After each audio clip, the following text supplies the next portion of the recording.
Say it clear. Say it right.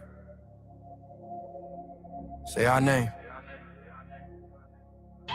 Built this nation with our bodies and brains. You benefit, don't give us credit, say our name. We FBAs, foundational Black Americans. You want us to fight every time you in pain, but when it's time to vote for, silence remains. Yeah. They wanna be us, from the style to the hair, from the lips to the hips, body shaped in our glare. They cross borders, profit off the fight, civil rights paid in blood just to stand in this light. Asia to Africa, you walk through the door, but this land got a history you can't ignore. FBI fought, it's still fighting today, made room in the system that kept us away. You praise the same power that never chose you, turn your back on the ones that broke chains just to move you. Say we don't know where we come from, that's wild. North to the south, this land raised my child. Built this nation with our bodies and brains. You benefit, don't give us credit, say our name. Say our name, say our name, say our name. We FBA, foundation law, Black American. You want us to fight. Every time you in pain, but when it's time to vote for, silence remains. We were renowned, check the globe for proof. Streetwear in Japan still mirror our roots. K-pop chase the cadence, study how we move. Rapper world language, everybody fluent. From Atlanta blocks to Mumbai lanes, Heinemann kind spitting bars, connected to the flame. That ain't hate, that's impact, that's reach. Culture travel worldwide when the source run deep. They copy the look, they borrow the sound, but skip the respect when we still hold the ground. Love the rhythm, ignore the pain, celebrate the wave, don't say the name. This was home, before permission, before approval. Say our name. Built this nation with our bodies and brains. Benefit, don't give us credit, say our name. Say our name, say our name, say our name. We FBA, foundational Black Americans. You want us to fight. Every time you in pain, but when it's time to vote for, silence remains. Say our name, say our name, say our name. Say our name. Say our name.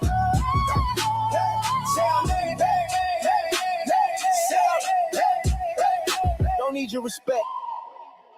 Never needed permission. We built everything when we weren't even seen as human. Biting the hand that fed you. Surviving on scraps. FBA stopped begging. We learned to build from scratch. Say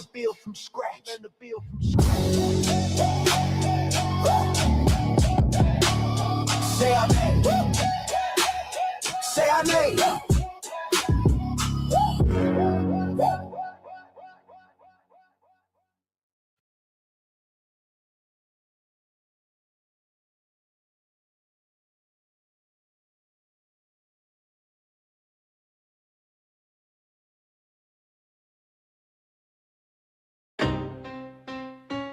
Y'all don't hear us.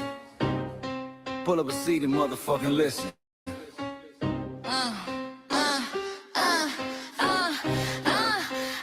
Pull up a seat and motherfucking listen.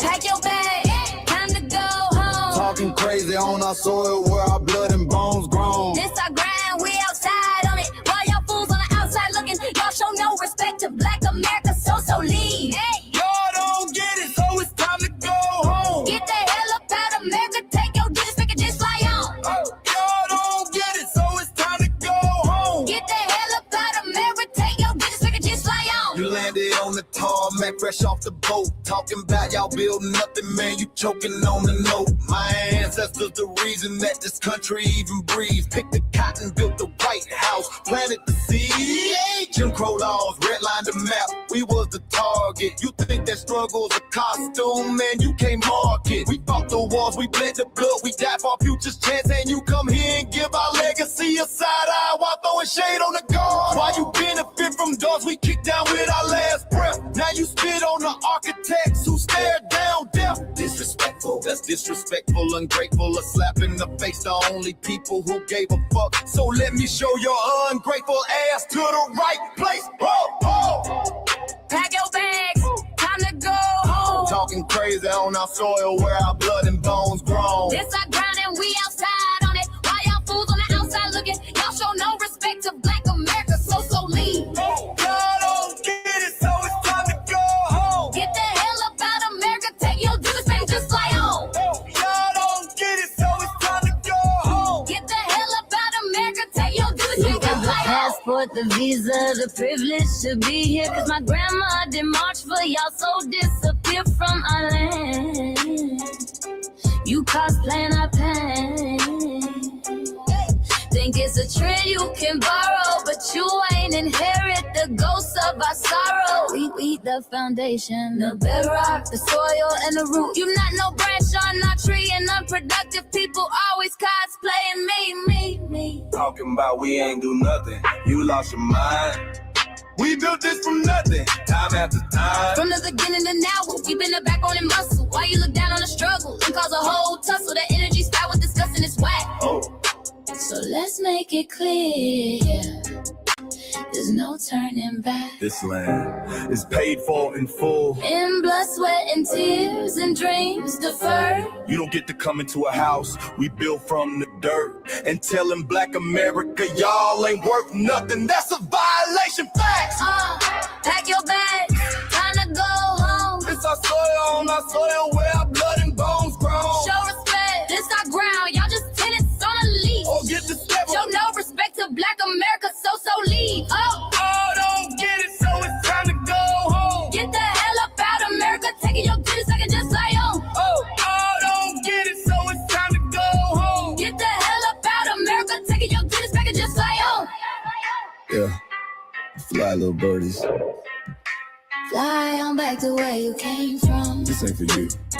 This cell is sacred. We said what we said. It's time for y'all to go home. So fly a little birdies fly. So fly a little birdies fly. So fly a little birdies fly. Not far, far away from here. So fly a little birdies fly. So fly a little birdies fly. So fly a little birdies fly. Not far, far away from here. So fly a little birdies fly. So fly a little birdies fly. So fly a little birdies fly. Not far, far away from here. So fly a little birdies fly. So fly a little birdies fly. So fly a little birdies fly. Not far, far away from here. Bye-bye, little birds.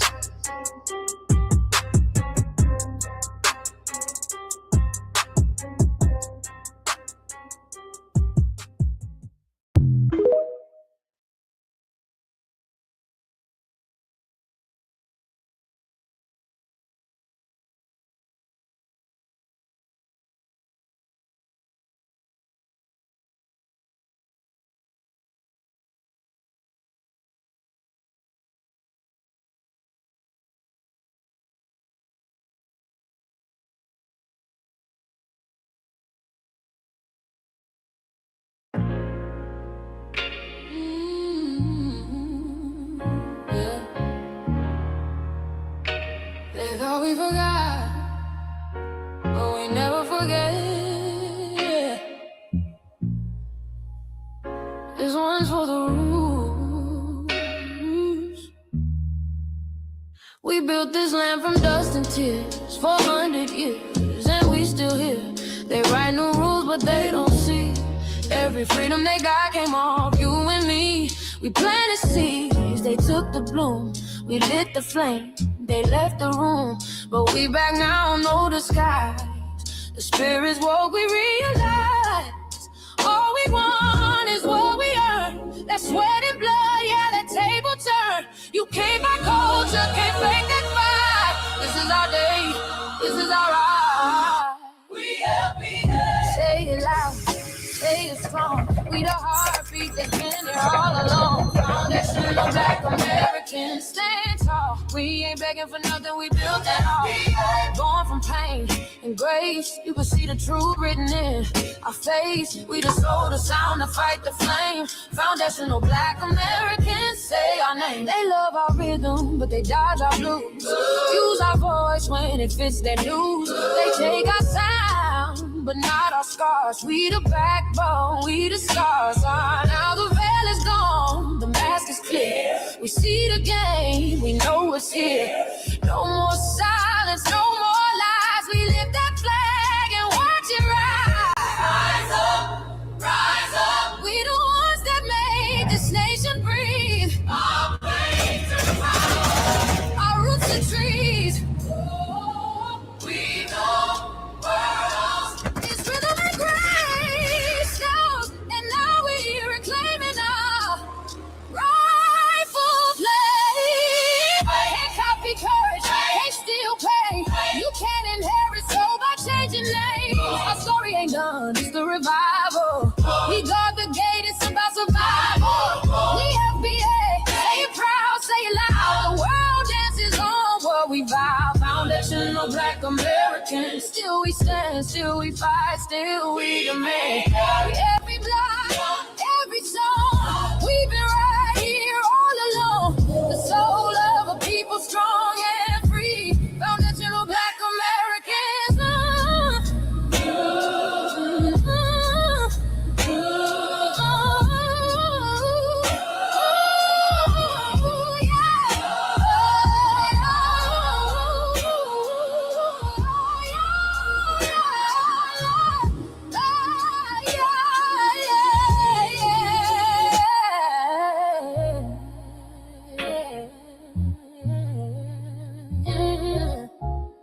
We the first, we the rule, we the fire. Still rising, still here. Foundational Black American. We set the tone and they copy the cadence. Dance to our drums and deny the foundation. Wear the style but don't honor the source. Smile in the crowd and you distance and force. Say you not us but you rap like we breathe. Take the rhythm, then fuse the receipts. I ain't mad, I'm just holding the glass. Showing the mirror, now answer it back. I ain't here to cancel nobody. Just keep it honest, keep it solid. If you eat from the table we built, don't act surprised when we guard it. Do you like that? Do you like that? When I flip your sound and I ride like that. Do you like that? Do you like that? Do you like that? Cause that's how it feel when you borrow my culture. Then act like we never mattered. Hip-hop.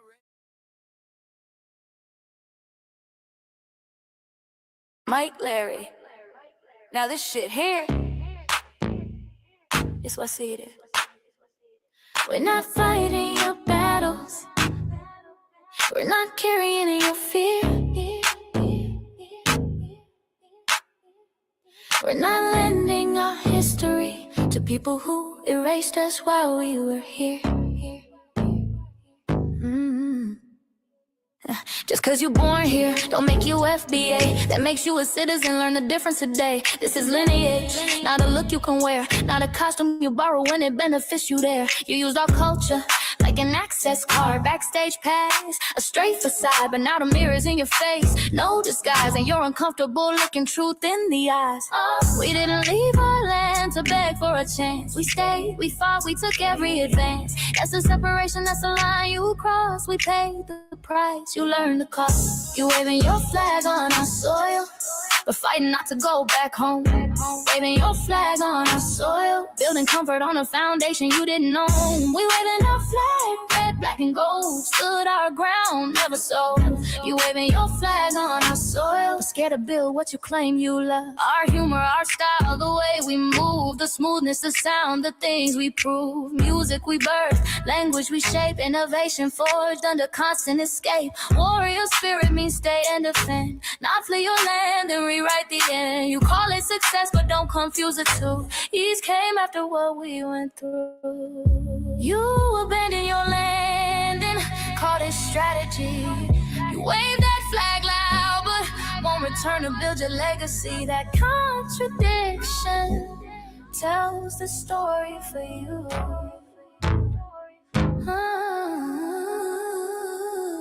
You waving your flag on our soil, we're fighting not to go back home. We waving ours where we were forged, every inch earned, every brick known. We can't be deported, and that truth changes everything. We can't be deported, and that truth changes everything. We know who we are, and now we see who you are too. Just because y'all born here doesn't make you FBA at all. It makes you an American citizen. It's biologically impossible to be us because it's a lineage, not some damn costume you can just put on to look cool. You immigrants and immigrant Americans has used our culture as an access card, a backstage pass to our culture. Now y'all have to look in the mirror. Our sense of humor, the aesthetics, mannerisms, the style of dress, the smoothness, the creativity, our genres of music, innovativeness, our slang, our warrior spirit by staying on our homeland and fighting and not fleeing to somebody else's land to beg for a better life and shit on the very people who fought to have us there. That's who we are. And we know who the hell y'all are waving your flag on our soil and fighting to make sure y'all don't go back.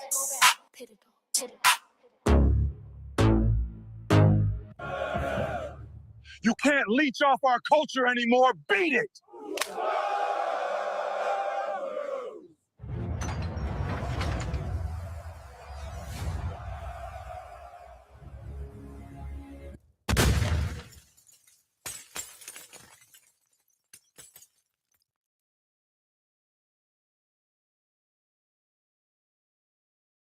Mike, Larry, man, you did it again. We really making history. Let's go. Do you like that? Do you like that? Flip your sound, how you like that? Do you like that?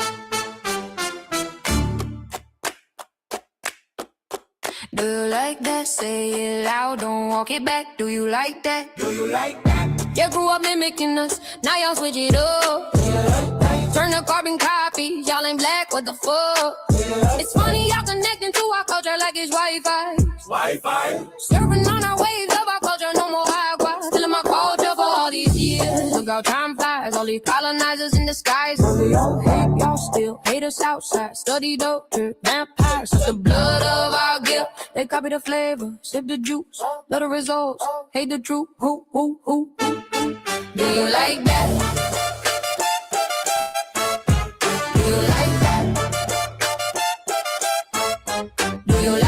Flip your sound, how you like that? Do you like that?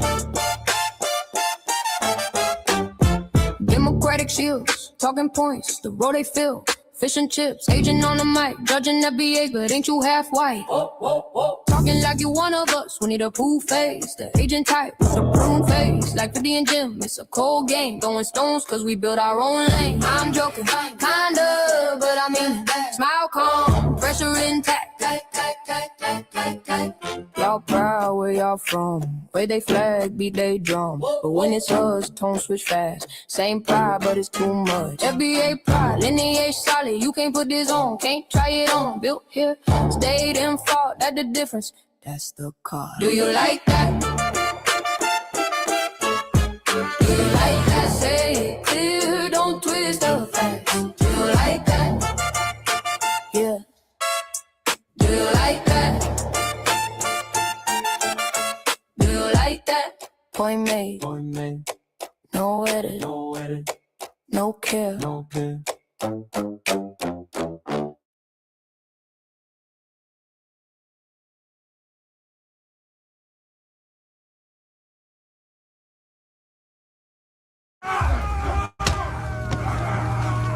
You know, erasing history is something that you have to do when it comes to conquest, domination, and destroying a people. If people knew who they were, what they were, and what they were capable of in the past, they will understand what they have a possibility or a likelihood of doing in the future.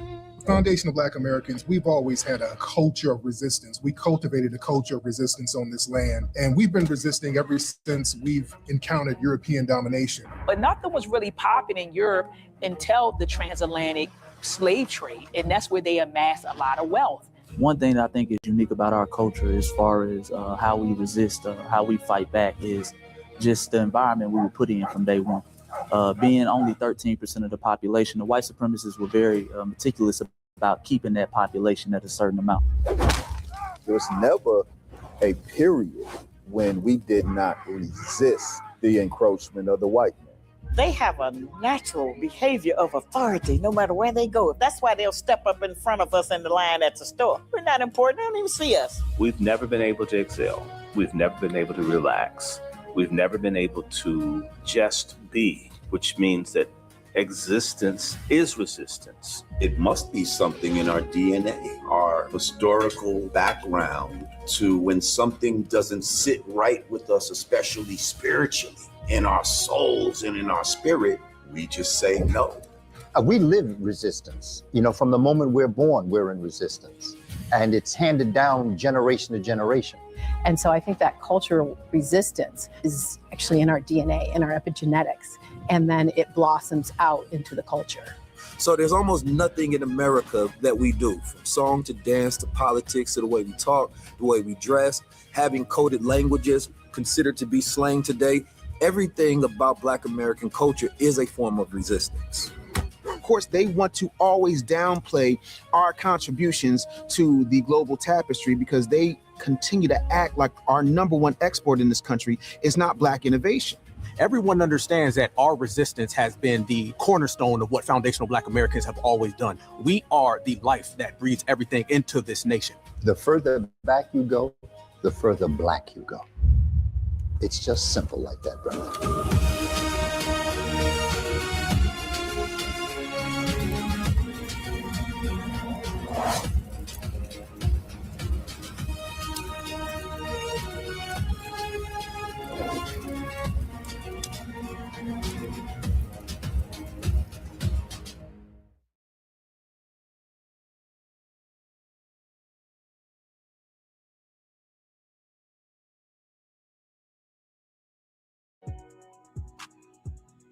Introducing the B1 Rolodex, the easiest way to search for and support FBA and B1 businesses. Hundreds of entries from the Black grassroots for the Black grassroots. Free to use, free to download, constantly updated. Trouble navigating the document? Try using the map version. Notice a business missing? Use this simple Google form to submit an FBA or B1 business.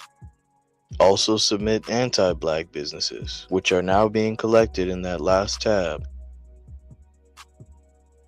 Find resources, contact numbers, and much more using the second tab.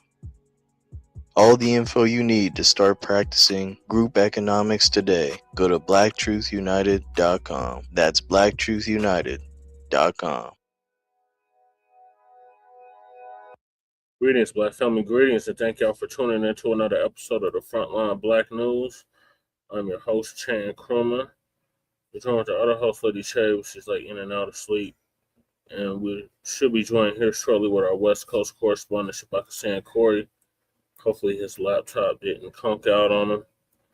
And we are joined with our Asian ally, Michael. Hey, Jesse. I'm back. Round two. And here comes Shabaka. Right on time. Greetings, Shabaka. Greetings, Sabaka. Shabaka, can you hear us? Shabaka.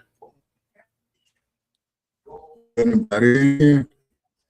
Yeah, we can hear you now. Shabaka. We hear the TV. Shabaka.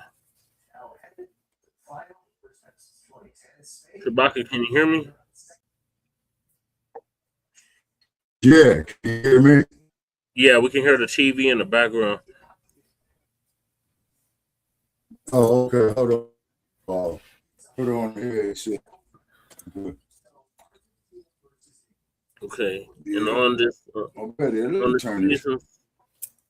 the season 6, episode 34, Trey 4, part 3, part Trey, continuation of the Frontline Black News. We'll be discussing several topics that we didn't get to in part 3. And those topics are as follows. Give me 1 second. I'll pull this up. Joyless Reid is trying to sound like us all of a sudden. Joyless Reid is now advocating for the couch. All of a sudden, we all know where she got that from. The new Yep. black. Then we got former Mississippi judge exposes Nolan Wells case, calls out who should be arrested. Teens arrested in drowning death of black high school swimmer. Nolan Wells isn't the only drowning victim. Yeah, Cheddars. Yeah, a bunch of damn raccoons. Yeah. Remember, we were Russian bots and agents and all of that, Matt. And then Nolan Wells isn't the only drowning victim. Yeah, I know that was a joke. Pink Proud Boy punk does this to black women, or to a black woman. Jake Lane gets embarrassed by Austin off strip. Boycotts are good, but normal is better. The wealth transfer is causing Asian businesses to close. We must replace them with our businesses. FBA boycott is growing as African content creators get added. Asian immigrant businesses are missing due to closure. Angry Jamaican. Oh, that's great news. Right. Angry Jamaican refers to black Americans as uncultured and broke. The tetherosity. Man, fuck him, man. The tetherosity is right. Fuck that motherfucker. It's a she, I believe, but yeah, the hell with her. Then Yeah. biggest biopic ever, the Michael Jackson film, has surpassed $1 billion at the box office. Then Mamdani thought Damn. frozen rents worked until they hit $6,000 per month. Then I got something else with Mamdani. $6,000 a month. Yeah, Shabak is ridiculous. Then the dump Hey, Mr. administration Pointes. drops attempt to freeze $10 billion for social services in Democrat-led states. And the most impossible rise of a city ever, Denver, Colorado, Shabaka. Yeah. And Hey, Jesse, what's that 6,000 a month? Is that the rent freeze or? That's a result of the rent freeze. A rent freeze is $6,000 a month. That people are paying out of pocket, right? Yeah. Okay. And then we got 20 Man, crazy Mamdani Denver needs his facts. ass whooped. Even us locals don't know. And we are based out of East Denver, North Aurora, Colorado. Get the news from a frontline and Black First perspective. We are a part of the New Black Media and also the signal boosters of the New Black Media. We have been around for 6 seasons now and counting, and we have several platforms that are part of the Frontline campaign. Frontline Black News is the first one, which started back in 2020, 2021. And Shabaka's Black Experience Enhanced, which we just had, is based off the 50th anniversary of the original Black Panther Party for Self-Defense. We started back in 2016, and we have been around for 12 seasons now. Shabaka's Black Experience Enhanced covers Black experience from the beginning of time until 10 minutes ago. It is also a part of the Frontline campaign that has recently, within the last 2 to 3 years, moved from Blog Talk Radio to StreamYard. Please make sure y'all like and share the broadcast, family. Remember, family, hit that like, share, and subscribe button. Please make sure y'all join us on StreamYard, YouTube, Frontline Black News. The links to all of our channels are in the description, including Frontline Black News, Frontline Black News 2, their backup channel. Make sure y'all sub up to that. Just in case they try to take Frontline Black News down again, we have backup. This is all in the description. Then we got my personal page, Jesse Parrish, aka Chan Kruma. That's where we stream all the city council meetings for both Denver and Aurora, and the local community events. Like this past weekend, me and Lady Che were at the Black Arts Festival, which is a 3-day festival that we've been celebrating here in Denver for 40 years. And the Sunday Morning Food Bank, which I've been doing for the past 10 years. All of that is streamed on that platform. And then we got Lady Che's backup channel, Seduction Doll 5991. Make sure y'all sub up to that so she can start going live on that YouTube channel. She's 4 away from that. So let's help make that a reality tonight. Get her to 50 subscribers on that channel. Then we got her main channel, The Revolutionary Agenda. She's sitting at 87 subscribers right now. Let's get her to 90. And she should be dropping an RBA tomorrow. So make sure y'all stay tuned for that. Then we got Shabaka's backup or main channel, YouTube channel, Janet 1. Make sure y'all sub to Shabaka's YouTube channel. He needs 6 more subscribers. And then he can start going live on YouTube again. Then we got our cousin, our Lokester out the Bay. Come on, 6. Make sure y'all sub to his channel as well. What's Cracking TV with Jay Militant. Link to his channels in the description. Then we got our brother Kukizi out the Mile High. Came up with the FBA culture reports, and he used to do the intro track for the Frontline Black News. Dope MC / rap artist out of Denver, Colorado.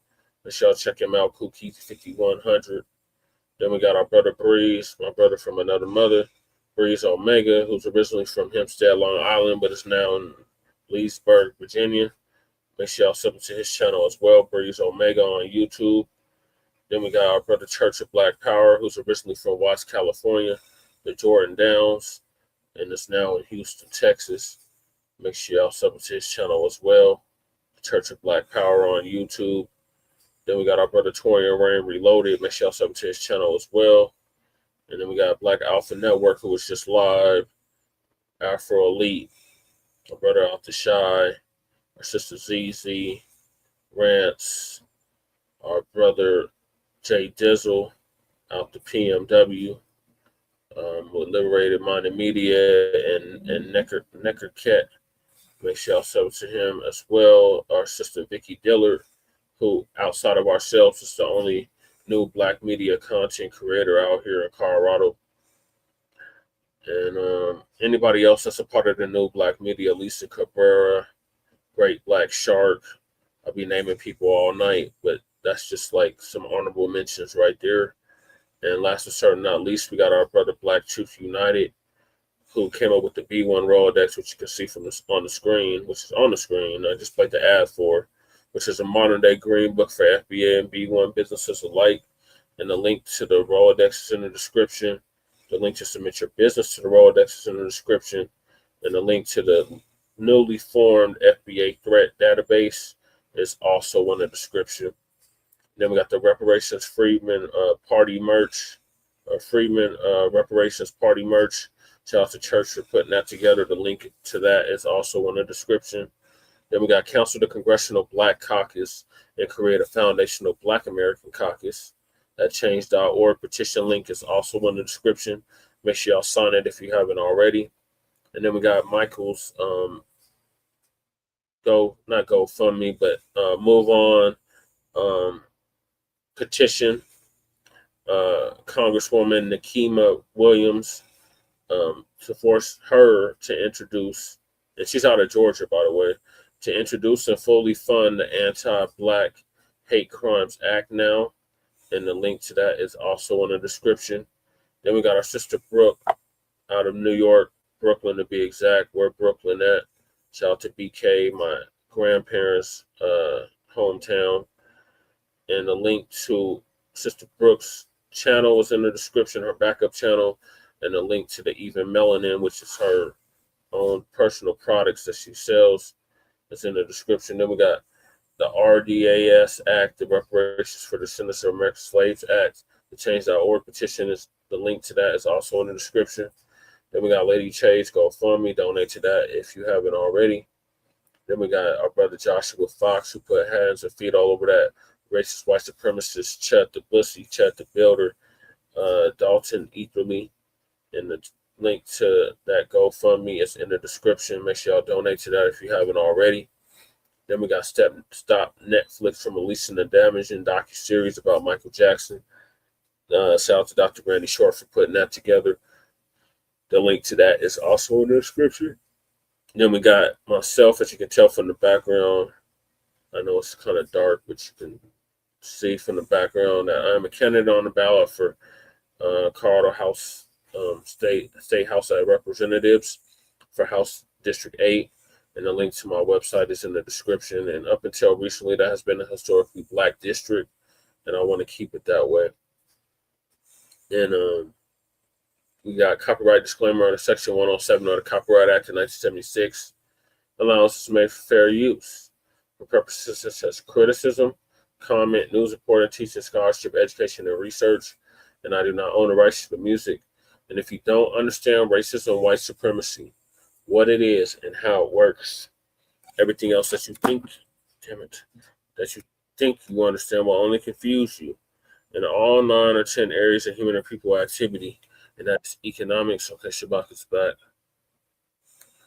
That is economics, that's education, that's entertainment, that's labor, that is law, that's politics, that's religion, that's sex, and that is war.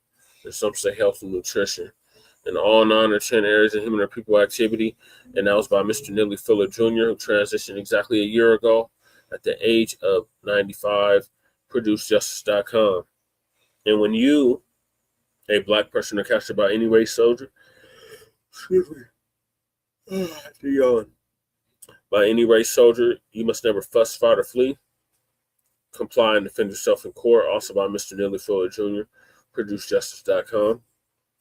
And last but certainly not least, we got racism and white supremacy. The only racism that exists on this planet, in this realm, and in this time is conscious and subconscious behavior to maintain white genetic survival, to prevent white genetic annihilation.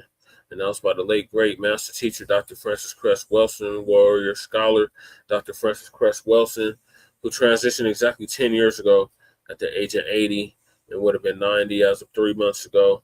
And shout out to our FBA brother, Tariq Nasheed, for paying for her funeral, along with several others. So those are the topics. Make sure you hit that like and subscribe button. All right, welcome back, Shabaka. I'm going to put the link in the chat so you can share it out. Okay. Oh, okay. All righty. Yeah, I don't see it. Okay. I said I'm going to put the link in the chat. I haven't done it yet. I'm about to do it now. Oh, you're going. Oh, okay. Okay. Okay. Okay. Okay. All right. And so what are your thoughts on Joyless Reid? To hell with her.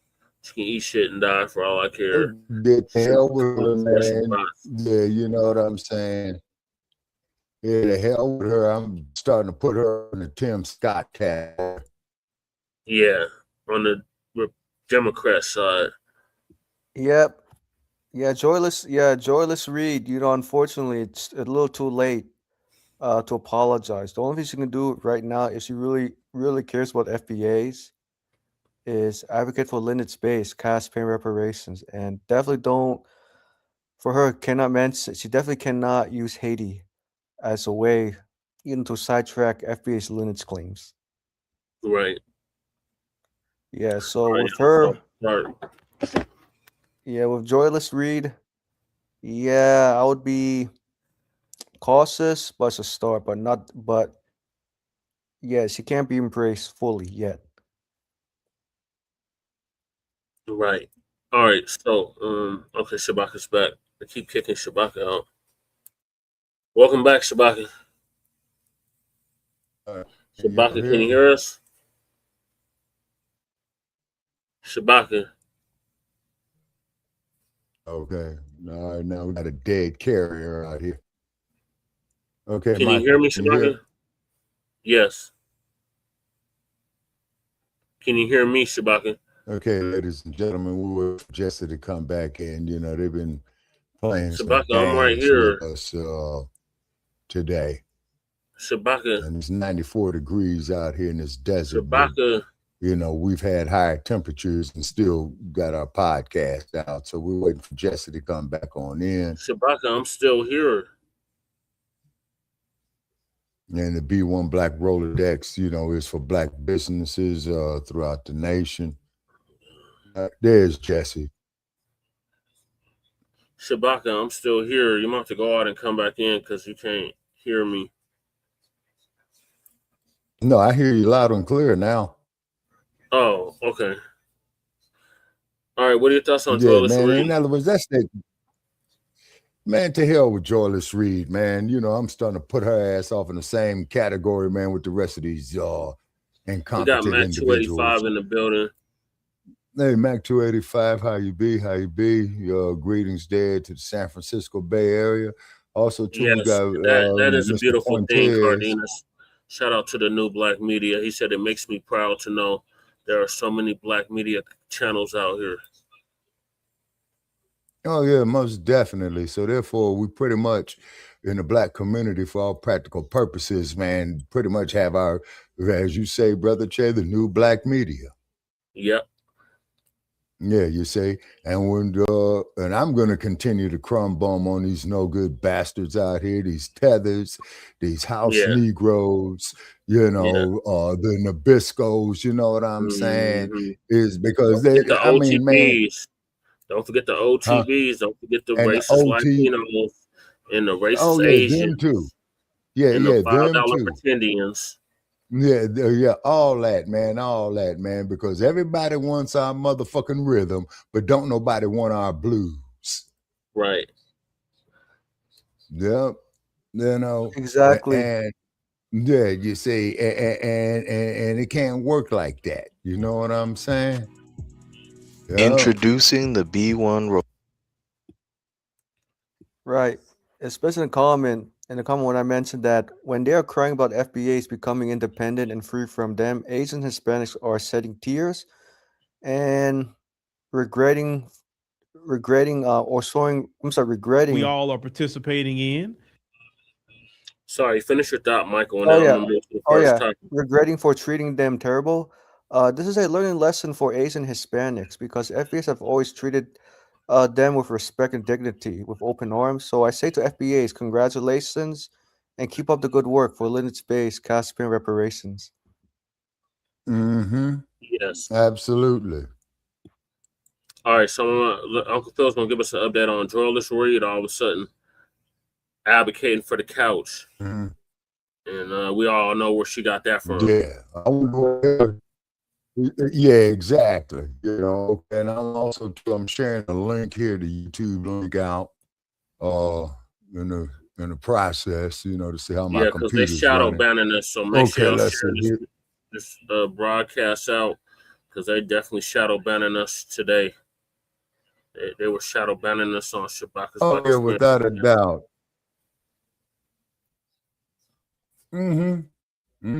And supporting Black-owned businesses, media, etc. I hope you are here. We're needing 1% of you on this audience to participate in the wealth transfer and join us on the African Diaspora News Channel app. It's $9.99 a month. Like I said, with the update, we are about 90%. Now anybody who's new say why he's ringing the school bell, because we have class over here. We have class, and that's what we're doing. We're here to learn. We're not here just to have fun, but we're here to learn. Okay. I may say some things that you may love, and I may say some things you hate, or in between. That's okay. I'm gonna give you a life lesson. Nobody gonna agree with you 100%. Don't even worry about it. When I shut this live stream off, I'm not thinking about nobody that disagree with me. I promise you I'm not. So don't think about them in your life. All right, that's life lesson. Now let's get to history lesson. Miss Joy Reid. First time we ever seen Joy Reid was on MSNBC. I'm not saying that she wasn't doing things before that. That's the first time I ever known of her. Joy Reid, she had a show for a very long time on MSNBC. At the time, it's called MS Now. She started off with AM Joy, where she was doing her show on the weekends, and then eventually she moved to her primetime show, the Joy Reid show that she had, the Reid Out. Okay, it was called the Reid Out, and she had a primetime show on the network. Joy Reid was let go from her job, maybe was it a year ago or something like that. I know it wasn't too long after Kamala Harris lost the election. I think maybe about 3 months after that, she lost her job. They claimed it was ratings and things like that. Her ratings were down about 3 months.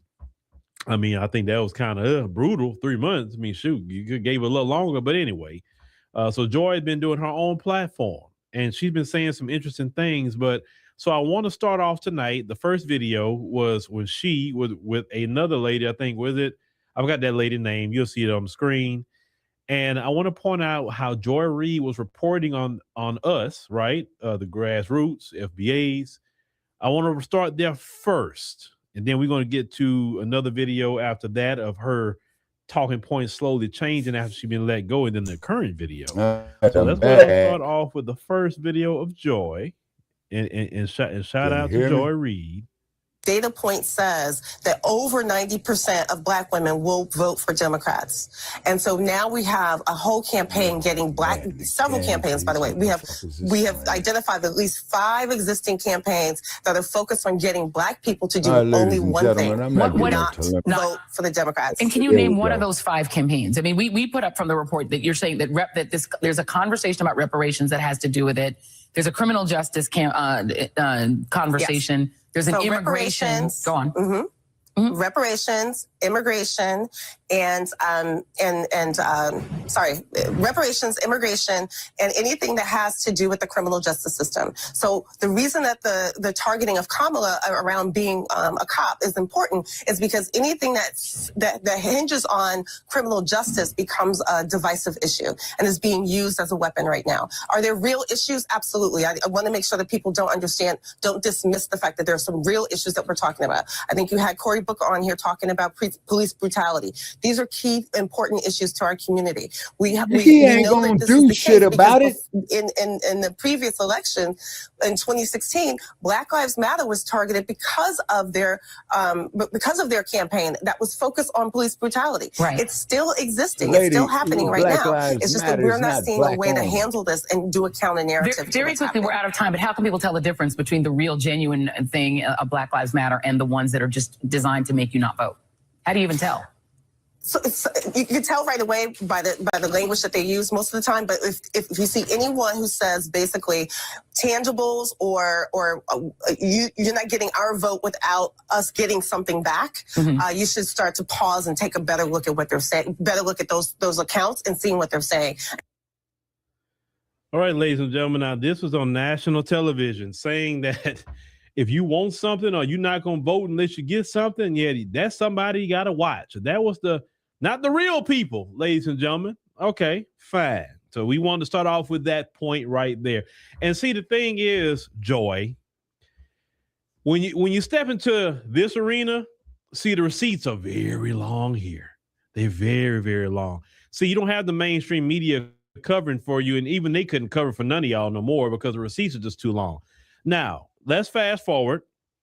Joy Reid was on Native Land Pod, right? Now, you remember they were saying about reparations and all of that, and we covered this the last time with Joy, okay? We want to just watch how Joy language has been changing ever since she got by herself. And so let's go ahead and play that from Native Land Pod not too long ago. I think maybe about maybe a month or two ago. Joy Reid said this. Watch this. We asked about HR 40 or reparations even for a study. They don't want to touch that. What you got, sis? Apparently, reparations are something that MAGA is in favor of. And now that we know, I think that it's really important for us to act on the information that we have received.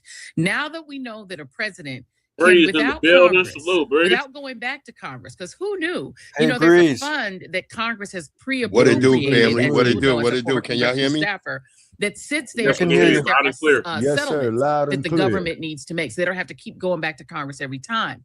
Donald Trump has now tasked his Justice Department to dip into that settlement fund to the tune of, and you gave me this information. Yeah, I just wanted to say, isn't it funny how times have changed so fast? We went from where she was saying we were all bots and don't trust these new niggas over there. Everybody sounding like the grassroots all of a sudden, boy. And Tariq said that shit was gonna happen. Yeah. But go ahead. The hypocrisy is real. Yes, sir. Oh no, man, ain't nothing to be sorry about, brother. The hypocrisy is real. You know what I'm saying? Yeah, these clowns was calling us a bunch of Russian bots and disinformation agents back in 2020, 2021, and 2019. Yeah. All the way up until 2024. Oh, y'all a bunch of disinformation. Y'all spreading disinformation. Yeah. Now, you should vote for the couch. Yeah.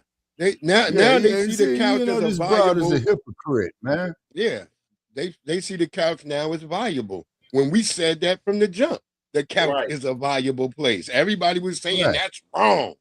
You just giving it to the Republicans. You know, I have to be over there fighting with Pinky when Pinky say, because Pinky go in on us about us choosing the couch. Yeah. Now everybody like, the couch is valuable now all of a sudden. We've been saying that. That's a choice. To not fucking let your vote just voting for any fucking body that doesn't offer you anything in return. Right. That part. But they That said if part we right wanted there. something in return, that we was Russian bots and disinformation agents. Oh yeah, and all the kind of shit they said me, Rob, Shabaka, use a black racist. And I say, okay, motherfucker, if I'm a black racist, tell me what police departments I control. Tell me what stock markets I control.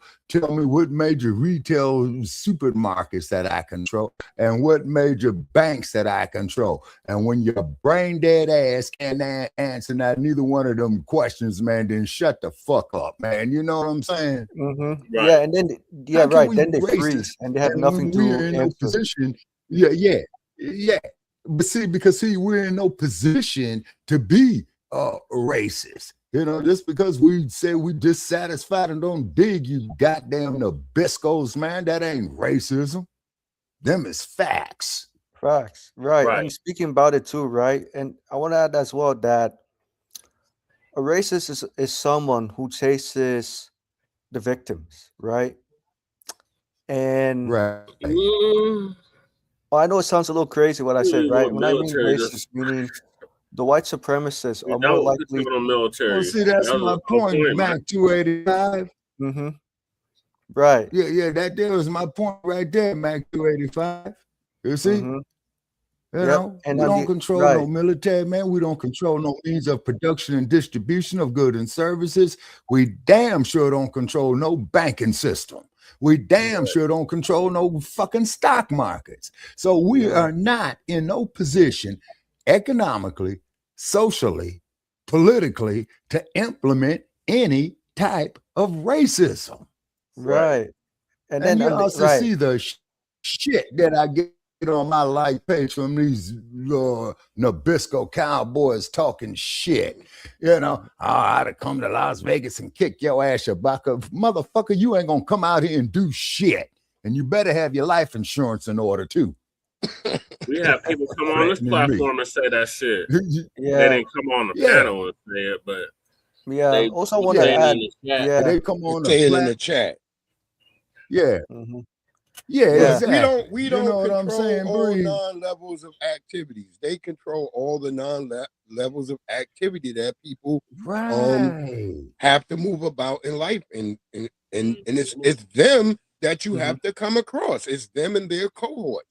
Yep. Right. And also I want to add too is it's just not only the white supremacists who cause the problems and perpetuate, it's also other groups of people who maintain it, like the immigrants. So in other words, exactly. Right.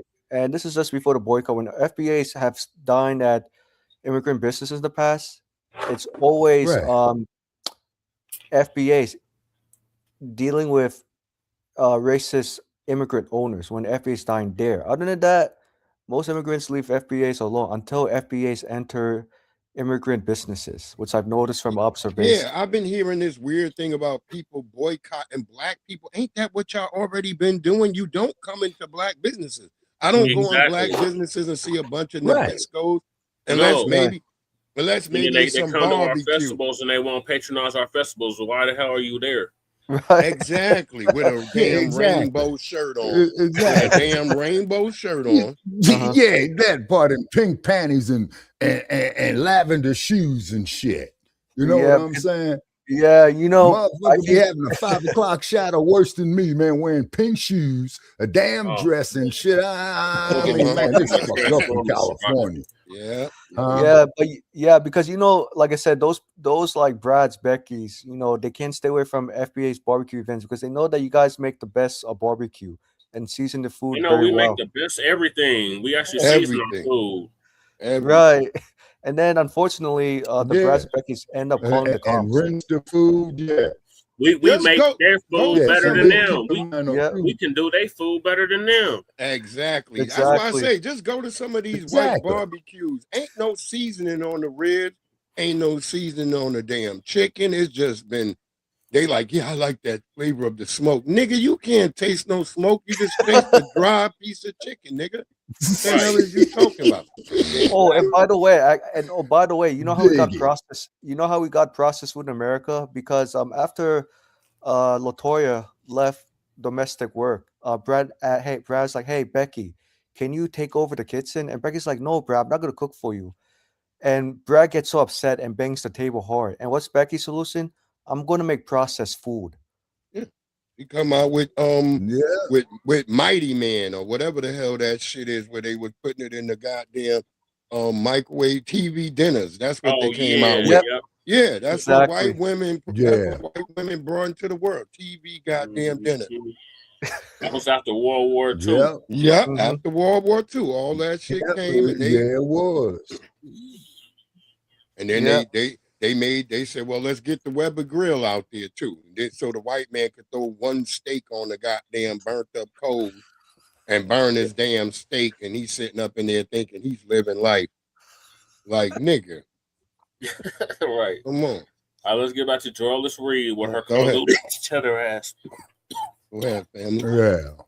$1,776 in order to give reparations to the insurrectionists. Well, now that we know, sis, the next time there's a Democratic president, I don't want to hear anything about them not being able to do reparations. I don't want to hear it anymore. Okay, so now that we understand the uses of power, we get to apply to that too. So the next time there's a Democratic president, we don't want to have a commission. We don't want to have Congress do a study. We don't want anyone to do a study. You are going to start issuing reparations to the descendants of African, formerly enslaved African people, to the Tulsa survivors' families, to the families of the survivors of every massacre that has taken place with the government of the United States either standing aside or participating.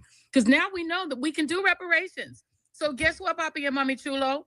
The Black people are going to be coming up on to that the case table there to get too, reparations. lady. That's Then they owe one. me 2 goddamn checks already because I lived through 1992 in Los Angeles and the Watts ride. Watching all what we're saying and we're literally repeating word for word, verbatim, our messaging, which is we don't want to hear nothing about no study, no HR 40. We don't want to hear nothing about no commission. Did you talk to your congressman? Did you have a town hall? Did you go to the Congressional Black Caucus event in Washington, D.C. and ask them? Did you speak to the NAACP? Did you have a sit-in with the Urban League? No, They them days are over there. Remember when we was crumb bumming on old Sambo? Them damn Democratic shills was coming out the woodwork talking about, did you write them? Did you write about them? Bitch, I worked on both of his campaigns. Like, what the fuck are you talking about? Did I write him? Exactly. Yeah, that's why they sitting around right now. You got to go talk to your local congressman. Now all of a sudden we don't gotta go through all these chutes and ladders and shit. Now all of a sudden it's obstacle free. Now it's all of a sudden if we get a Democrat president, I don't want to hear we can't do reparations. Bitch, you're not even entitled to reparations. But anyhow. Yeah, we've been saying that. We've been saying this the entire time. Like, hey, nigga, you don't tell me when I watched Trump, and we watched Obama with his executive orders. So miss me with the bullshit that you can't do nothing.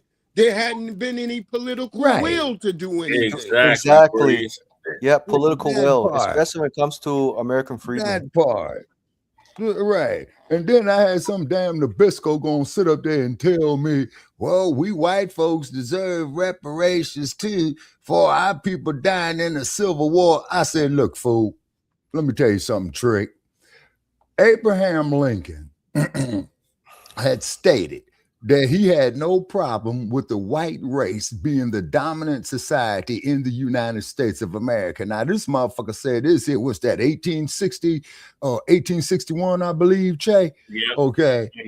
And they still, and they still have the same fucking problem. So Lincoln did not fight that war, man, to free black people out of slavery. He fought that war, man, because he wanted to keep the Union together. Together, right. Yeah, exactly. Yeah, exactly. See, he did not want the United States of America split up because, see, that was back at the time when they would start building all these goddamn railroads from the West Coast to the East Coast. You feel me? Yeah, and what's the main thing? Yeah. Now, what's the main thing that a fucking railroad, man, contributed to greatly, man, back at that time, all the way up to hell, even today? The gross national product, you're right. But commerce. Because see, Sears and Roebuck and Montgomery Ward, man, them businesses started with that mail order catalog shit, man, about 1862, I think, if memory serves me correct. So those motherfuckers they're saying that, well, hey, guess what? We could use these damn railroads to ship this shit to these motherfuckers. You see what I'm saying? Where was this, Michael? Huh? That video you shared, where was this? I found this on Twitter. But where was the video taped? Oh, video. Oh, let me see. I'm not sure which state. Looked like, I want to say, hold on, let me listen to the video. Probably in the South. I want to say like probably Texas, but definitely in the South. Okay. Yeah, I'm going through the comments now. Yeah, she tried to get that officer tried to George Floyd that girl. I mean, yeah. He tried to pull a Chauvin on her. And the video showed that the girl was cooperative. She was not fighting back, like complying. Yeah, she's complying, but these racist pieces of shit go after soft targets like our children. Yeah. Exactly. Our elderly. Yeah. You see what I'm saying? Because the older I'm getting, I'm becoming a soft target. Right. Well, no, Shabaki, you'll never be a soft target as long as you got your power tools. Yeah. So that's why the cops. Right. That's why the cops are afraid of masculine FBA brothers. Yeah, exactly, Michael. See, they always have been afraid of us with that. You see what I'm saying? Why do you think they hated that arrogant ass heavyweight champion and I was his number one fan, Muhammad Ali? See, when they paid to see Ali fight, they didn't pay to see him win, they paid to see him lose. I still can't believe they put that mural up of him fighting Sonny Liston under his slave name. Yeah. Oh, hell no. Ali should come back from his grave and go whoop that motherfucker's ass. Right. Yeah. And also I noticed too, right? Brad, he's very focused on the FBA brothers' body size. Muhammad Ali did not want to be referred to as Cassius Clay. So why would you put a mural up of him? Right. With that name. I think that was a tether. I think that was a tether that did that mural. Yeah, I think so I wouldn't too. be surprised. I would not be surprised. And then that tether, whoever who wrote that bullshit up there, go ask Ernie Terrell what his name was.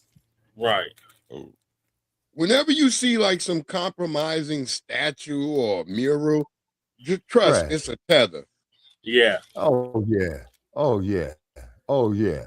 And then too, what you could do, Breeze, in your spare time, I already told Jesse and Michael, you can go pull up a 1965 interview of Floyd Patterson before he fought Ali the first time. Here in Las Vegas. Hey, Joe. Breeze, that punk ass Daryl Watson, or as I call him, Tether Watson.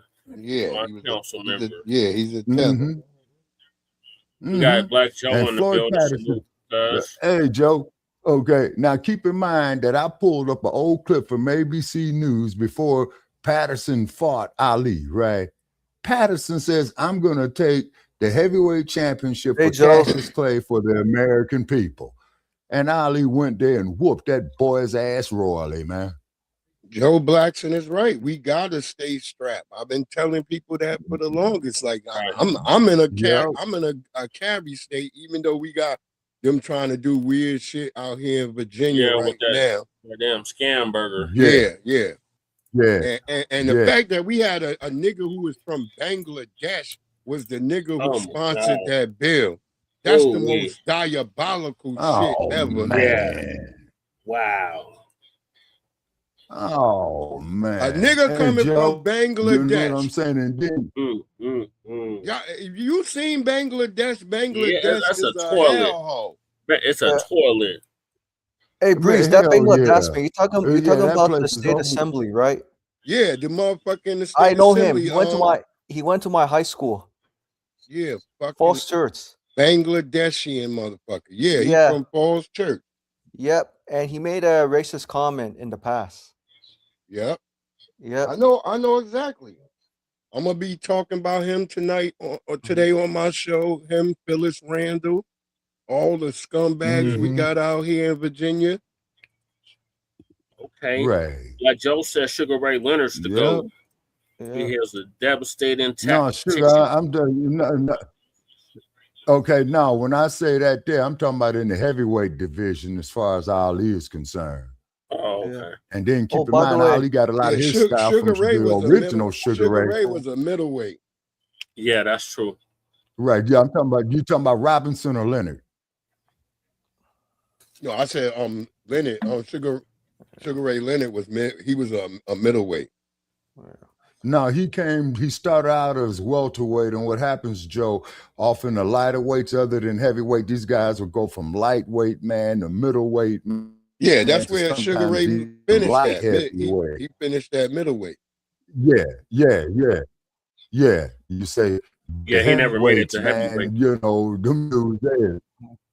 Right, yeah, but the heavyweights, man, they in a division by themselves, and then I'm putting it out there. And Living Color whenever that always had raggedy the funniest motherfucker skit Tyson of them. Fury fight. And by the way, Jesse. Living Color had that skit with Muhammad Ali, Mike Tyson, and Sugar Ray, 3 Men and a Baby. That shit used to have me 3 Men crying. and a Baby. Yeah. Oh yeah, that shit used to have some me back crying. episodes on that. Yeah, I had to pull up That some is back so funny. episodes. You up can't on even that. make half the shit that was on. No, the you Living can't Color. make You none of can't that make- no more. You can't make Homie the was Clown. extreme. Instantly. You can't make Homie the Clown. No, can't make Homie the Clown. Homie don't he play that. man. Homie don't play that. I see niggas on Yeah. TikTok trying to do Homie the Clown, but they can't do it because you can't say the shit that Homie the Clown actually said. You can't say that shit on TikTok. Right. Yeah, TikTok is full of shit, man. You know what I'm saying? You can't say the white Yeah. man was the cause of all your problems, like Homie the Right. Clown used to say. Yeah, you can't say that. Yeah. Oh, Jesse got to go. Yeah. Something Okay. came up. But Okay, very thank you for quickly, joining us, that's Michael. that's All my right, Michael. comment to the video. Oh, okay. Yeah, I see Appreciate you. Yep, and I commented on Twitter. Okay. Yeah, Thank you. Barack Obama. yeah, you're Barack talking about Obama qualified? pushed in that qualified immunity with the Blue Lives Matter bill. Mhm. That was done Yeah. under Barack Obama. Yep. It I'll catch sure you guys was, later. Breeze. Okay, good All right, night. Michael. All right, good All night, right, Breeze. Michael. All right. Thank you. Yeah, man. And then yeah, Michael, and thank you for coming in. Okay, Joe says Ray Leonard was killing men on their feet, though. Yeah, at the welterweight division he was, and then also too, Joe. I'm mad when Ray Leonard fought Thomas Hearns, man. I was damn near $150 on that motherfucking fight. And they should have stopped that damn fight, man, when Ray's ass swelled the fuck up, man. And then you know what happened to Ray after that fight, man. He had to go retire, man, because he had a detached retina. You know what I'm saying? Yeah, Shabaka, are you on the And then headset or the Hearns' Bluetooth? career. I'm on the headset. Okay, you're kind of choppy. It's Wait, like who you're asked? underwater. No, I'm sounding like I'm underwater. Yeah. Yeah, for a minute you was going in and out. Can y'all hear me? Yeah, we can hear you loud and clear, Breeze. Jesse. Yeah, can you hear me? Shit, I might have Breeze, been. can you hear me?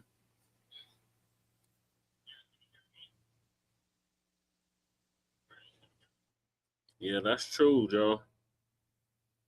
Cuz you want to come up, I'll drop the link for you.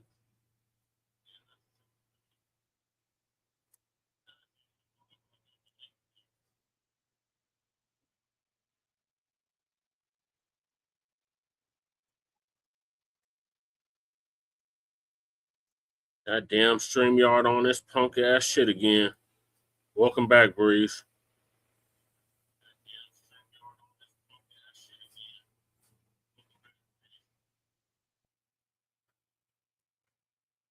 Oh, okay, bet. Damn. Lost Shabaka too. Breeze, are you there? Breeze.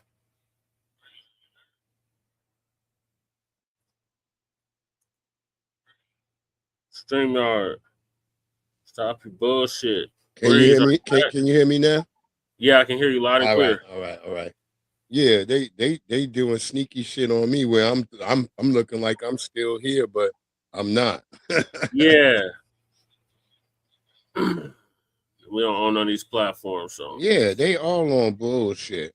And you seen Jay-Z bitch ass doubling down on this bullshit, talk about y'all mad at Target, but you on Instagram. Nigga, it don't matter. They control all 9 levels of activity. right, 9 Jay-Z. areas, huh? The fuck is y'all? You sound like the dumb niggas who be on the platforms talking about we's all on the white man's nigga. We done tried black apps, and every black app that niggas had got infiltrated and Every got last fucked one with. of them. Oh, remember 6zeros.net? Whatever happened to 6zeros.net? Yeah, all of them shits went down. Every last one of them. I don't know. I ain't hip to 6zero.net. It was a dating app. It was a in. black dating app. Yeah, all types of black. Everything black Oh, went bad. Yeah, they probably got busted because see a lot of them bras on them dating apps, man, is prostitutes. Yeah. Even that black site that Isaac Hayes' son was trying to put out. That shit went underwater too. Yeah. Ain't that who Bussy Bear is based off of? Nah, Bussy Bear is based off the light-skinned nigga that used to be over there with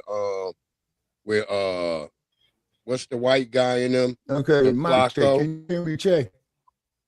Huh, Shabaka, you going in and out. It's like you know that he used to be over there with Flacco and Adam 22. Damn, man, what the fuck is wrong with this shit? Sneeko. Nah, not Sneeko. Light skin. It was a light skinned fat nigga who used to be sitting what over about there now? with them. I'm trying to think of his name. You know who I'm talking about? Grits. The Grits dude. The ham and grits dude. No, not the grits nigga. It's another light skinned little fat nigga. The nigga always used to follow Tariq around all the time. Like Tariq. I'm trying to think his name because he always tried to play like he was pro-black. But he's like a light-skinned, fat, turtle-looking nigga. Joe says he's looking. Oh, Tahaka Bay. No, not Tahaka Bay. No. It's another nigga. When you see this nigga, you're going to see Bucci Bear for sure. You're going to be like, yeah, that nigga look just like Bucci Bear. That's the one that was suing him. He called himself trying to sue Tariq for something. Yeah. No, he's the other nigga that tried to sue Tariq. Not Tahaka Bay. It's the other nigga that I'm trying to think of his name right now. I can see his fat ass right now. He used to be sitting over there with Adam 22. Welcome to the front line. What's that? He was over there with Poetic Flacco and all of them. So we going over Joyless Reid. Who's out there that just joined? Oh, Joe. What up, Joe? What's up? What's up, OG? Am I coming through clear? You're kind of going in and out. Loud and clear. Hold on. But see, but that's that StreamYard playing them bullshit ass games. Then again, it could be on this high temperatures that they having all across the country too. You know what I mean? Right. Is that? Yeah, because it's 93 degrees right here in Las Vegas here, man. It's damn near midnight. Shit, it was that was a high temperature in Denver. Yeah. Well, we got 93 degrees. About to be 102. It's about to be 102 here in the DMV. Again? Damn. Yep. Oh hell no. Yeah, we got massive flooding over here where I'm at. Yeah, you in the that's what I was saying on it. I heard it was flooding out there. We literally had a monsoon warning earlier. Oh shit! What? A monsoon warning. First time ever heard about something like that. Heard. Where you at? Damn, monsoons, man, He's in is mainly St. over there in Louis. South. Oh yeah, Missouri. Yeah, they've been getting whooped on out there in the Midwest. Yeah, between the rain and the 100-degree weather, it's weird. Hey, look, check this out. I had been saying to my kinfolk in Kansas the last month, right? CERN need to be something to be done about CERN. Do you all know that they shut CERN down until 2030? If anyone's feeling different, like it's slowed down, CERN been shut down till 2030. Yeah, What's that's what CERN? I heard. Lisa had covered that too. I was going to play that on the previous Okay, episode. what is CERN? Yeah, that's the Super CERN Hydro is Collider. the collider where they're trying out to in- recreate the Big Bang, but they're trying to create the God particle. Yeah. No, man. Man, they getting ready to blow this motherfucker up, man. Damn. So But now that's they the want to play. thing, though. Yeah. No, I'm saying that's ahead, the thing, though. The way that the theoretical physicists are talking, for all we know, it could be over and we're just remnants. No, that holds a lot of water. And then too, man, and didn't Dumpster say, man, he was going to start blowing up this desert again up there, man, on Nellis Air Force Base? Yep. With nuclear testing and all that shit. Yep. Well, I gotta do some pattern research, but I feel like we're in due for a technology release. Think about it. We didn't know about the stealth bomber until about 2002, 2004, but they was using it over in Kosovo in 98, 97. Yeah. So they sure the fuck did. Well, they say the They military did. technology don't reach the public until at least 20, 30 years after the military. And then get the It's usually 10, 15 years that they 10, 15. Okay, I stand corrected. 10, 15 years. And get a load of this, Justin. The last time I was at the Pasadena Rose Parade, man, which was about 96, I think. No, 98, I believe. They had the stealth bomber, flying over the parade route down Colorado Boulevard in Pasadena. And I looked at this motherfucker here, man, and you couldn't hear it. You couldn't hear it. But yet those up there flying with propulsion. Check this out. So if you figure if it's being, yes, sir. If some video just leaked, it's some amateur photographers that were using the thermal video camera over Area 51. They just photographed our new X-47, which is basically a tailless jet it can almost fly out of space without rockets, basically. Damn. And that's recovered alien technology. Yeah, that's the shit. Pretty much. They just brought that. I remember that back during like 2016. They was driving that shit through the streets out here in Virginia. It was on the back of a damn truck bed. Remember in 2016, they was driving all these tanks and shit on the tracks, on the trains. And remember when they retired the space shuttle? I seen that plane 2016, 2017 out here in Virginia. I was with like 20 people, and I asked every last one of them they see the damn tanks, and I ain't seen nothing. I'm like, I know goddamn well y'all seen them goddamn tanks. And and police have been switching up their doctrine. Understand that if you are in a self-defense situation and they want to search your house, make them get a warrant. What they have been doing is people who have been in righteous self-defense situations, instead of them just confiscating the gun that was used, a person, since they don't have anything to hide, have been allowing police to search their house, and police have been seizing things that weren't used in the self-defense situation. This has been going on across the nation. It's been picking up. So just a heads up. Yeah, that's why they got to have the search warrant, because the search warrant is supposed to describe specifically the place in the house to be searched. Right. But they try to fade you on that profiling tip, though. You got to understand, they're going to try to fade you as if you're a bad guy for not letting them search your house. Them, F they feelings, search warrant. Yeah, that's all a trick move. Because in a righteous self-defense, in a righteous And my homeboy in Kansas had to dead a nigga. In a righteous self-defense situation, they have no reason to search your house if everything happened right there and you dropped your mag, locked your slide back, and you waited for police to surrender. They have no reason to search your house. Follow procedure.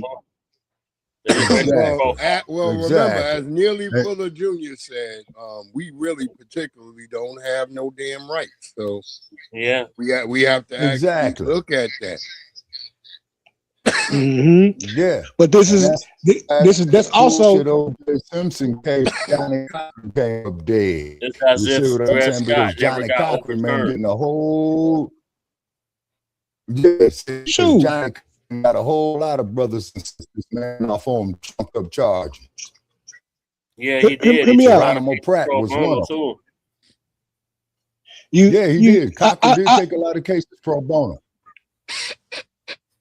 I pay attention to the small things like Gary Webb. You understand what I'm saying? Exactly. The one who exposed Contra and everything and shot himself twice in the back of the head. Yeah, that's right. What That say. was LAPD. That's what they say. The LAPD that did don't it. even make no That sense. shit, man. How you gonna shoot yourself twice in the head? The LAPD did that shit. You know that. Exactly. And he said that he was a dead man. And he said when he went up there and divulged all that shit of what the LAPD was doing, man, and all that shit going into South Central LA, man, yeah, he said he was a dead man already. So for all practical purposes, what Webb did was revolutionary suicide. He knew he was a dead man. Yep. And those scientists, those almost 20 white. Yeah, go ahead, Joe. I'm bro. sorry. No, I was going to say. I was going to speak on them scientists. Yeah, and I'm just going to say that when Maxine Waters and Julian Dixon tried to do the investigation to the crack epidemic in South Central LA, guess who shut her down? Janet Reno. And who was the president during Janet Reno's time? Exactly. Yeah. And then when him and Hillary went there campaigning in Compton and Watson shit, man, everybody was throwing tomatoes at them motherfuckers, man, with that federal crime bill that was introduced by one and only Joe Biden. Yeah. Wait. That crime bill.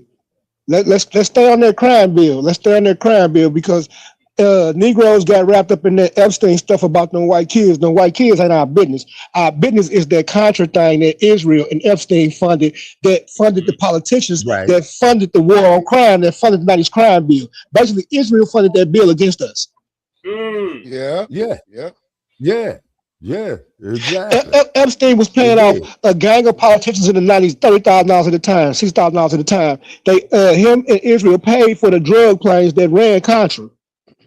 That's public record now. No one's batting an eye at that. And family, be aware of the gaslighting that these white supremacists do. But we got the Nolan Wells case, and then we got the other brother who cases came out where they finally charged the white supremacists. We're gonna cover all that tonight. I'm gonna cover that today too. Move on to the next topic because we've been chopping it up for a minute. I appreciate the bill, Go though. ahead. It's a real good bill. Yeah, I got a couple of angles on that today that I'm gonna do too. I'll be interested to see if you have some of the angles I got, Jesse. Okay, let's see. Real quick, brother. You brothers protect child platforms from skin folk. They dangerous right now. Yeah. That's right. Yeah. You're right. Yep. And then on they're top of not that, saying that no more. Now they're saying that we should just go it on and get our reparations. All before we couldn't do it. Joy is literally repeating everything we said, right, ladies and gentlemen. Now I saw some of y'all comments about Joy. We'll get to that. I'm going to address some of that. Now let's play the current video that just make y'all going to say like, okay, Joy. All right, Joy. Just go ahead on. Just put FBA on your channel or say you're part of just let me play the next video. Hold on. This is the current one. If you don't, and the DNC shoves an AIPAC candidate down your throat, you have my permission and I'll vote for them because the Democratic Party needs to learn that it is not vote blue no matter who. It matters who. They sometimes need to lose in order to learn. Sometimes when you lose, you learn. And I'm just telling you right now, if they put a little ACAT, send Israel all the bombs, give Saudi Arabia all the money, let the UAE run over us and give Trump another plane. If they put another APAC sellout moderate in place of Graham Plattner, and they do not put somebody in who is his same ideology, you have my permission to stay your ass home. Then they will learn when Susan Collins gets 6 more years. At this point, we have to teach Democrats. We need to instruct them and teach them how to treat us. It's like being in a relationship. You got to teach people how to treat your ass. You know, the good thing about it is 6 more years if she A gets whole lot it, of she might French go the way of talking.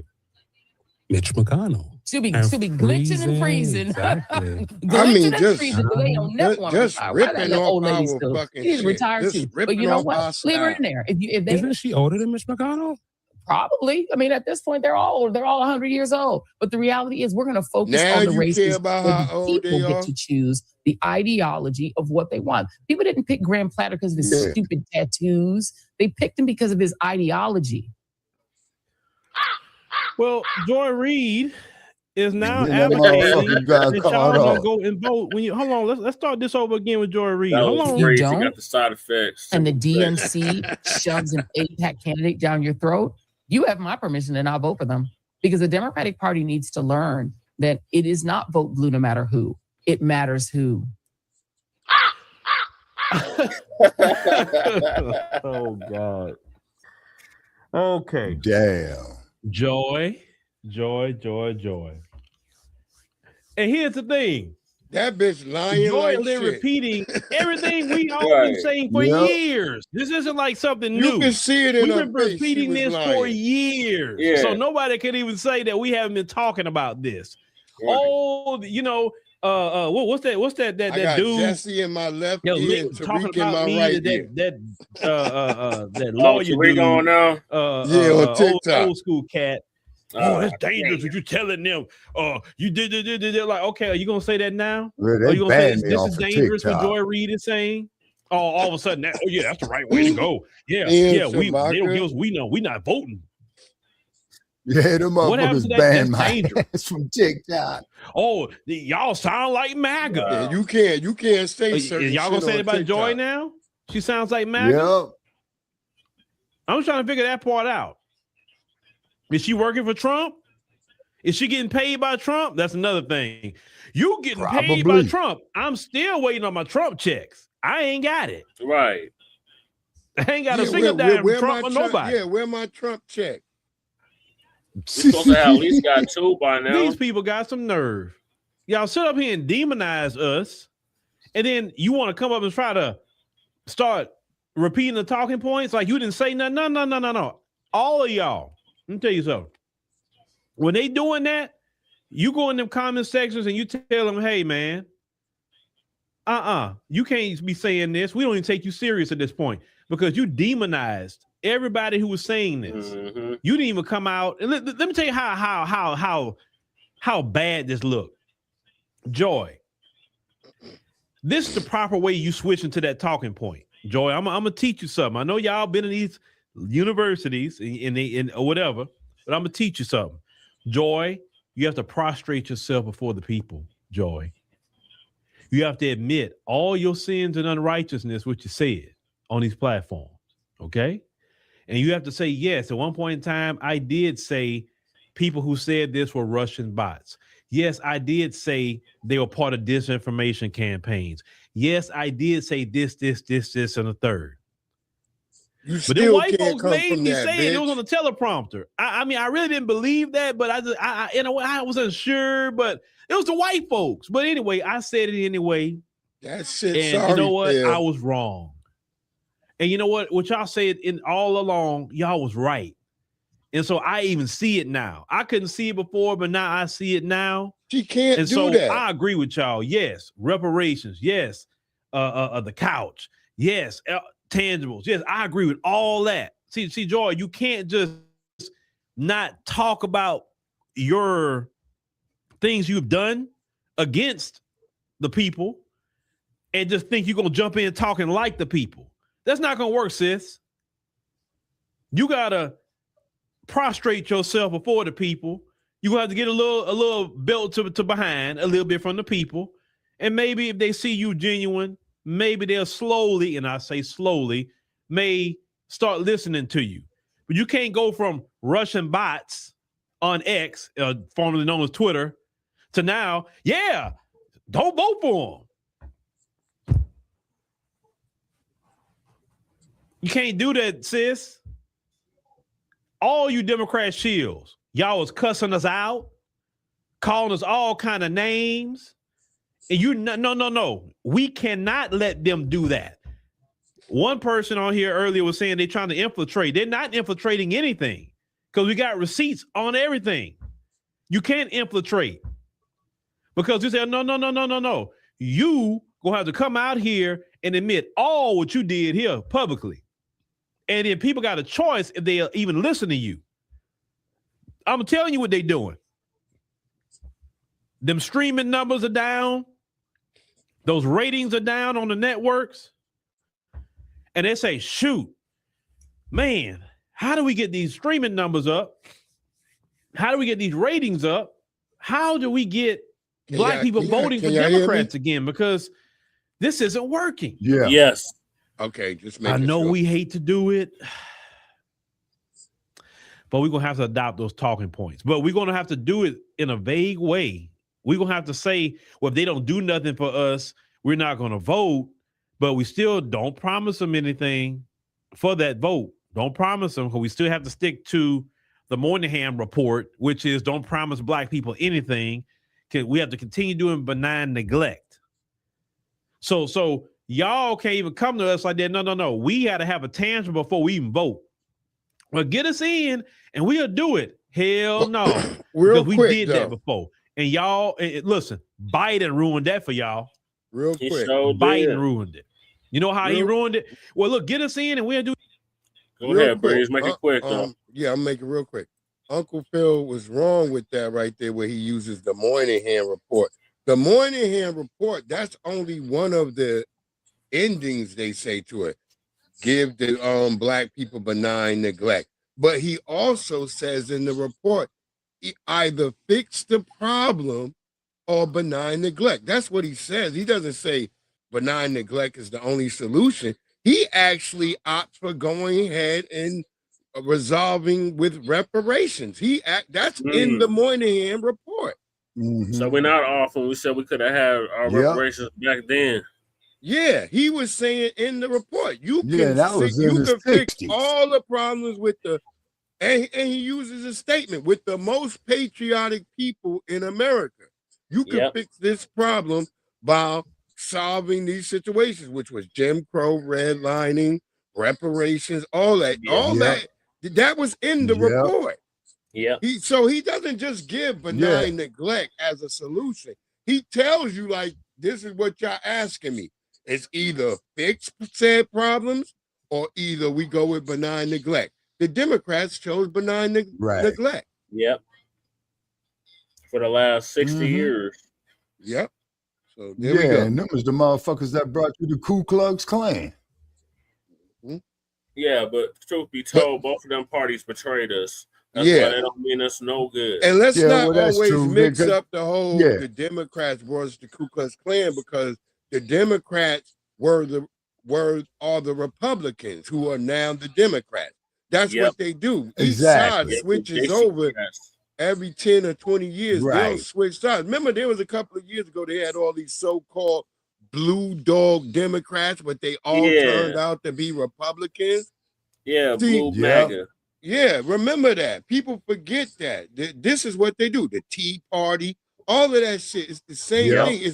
It's what white supremacists do to cause mass confusion. They keep your eyes turning left and right, left and right. So we're gonna have the Freeman Wig Party. That's right, just for niggas and the bitches with wigs. We're gonna have them like because Chuck D wigs and the Tories back in the day, but I'm just saying we're gonna have real freemen with bitches with wigs. That's it. You have a certain with wigs too. Niggas got wigs and septum rings now too. Go ahead, Black Joe. you have a certain sect of Democrats that are proudly saying that they are socialist Democrats. When you look around the world, only a couple of countries have successfully functioned like that. Every other one of them have suffered a genocide or a democide. So tell me how that's gonna work.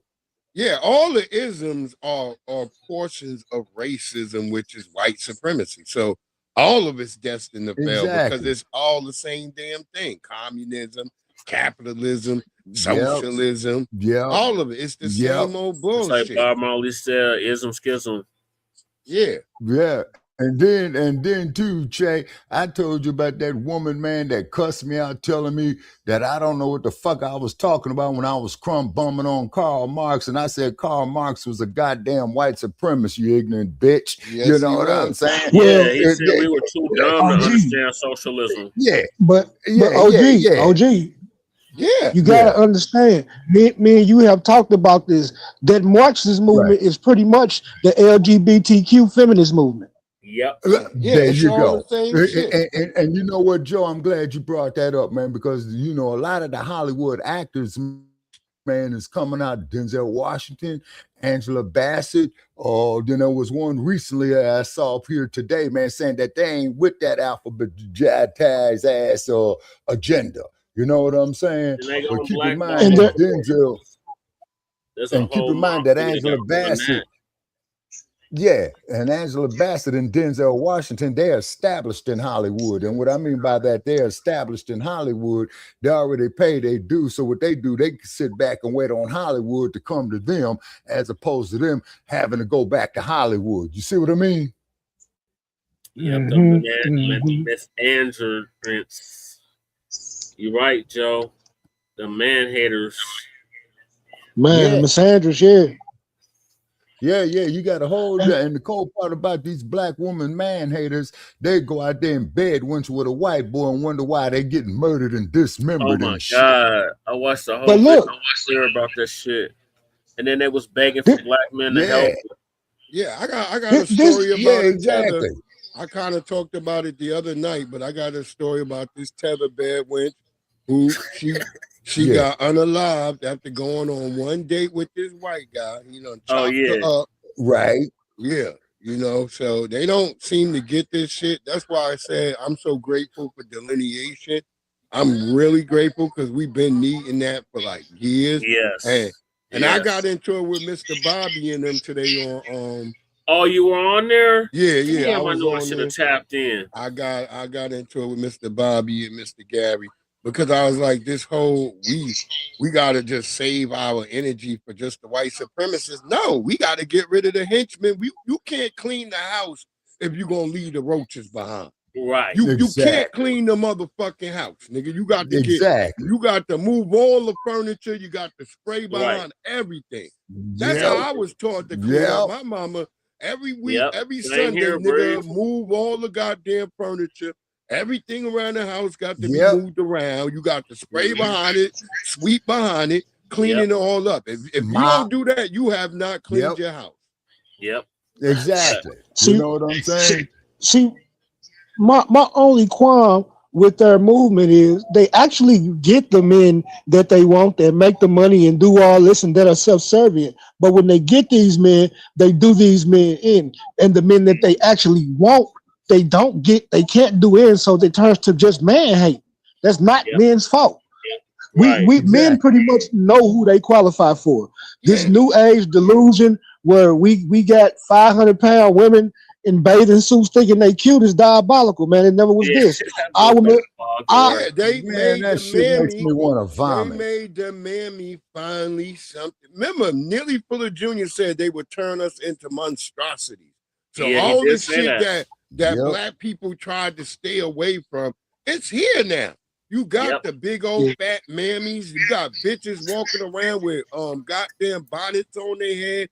Oh like my God! If I see another bonnet, I told the bitch, you look like you make muffins, bitch, with that shit on your head. Where's the cake at, bitch? Damn. Where's the damn cakes and pretzels, bitch? I want baked goods when I see a bitch with that hat on. Damn. Lastly, this is a PSA for the gentleman. The new rash of what's going on is a lot of these young modern feminist women who my body, my choice and hot girl summer, those ones who caught STDs, they're purposely spreading it out of hate. Yeah, out of hate. In the black community. Yep. And for you niggas moist niggas I read too. that shit there And earlier for you today. moist niggas, there was a moist nigga who said he got the HIV and he gave it to more than 200 people and he wasn't sorry. So Oh yeah, I remember that. all you God moist damn. niggas who taking that shit home to your wife and doing all this diabolical moist shit, which there was never no down low brothers. They created that shit. Right. They got the nigga named Karama, the nigga who brought that moist shit out in what was that, MTV's Real Life or some shit? Yeah. And this nigga's got a TV show where they got this nigga on a TV show. A whole bunch of channels for him. Just go on Amazon and look up Karama. He's got a whole fucking this nigga's on all damn day. So they promote this shit. I keep trying to tell people like this shit is manufactured.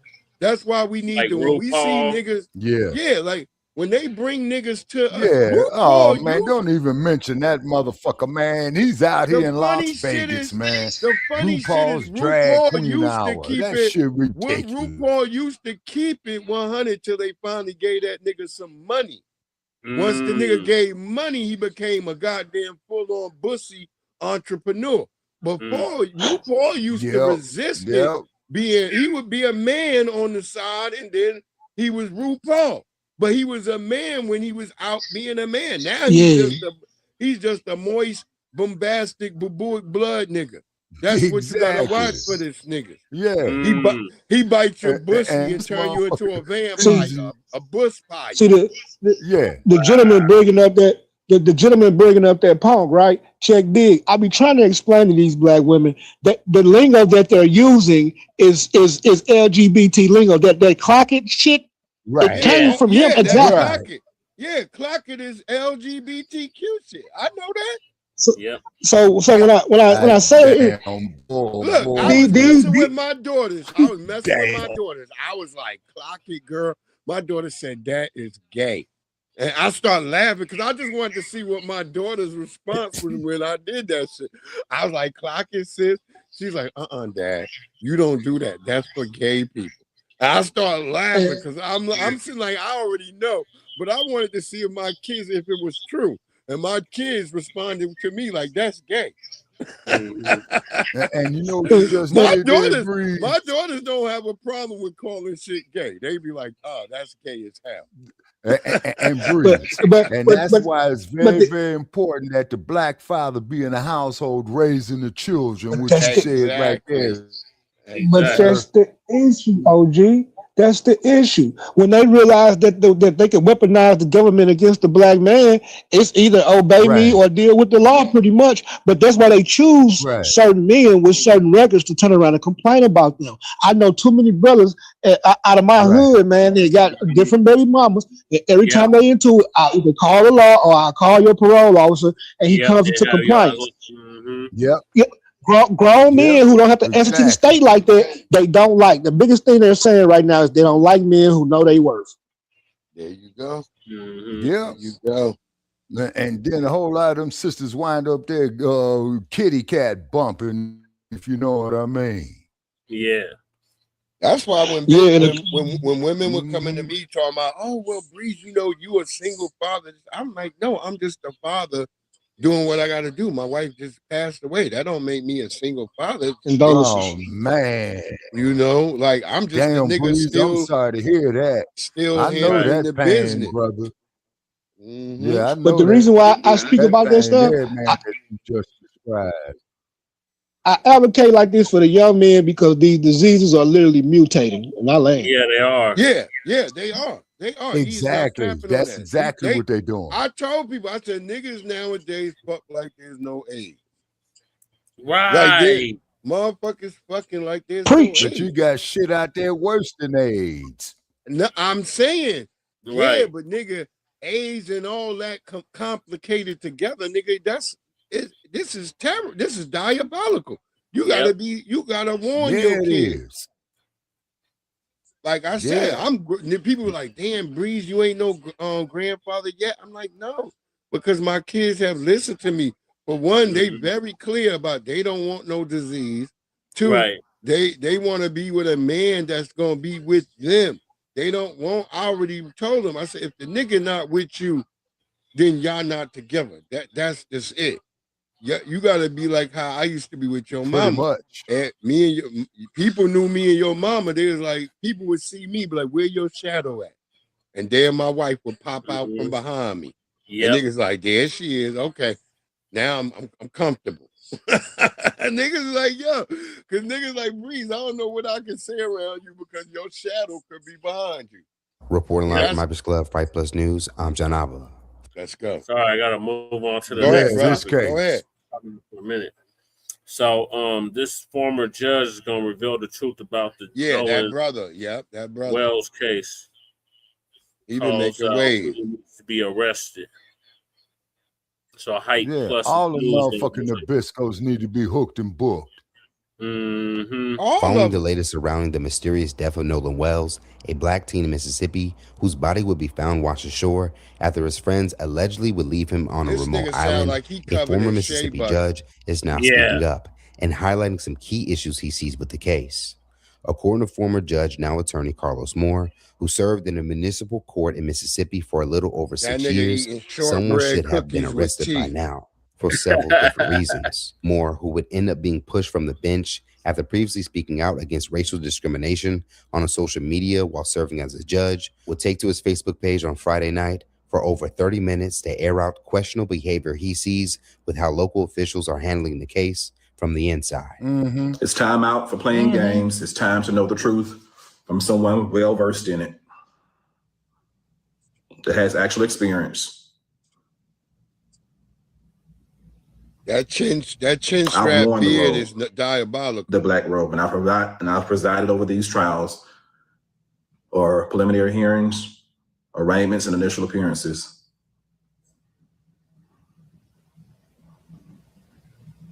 Let's get started. If your beard ain't full, don't do that. So what do we know? We know after watching the parents' interview and reviewing tons of footage from social media, recounting interviews and statements of alleged witnesses that were on Horn Island, we know that Nolan Wells went to spend the night on July the 3rd with his so-called friends. And he went with those so-called friends to Horn Island on a boat on July the 4th. We know that out of the 4 people on that boat, 1 did not return home. That 1 person was Nolan Wells. The other 3 returned home as normal and said nothing. Not normal. Wait, to hold any on. Pause it. member of law enforcement or. No, those kids did not return home normal. They came home and wiped their goddamn social media. They got rid of all of their damn social media. Second, there's also rumors that Nolan Wells had met a white girl on the beach. Which we heard that early on, but it's now being confirmed. Right. Yeah. He so-called was there with this white bitch. Second, if he was with this white bitch, why would y'all have his phone? And there was something else they had, his keys and his phone. That doesn't make any goddamn sense. That a nigga out here that trying shit to don't get with add a up. bitch is gonna lose his phone because your phone is all your shit. You gonna want to show the bitch like, hey, bitch, this me. This what I be doing. You be asking, you asked me about do I cook? Look, bitch, here go my picture. You gonna be showing the bitch all your stuff if you out there with a hoe. That's all I'm gonna say. That doesn't make sense. That a young man in 2026 will be without his phone. Oh, she full Asian? I thought she was Blacc or Who? black and Blasian. Who? The mama. No, she is Blasian. She Filipino Talking and about black. Nolan, you talking about Mr. Wells' mama? Yeah, she is. Yeah. Okay. I saw her mama, and her mama showed a picture of her daddy, and he passed away, but he was a black man. I could see it in the picture. Okay. My fault. Okay. Yeah, I could see it in the picture because the grandmama is still alive. She's still alive. Full Filipino. I thought she's one of them dark ones like my homeboy Ed. That's all. No. She white. The grandmama looked like a white Latino, like a white Filipino. She but the dad was black. They show pictures of him, and I was like, okay, so the dad is. We don't know exactly what his background is, but we can see in them pictures he was a black man. Okay. Mm-hmm. Okay. Got you right on. Thank you. Very, very dark brother. Very dark brother. Okay. Damn. All right. Did you walk her? Okay. But I just wanted to bring that part up, the fact that he's so-called courting a girl, but he doesn't have his phone. That doesn't make sense. That's all I'm saying. Once again, wait. So you play. Go ahead. Okay, I'm sorry about that, brother. I'm sorry about that. So you mean to tell me he was dealing with a little chick? Carmelo Anthony was dealing with a little chick too, right? Yeah. Yep. He took that chick from that Hispanic boy that was supposed to be his friend. Yeah, I keep telling y'all, the white boys get mad when you take they bitches. Right. Yep. Right. Man, here's what I got to say about that, gentlemen. Violation. They have money first. Yeah. Let me tell you, gentlemen, out here something. Don't ever fight over no female, man. If you want to fight, man, come to Las Vegas, fight for some money. But I'm no, you gotta understand. It ain't even a fight over no white woman. It's the fact they can't get white women, so they have to go out. Yeah, they can't get a white guy, so they gotta they get mad and they have to do something malicious, like we say, possibly unaliving a person because you can't get one. We could get. I'm telling you, when I first came to Virginia, I could get them like it's not. I can get them right now like it's nothing. Yeah, it's pretty much a dime a dozen. It's a dime a dozen for them. Most white boys ask they white women when they're out dating, have they ever slept with a black man? With a black guy. Yep. You brought that up, Joe, because that's real talk. They ask that all the time. They call them mud sharks. Yeah, they call them mud sharks. Yep, mud shark. That's right, Jesse. And then if you're a black man dating a black woman, you ask her if she ever laid with her in Nabisco, they get a little apprehensive. And then when they get apprehensive, that answers my question. That's a certified You know what I mean? Yeah, we don't care. White bitches come a dime a dozen. We don't be flexing like, oh, nigga, this a flex. I can get 50 white bitches if I wanted one night. That don't even matter. That's why I look at niggas who act like they like tethers. Tethers tend to get that way. They feel like they won some damn championship when they get a goddamn white woman. No, nigga. Then y'all don't even get the right white women. Y'all get white women that look like motherfucking Officer Paul or Burberry Bill. Porky the Pig and shit. The bitches' bodies don't be right. Nothing. If I'm getting a white bitch, no that ass, bitch man. That bitch, if I'm with a white bitch, that bitch gonna be a style. Y'all gonna be like, that bitch is a mare. That's a real mare. I ain't gonna say no style. That bitch is a mare. Yeah, a mare. Yeah. That bitch is a mare. You're like, that bitch is fine. That's it. That's why I told people, if you gonna get you a white person, why would you get the ugliest white person around? That means you just want to enter the white supremacy system. You wasn't thinking about the white person. But then a lot of these cats, man, get with a man to get a place to stay too, Bruce. Yeah. Oh, that's the niggas with the fat bitches. That's the niggas with on the topic. bitches. Nigga have a Dragon Ball Z t-shirt. The black women that I know that interracially date, when I meet that white man and I realize that he's not a white man, he's a white boy who squandered his white privilege because he can't do nothing with that felony record. It's like, what did you even do that for? Yeah, you right. Yeah, look at Holly Joe. Berry. Joe, that is fucking look at fact. Holly Berry. She paying alimony to a white man. You know what I'm saying? They get these white boys with the goddamn hair that look like peach fuzz. When the nigga got he can't get regular white hair. He's got that because might be some nigga in him somewhere down the line. But that nigga got that peach fuzz haircut and he's got that fucked up Justin Bieber look. He's on meth and shit. This is what it is. And he's like, yo, all the damn time. I see him all the time. Yeah. They cuss. The kind. Yeah. Then she be like, when he say nigga, he don't mean he's not racist when he say it. He just said it because he's grew up around us. That kind. Yeah. Okay, then it sounds like to me that motherfucker should have his fucking teeth knocked out, man, just like how Franklin told Charlie Brown. If I was a knockout on your motherfucking teeth, I'm telling you, niggas are not doing that. I'm telling you, niggas is not doing that. I'm out here in 2006 in Virginia. A white boy walked up to me. He's like, yo, what up, my nigga? And I look behind me.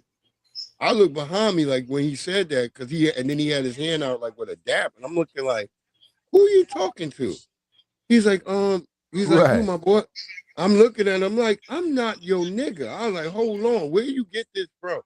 And then the niggas who was out there, the black niggas who was out there, they was like, yo, Breeze, it's cool. He down with us. I was like, no, he down with you, nigga. Y'all let white boys call y'all niggas? That's when I start looking at Virginia niggas differently. I start looking at the Virginia niggas, especially where I'm at, because these niggas out here be swirling. They got white boys all in their family. Oh, man. That sound like where I'm at. Jesus. Damn. Yeah. Boy, that sound like Hollywood, because the Hollywood is Swirl City, man. Although Hollywood is a section of the city of Los Angeles.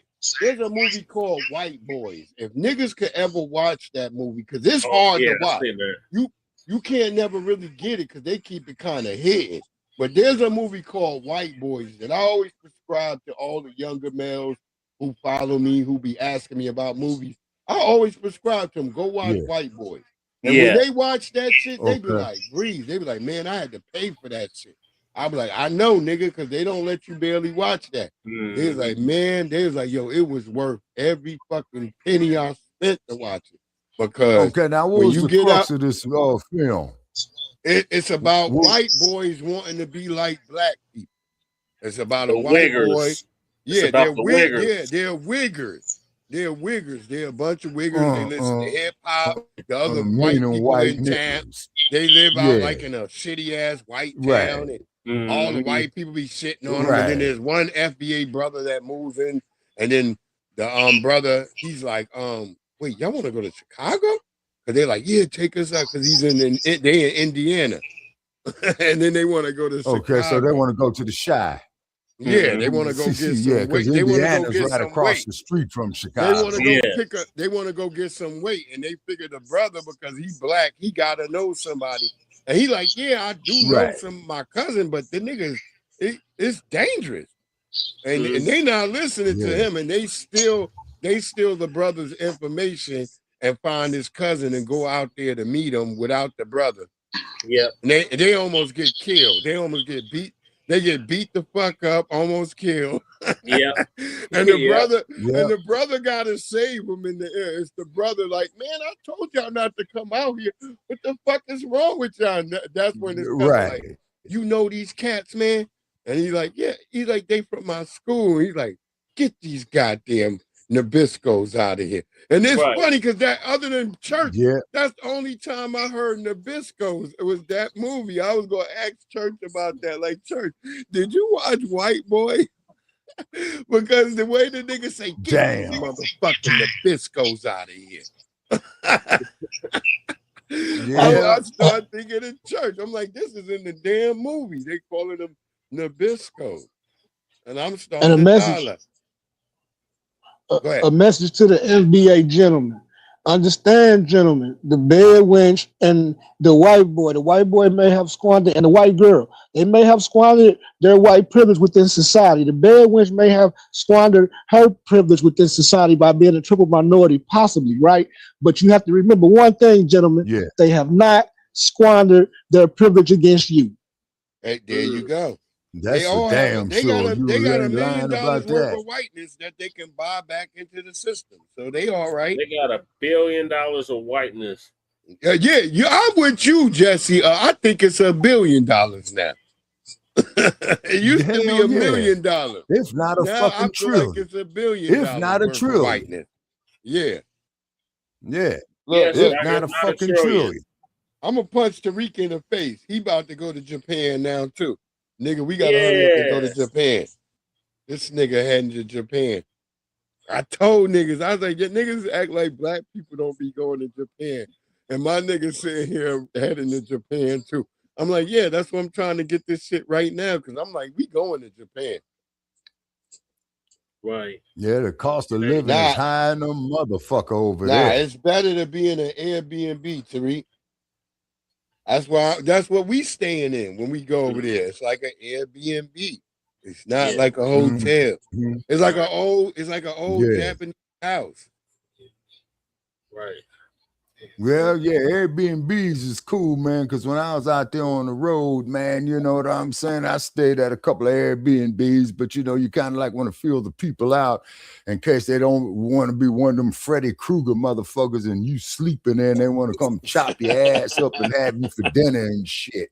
You know what I'm saying? But there was this one Airbnb, man, I stayed at in Oakland, man. I had the homie with me out of town, right?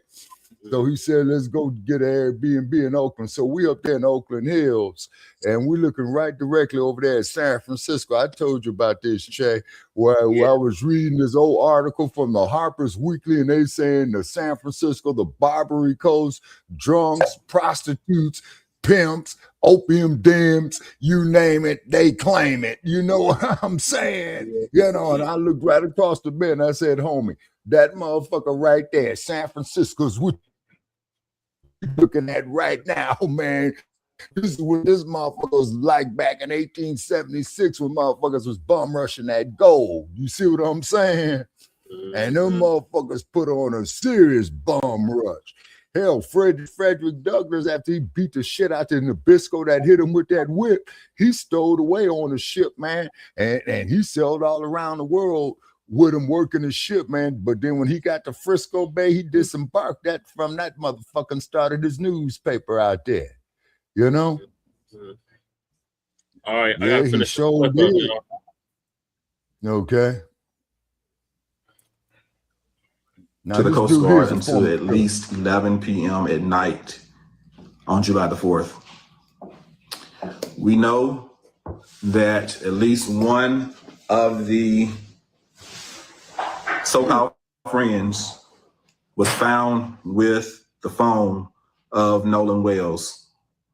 And we know this based on the testimony of the parents, specifically the mother, who tracked the phone and was led to the home of one of the young men where she retrieved the phone.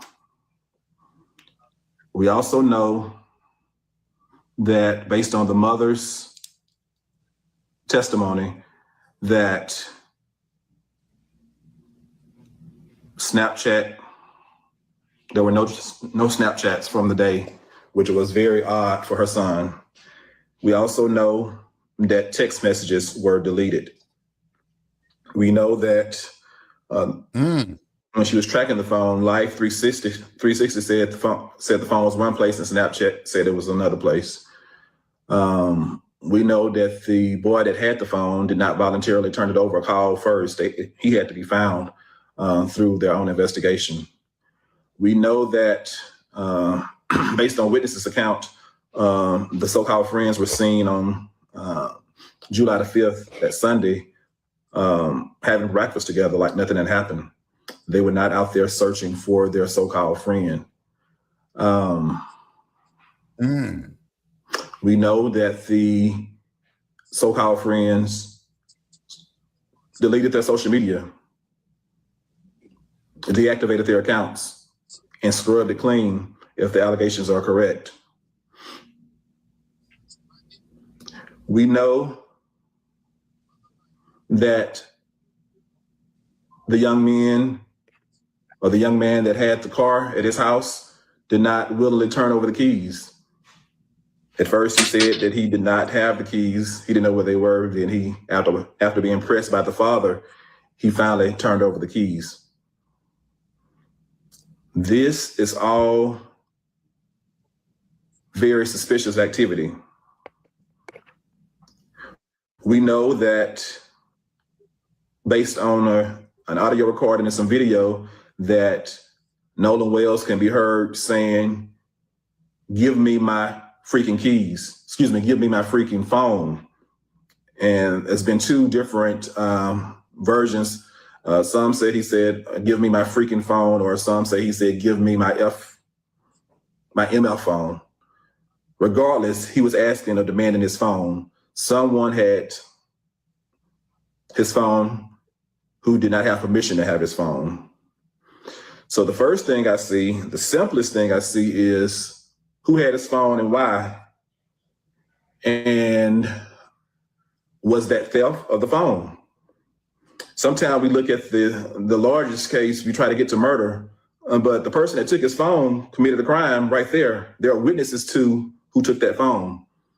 If an affidavit is signed, it's called robbery. An arrest warrant could be signed by a judge in Mississippi to go after that person that had that phone unlawfully. We know, based on his own words, Nolan Wells' words while he was alive, he did not give whoever had that phone permission to have that phone. So was that theft? And that's robbery. I think if the affidavit is signed, if it was presented to me as a judge, I would have signed an arrest warrant for the person for theft of that phone, based on what I've heard. It's not robbery. It'd have to be an affidavit format, but if it was presented to me in affidavit format from law enforcement, I would sign the arrest warrant for, at least at this point, theft of the man's phone. We know who had it. We know who didn't report it to the family. The family had to go find it, and we know that Nolan Wells said give it back to him, and evidently it was not given back to him. Why was that?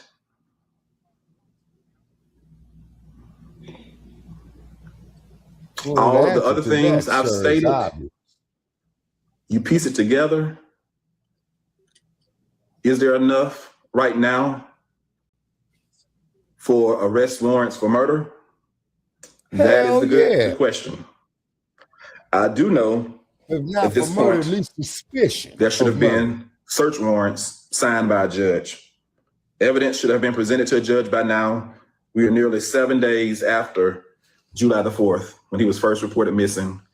There should have been evidence submitted by Jackson County law enforcement agents, the sheriff's department specifically, presented to a judge so that search warrants could be signed by the judge, and there needs to be, or should have been, someone questioning the young men, the three so-called friends, and others, and the social media accounts need to be searched by now, or at least a search warrant should have been issued for the appropriate entities to give the law enforcement access to the social media information.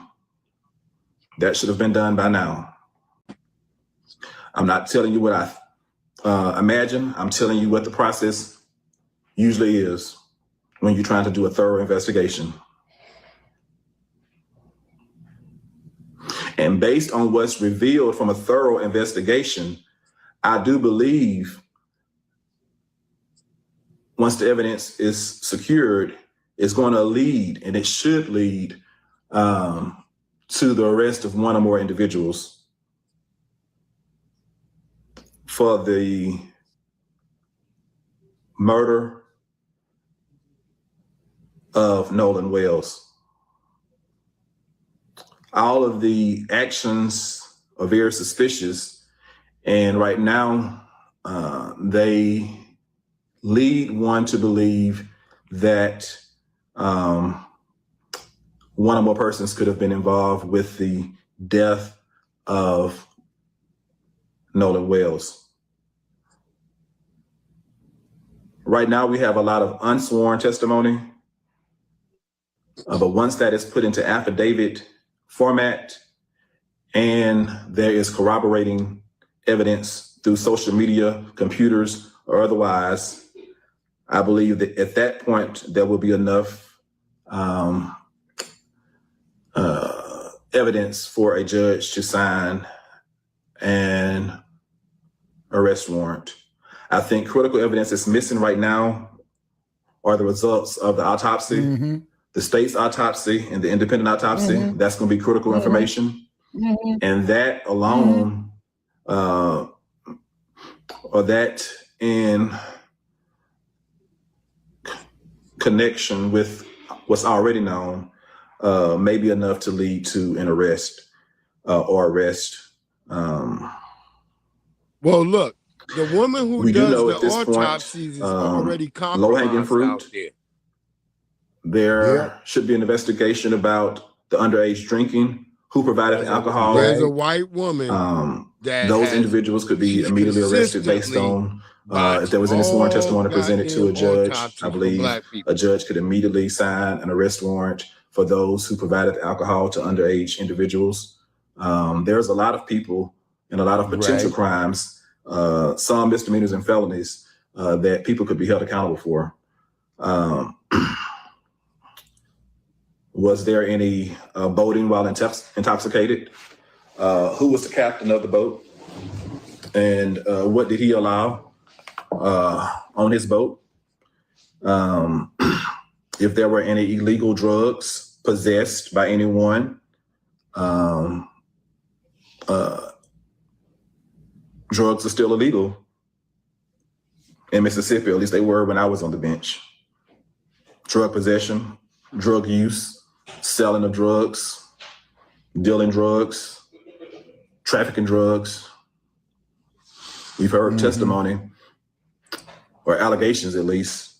I don't think anything's been put in affidavit format yet, about rampant drug use among certain individuals. So there are a lot of things that's been alleged. Once put into the correct format, affidavit-wise, it could lead to arrests for several things, including misdemeanors and maybe even felonies. So there's a lot left to do. We are not rushing to judgment, but I just thought I would come on here and tell you that there definitely should be search warrants issued by now, and there could be arrest warrants for certain crimes issued by now. But for the ultimate crime of murder, it is probably wise to wait to see what the autopsy reveals, or the both autopsies reveal, and then parcel that together with all the video footage, all the witness statements taken, any affidavits gathered, and then make a decision, get it all to a judge at that point, for a judge to decide whether or not to sign a warrant for the arrest of one or more individuals. It would be very interesting to see what the autopsy shows. There's also the potential for kidnapping. It needs to be looked at whether or not they can get to murder. Was there kidnapping? Was this young man taken somewhere against his will at any point? Was there abuse of a corpse even after he died? So there's a lot of things that need to be looked at from various law enforcement perspectives. Law enforcement has to do their job and get the information to a judge in the right format before a judge can act. Had I still been on the bench, if I wanted to act, I could not act unilaterally. I would have to wait till law enforcement brought me the evidence in the right format before I could sign an arrest warrant, before I could sign a search warrant. And so that's how the process works.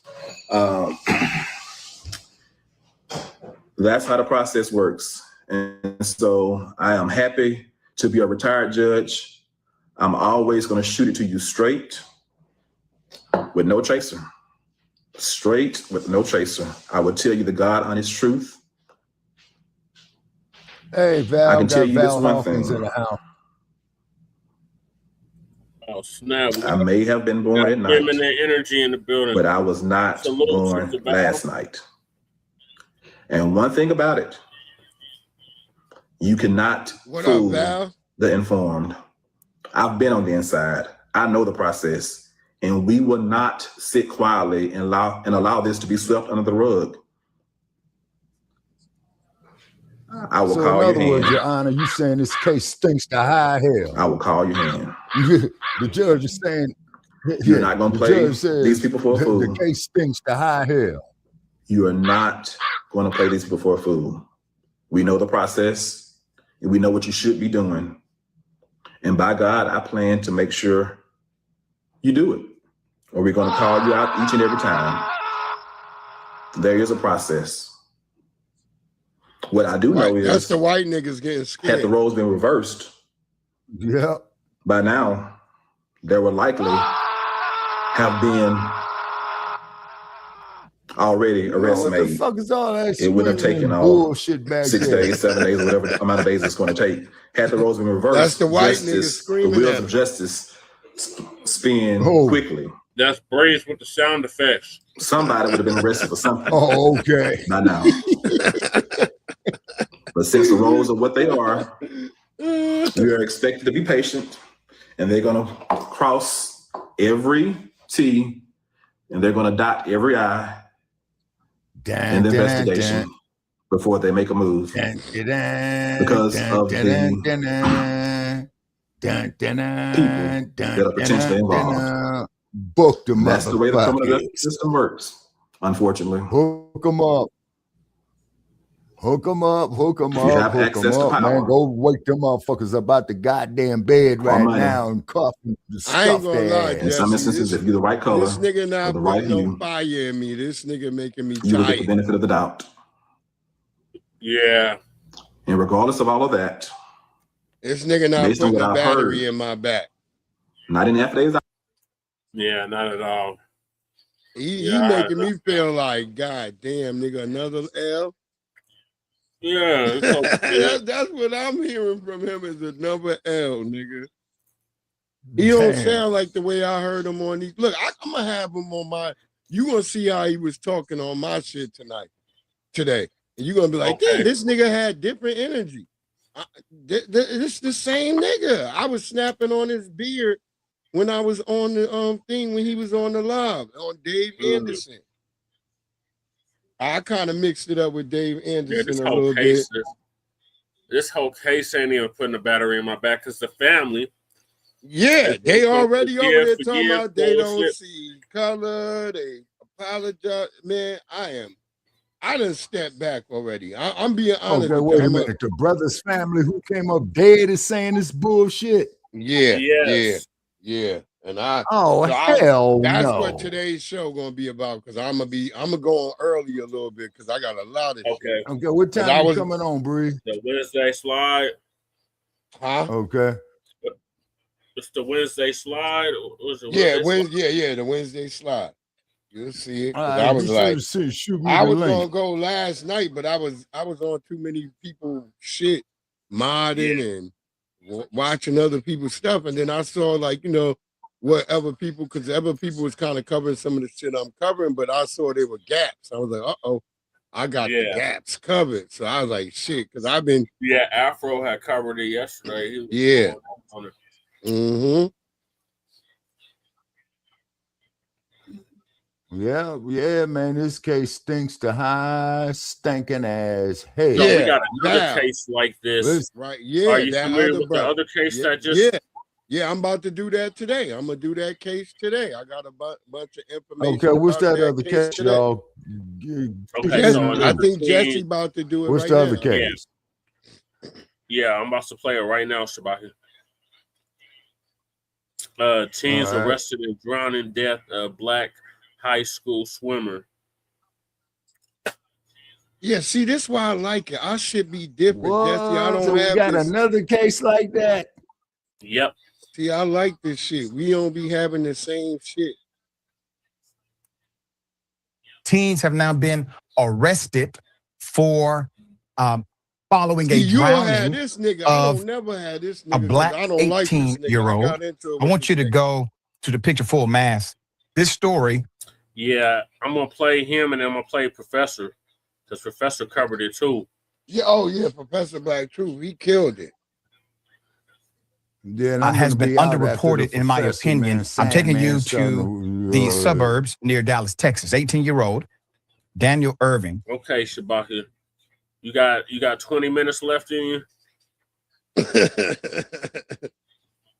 Look, just don't let your kids go fucking swimming with these people. Can y'all hear me? Don't go anywhere with these people. It's like what's wrong with us not learning that? Right. Because we're in a so-called post-racial colorblind society. Right, Val, that's what I said. I'm not getting bent out of shape. I had to fall back. As soon as I heard that, these people right here is who Black people should have been behind, but a lot of niggas didn't hear this story. Remember, I covered this story like a couple of months ago, Jesse. Remember we was talking about this shit? We already was talking about not being around these folks. Yeah, you sure did. Okay, Joe's back. Welcome back, because we lost. Hey, back, Joe. Yo. Yeah. So, once again, you got to be He's probably careful. going through that same bullshit we went through earlier. No, that was on me. Yeah. And then that was on you? Okay. Okay. Yeah, because when we did Frontline Black News, when we did Shabaka's Black Experience Enhanced earlier this evening, man, we was having all kind of goddamn connection issues, man. You know what I mean? Told y'all, nigga, they own niggas back. Y'all think that shit's a man. game. Yeah, they is, man. Yeah, it is. And it's 92 motherfucking degrees out here. The more of us getting midnight. vocal, and yeah, some of that is, I said, but the more of us getting vocal, that shit like got them stressed out. This is a result of these parents raising these modern kids like racism don't exist. Yeah, that's all. Exactly. Yeah.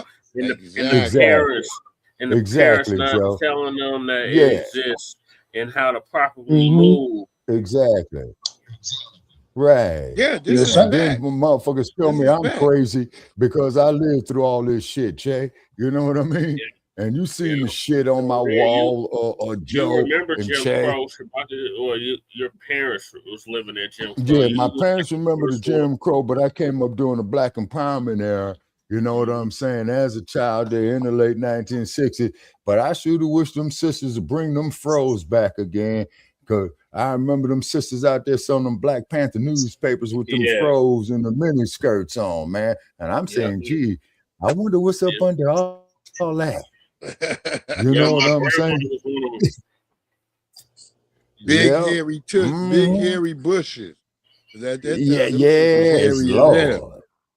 Yeah, you know what I'm saying? Shabaka loved that. He loved that gooch sweat on his face. No, I ain't that kind of guy. You know what I'm saying? No, at my age now, I roll over and put up on the top, and I just rope a dope. You know what I'm saying? That shit a little bit. Yeah, I gotta be like, bitch, shave it a little bit, because I'm from the era where they weren't that bushy.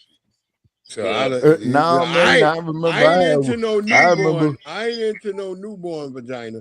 But but get this here, there was one woman I was seeing that had a bush on her. I used to go comb her bush with an afro comb. I know you said that. Yeah, you said that. Work. With the black power pick. Chewbacca combing the shit with the black power pick. This shit crazy. Go Afro pig. Yeah, you know what I'm saying? That shit had a but that woman turned out to be no damn. Yeah, but she turned out to be no damn good. You know what I'm saying? Yeah, that motherfucking bro was no good at all, man. My nigga picking the joint with the Afro pick with the Black Power fist, and she still turned out to be an ain't shit bitch. God damn. Feminist movement, third wave feminist movement. All right, let's get back to this story, y'all. You know what I'm saying? Went fishing with two friends at Lake Ray Rubbert. But he never made it back home. His friends also did not report his death, and his belongings were disposed of. Sounds familiar? There's more. He was on his school's swim team, although the medical examiner determined his cause of death to be an accidental drowning. We'll get into those details. Let's just say this on face value.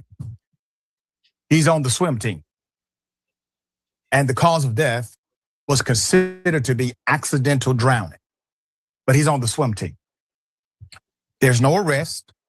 There's definitely circumstantial evidence here because his belongings are not able to be found. Still, cause of death ruled to be self-inflicted, accidental. There's more. Put him up full mass. 18-year-old Lucas Roper and 17-year-old juvenile suspect were arrested after failing to report Daniel's death and allegedly tossing his belongings and deleting evidence from his cell phone. And look, they once white, again, but it somehow sounds we familiar. ain't supposed to think of that. The pair were eventually arrested on charges of tampering with physical evidence, a third-degree felony. The goddamn Chucky. Police told ABC News on Monday.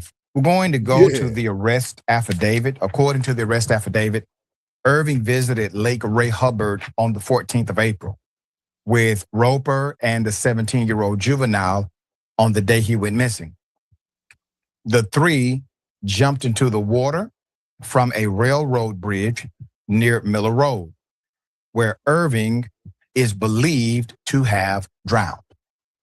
After the teen drowned, Roper and the juvenile fled the scene, and Roper allegedly threw Irving's clothing into a tree line near the bridge. That's according to an arrest affidavit seen by the outlet.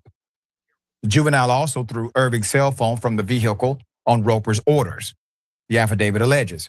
Roper allegedly deleted communications with Irving from his cell phone because he, quote, was aware that there would be an investigation into Daniel Irving's death, and he did not want to get into trouble, end quote, the affidavit states. Okay, now that's Roper intent. allegedly admitted he panicked after Irving drowned during a voluntary interview with detectives.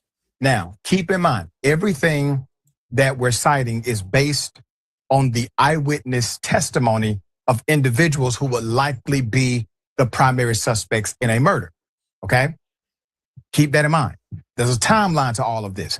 Timeline, April 14th. Do, Sister Val. April 14th, Daniel's mother filed a missing persons report. That's right, Val. With the Raleigh Police Department after she did not or could not get in contact with her son, who had left with friends to go fishing. That's April 14th. They got a 2 days whole later, channel April 16th. dedicated to white people and they The Raleigh Police Department issued a community alert online detailing the disappearance I could definitely of It's called the teenager. ID channel. Go Police check said that shit Daniel out. was They without call it several ID. personal belongings, ID. including his driver's license and cash. Cable. It's called the ID Officials added channel.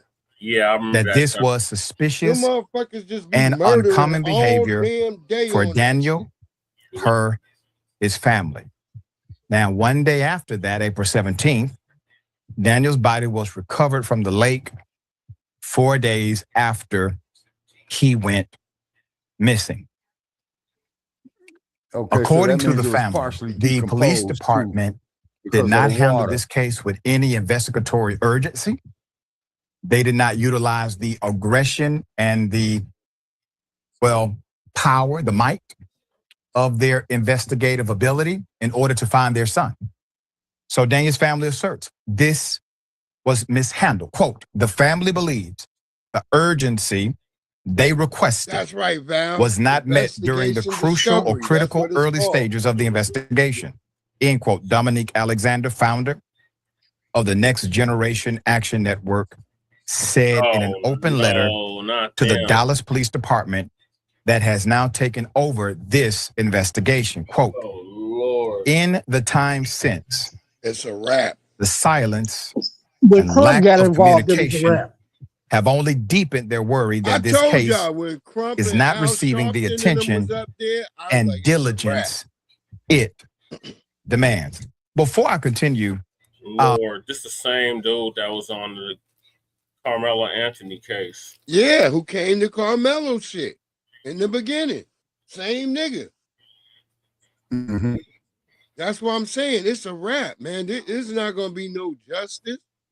Soon as they brought Ben Crump, I was like, oh, they just going to get how much money they going to get out of him. That's all man, it that is. Ambulance chasing motherfucker, man. Yeah. So Ben Crump out here chasing another goddamn ambulance. So this motherfucker, and they man, keep trying to call three him civil ambulances, rights. man, in the last 3 months.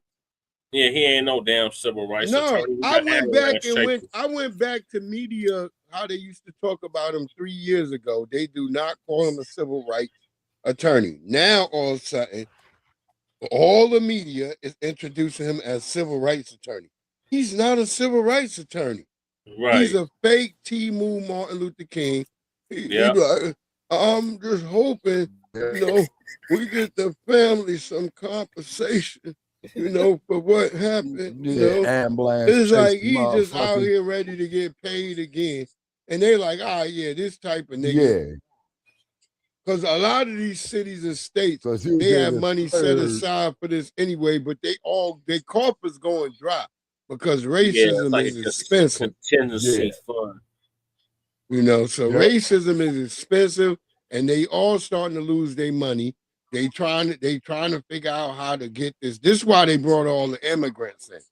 This is another reason for the influx of immigrants. So they can water down what black people got to say about the college. Have y'all seen that? There's a thing they had on all the news channels, ABC, NBC, of some little nigga, some little melanated little nigga waving to everybody that ride through his neighborhood, even the police. Yeah, did y'all seen that story? Yeah. And then it turned out his mama is some damn type of Indian. The dad is some type of black. I don't know if he FBA or something. But this little nigga's always out there, hi, to everybody. Like, nigga, that don't matter when you little, nigga. Right. When you little, nigga, they don't give a fuck. You a kid. Nope. They can tell. Yeah. But when you get older, nigga, when you hit 12, 13, nigga, you going to be like, bye, get these people away from me, goddamn it, all the police. The nigga sounded like little Elmo's World type nigga. Like, nigga, your mom and daddy setting you up for failure. Because when this shit go down, nigga, it's going to go down. Right. People act like I'm so grim because I talk to my daughters so damn grim. I'm like, it's not right. Yeah, it might not be happening now. It's when it happens. How you going to deal with it? Right. Right. Because it's going to happen. And Val that's what black people... Ben Crump is definitely turning into a snake, or Val says Ben Crump is he's been a snake. He's selling snake oil. That's what he is. He just popped up and everybody accepted this nigga. Nobody even asked any questions like, where did this nigga come from? Right. I'm starting to have an issue with Kaepernick. I'm starting to have an issue with Kaepernick too. I just read an article where Kaepernick is also throwing money in this like they did Trey Reid, and no one's communicating with Trey Reid's family. Look,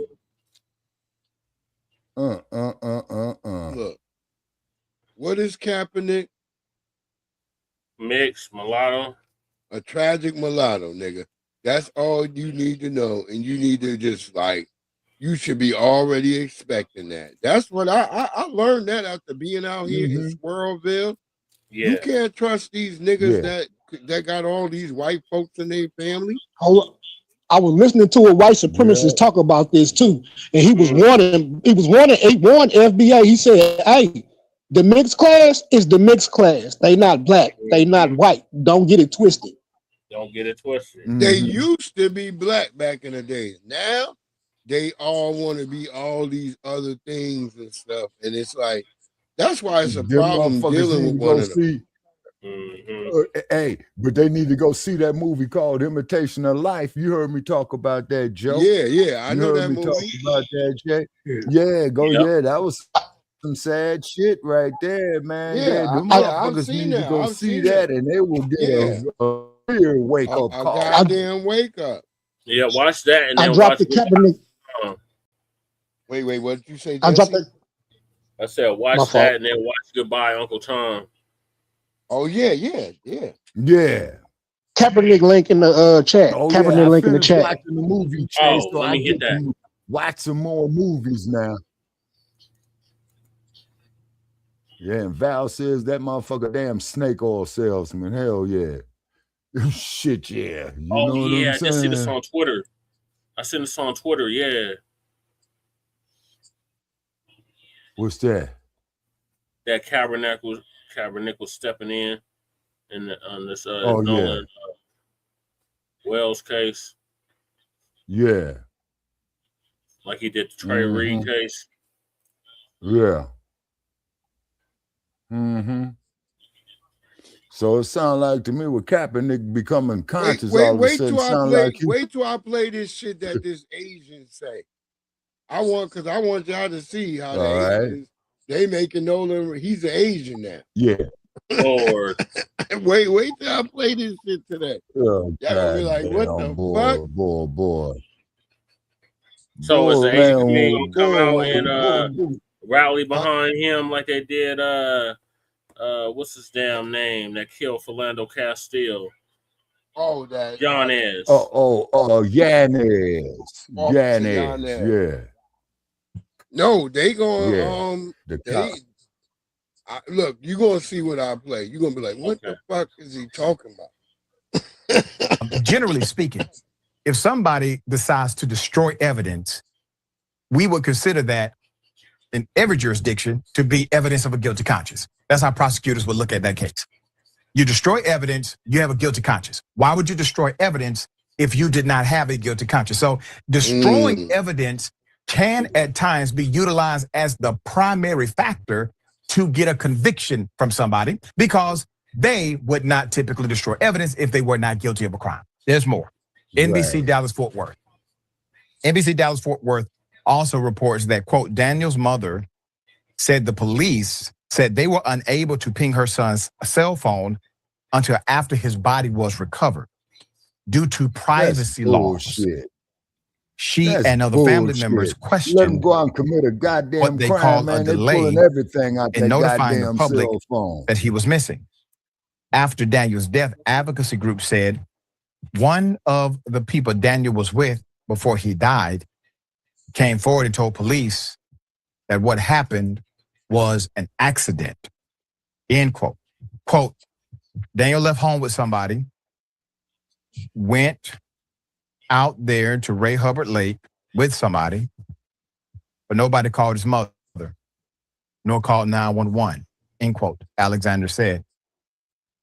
Quote, they have been met with delays instead of accountability, end quote. As Daniel's family mourns his loss, they now have a legal team working to get some answers on their behalf. Doridia Law on Sunday said his law firm will facilitate an independent investigation into Daniel's death. Isn't it sad? Okay, so I mean, he got to Isn't it sad that these grieving, tax-paying family members have to hire independent counsel and independent investigators in order to get to the bottom of something that should be handled by the apparatus of law enforcement, because they do pay to have that service available to them. God forbid something like this ever happens. Now something like this has happened. They can't even depend on the money that they spend that's taken out of their check for their local service to do justice for their deceased son. There's more. The family's attorney added, quote, Daniel Irving was an honor roll student. He was a member of his swim team. He was strong. He was a strong, healthy, young athlete. Okay. For these so that two means suspects he knew how to swim, even if he hit to the say water. he drowned, he would know how to swim. and they left. It doesn't add up. It doesn't. Something smells off to Something us. not right, Shabaka. Yeah, it smells off to us as well. I want you to understand the people involved, the other teenagers. You're not talking about a 5-year-old, okay? You're talking about a juvenile at 17. You're talking about one that's older. You're talking about individuals who know better. And if it's purely an accident, Okay, it's just a valid. you don't discard evidence as if you committed a crime. If it's an accident, you report it as an accident. You know better. The family obviously has to pay for these additional expenses and fees, et cetera, funeral services. Came into existence. We want to help as much as we can. If you can donate, the family does need assistance. Do the very best you can. Like Joe We'll bring said, up this as they come. Get strapped or get clapped. Yeah, hey, there it is. Family and fellow soldiers, I'm the professor. Check it out. No, my fault, man. I forgot what I was going to say. I'm sorry about that. Go ahead. Okay. And this is the moment of truth.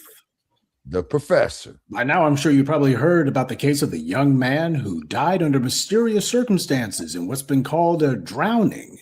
Well, it turns out that there's actually been an arrest in this case. 19-year-old Lucas Roper is accused of tampering with evidence in connection to the drowning death of 18-year-old Daniel Irving in Lake Ray Hubbard back in April. Irving's body was discovered on April 17th, 4 days after he is believed to have drowned. Irving had reportedly gone to the lake with Roper and a juvenile suspect to swim and go fishing. Days after his body was recovered, Irving's family held this news conference demanding answers. What do we want? Justice for Daniel Irving. Amen. When do we want it? Now. Irving's family said then that they wanted a full and transparent investigation. On July 9th, Roper was arrested by Dallas police on one count of tampering with physical evidence. According to an arrest warrant affidavit, Roper was interviewed by detectives after Irving's body was found. Roper told police after the three of them had jumped into the lake from the railroad track bridge, Irving drowned and Roper panicked. Instead of calling 911, the affidavit states Roper told investigators he deleted all communication with Daniel Irving from his cell phone, adding that Roper confirmed he was aware that there would be an investigation into Daniel Irving's death, and he did not want to get into trouble, and states Roper threw Daniel Irving's clothes in the tree line as they fled the location. The juvenile suspect also told investigators he admitted he threw Daniel Irving's cell phone from the vehicle after suspect Roper told him to. We, the family, are deeply inclined these individuals intended on no one looking for Daniel. Roper was booked into the Dallas County Jail. I can tell you that his bond has been set at $10,000. Now, we don't know the status of the juvenile suspect. Because he is a minor, Dallas police are not releasing any additional information. Yes, you have this case out of Dallas with almost exactly the same circumstances that happened to Nolan Wells. This happened to another Black teenager, Daniel Irvin, just 3 months ago in Texas. The Black teen is out ostensibly to go swimming with his white friends, and that's the last time that anybody ever heard from him alive. The family of Daniel Irvin had to move heaven and earth just to get the white authorities merely to start an investigation. And when they do, they immediately find that the Black victim's friends had taken his cell phone and his clothes, and that they deleted all of their digital communications with them before they were arrested. This Roper individual admitted to the police that he had tried to cover his digital tracks. Now, under law, they would call that knowledge of guilt. And yet the so-called authorities are still not pursuing a murder charge against him or even any sort of homicide charge. Instead, it's just tampering with physical evidence. So this guy goes to hang out with a friend. The friend drowns, but he doesn't even think to call for help. He doesn't think to even let the friend's family know what happened to him. Instead, his first and only impulse is, let's get rid of his clothes and his cell phone. And then we're going to go ahead and erase any communication that we had with him. That's not the behavior of a confused friend. That's the behavior of a cowardly killer. And speaking of cowards, the prosecutors are trying to bury this case. They don't want to bring charges at all. They're trying to lay the groundwork to simply say, well, there just wasn't enough to bring a case, you see. That's what they're trying to do. What they're doing at the moment, though, is waiting. They're waiting to see if anyone's going to come forward with evidence that's going to contradict them. Evidence that will make it harder for them to falsely claim, well, there's just not enough proof, you see. As far as they're concerned, unless somebody comes forward with damning evidence, then we got a clear runway to let this guy get away with murder. This is what's been going on in just the last few months alone. So no, Nolan Wells is not some isolated incident, and the response by the white authorities is not a coincidence either. This is the police working to cover up these murders and to help the perpetrators get away with it. Because had the racial roles been reversed, Daniel Irvin would have been arrested immediately, and the charges against him wouldn't be just tampering with evidence. It would be murder. And of course, the entire reason that I'm bringing this up is because this case in Texas dovetails perfectly with the case of Nolan Wells. You see that his white friends claimed that he voluntarily stayed behind on the island, but all they got for that is their word. And if that is true, then why did his white friends have both his cell phone and his keys? Nolan Wells' mother said that she had used an app to track his cell phone, and after a friend went to where it was on land to pick it up, they noticed that some of his messages appeared to have been deleted. So, you look at these two cases here. Two teens turn up dead under mysterious circumstances, an apparent drowning, a number of similarities in the case, but the police are doing nothing but pushing every lie, every excuse they can not to make an arrest. Having someone's cell phone and their keys and messages that appear to have been deleted, well, apparently that's not tampering with evidence at all, now is it? No, and then that's there's robbery. Who had his cell phone and his keys, and they're claiming that a widely circulated video where a voice can be heard, they're going, well, that's not Nolan's voice, why, that's one of ours. And are people skeptical about that? Of course they are. They'd be fools not to be skeptical of this group. These guys are literally recycling the George Zimmerman talking points. Oh, well, if you can't see the guy, then that means you got to take our word for it, right? All of this went down on July 4th, which is a fitting date for this kind of skullduggery to take place. And that's the reason why, among other reasons, that there's no arrest, the authorities are throwing up a smokescreen to justify their own inaction. They've done everything short of saying, we think it was a suicide. That's about the only lie that they haven't pushed out here. They're already saying that it was most likely a riptide or something. He probably tried to swim back to shore, don't you think?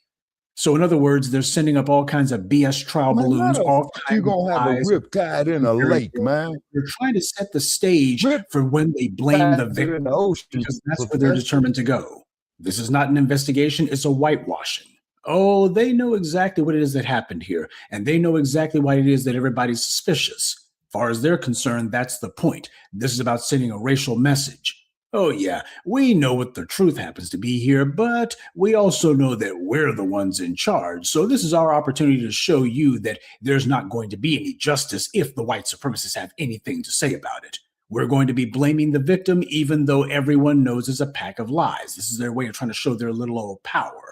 It's like all these times when you got some black person who turns up having been lynched, and the authorities immediately say, well, he committed suicide. Isn't it obvious? That's suicide, the lie that they tell. Yeah. That's the one that they always use. It's their go-to excuse. In LA, but in this case, by cop. So instead, the lie is, well, maybe he was trying to swim back to the mainland.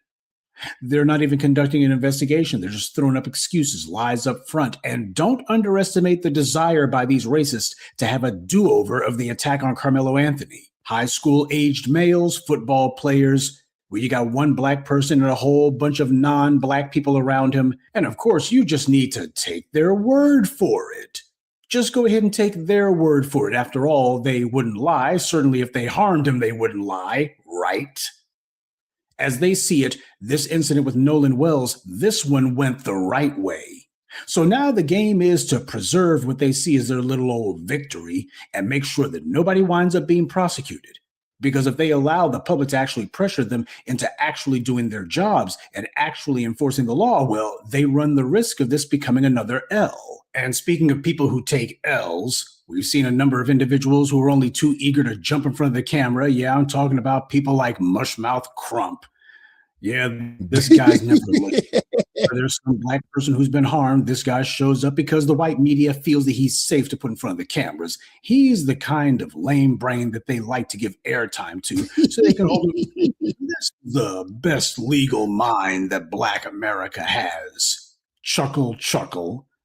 And of course, speaking of chuckling, you got the joke himself, Al Sharpton. Nice to see that he could take some time away from licking Joe Scarborough and Mika Brzezinski's boots to go ahead and get in front of the cameras on this one too. Al Sharpton at this point is desperately trying to regain some of his long since squandered credibility. And in the case of the professional ambulance chaser Crump, he never had any to begin with. I truly can't understand why these families just keep on letting this guy Crump use them for photo ops. I guess somebody must have convinced them that he can bring attention to their case or something like that, even though they don't need him for that.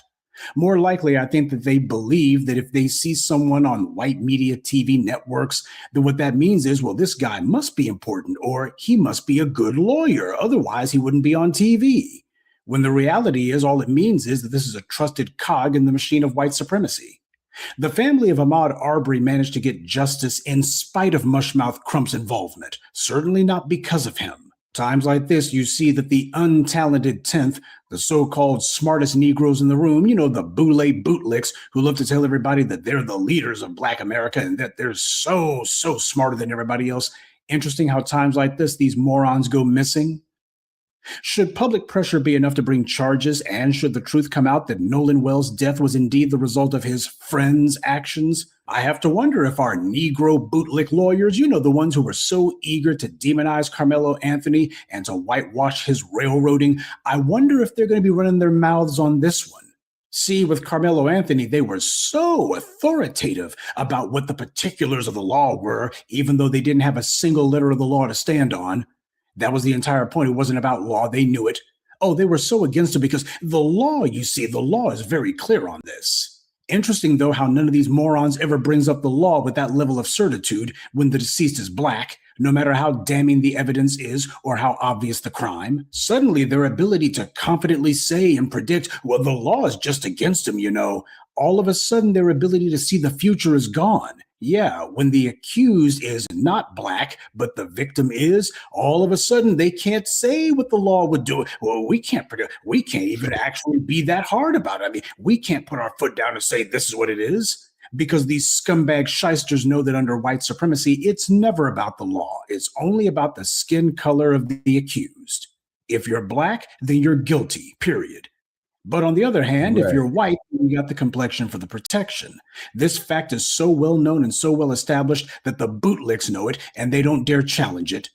When have you ever seen them on a tear talking about how clear the law is when a black person is killed, but then some white supremacist walks afterwards, or vice versa? When have they ever been so certain about the law when a black person is the one accused of something, particularly if they're accused of harming a non-black person? When have these clowns said, well, the law is clearly on his side, you see? No, these lame-brained lawyers, they know the rules of racism. They know the outcomes that white power wants. And these morons know that the outcomes of these legal cases have nothing to do with the law and everything to do with race.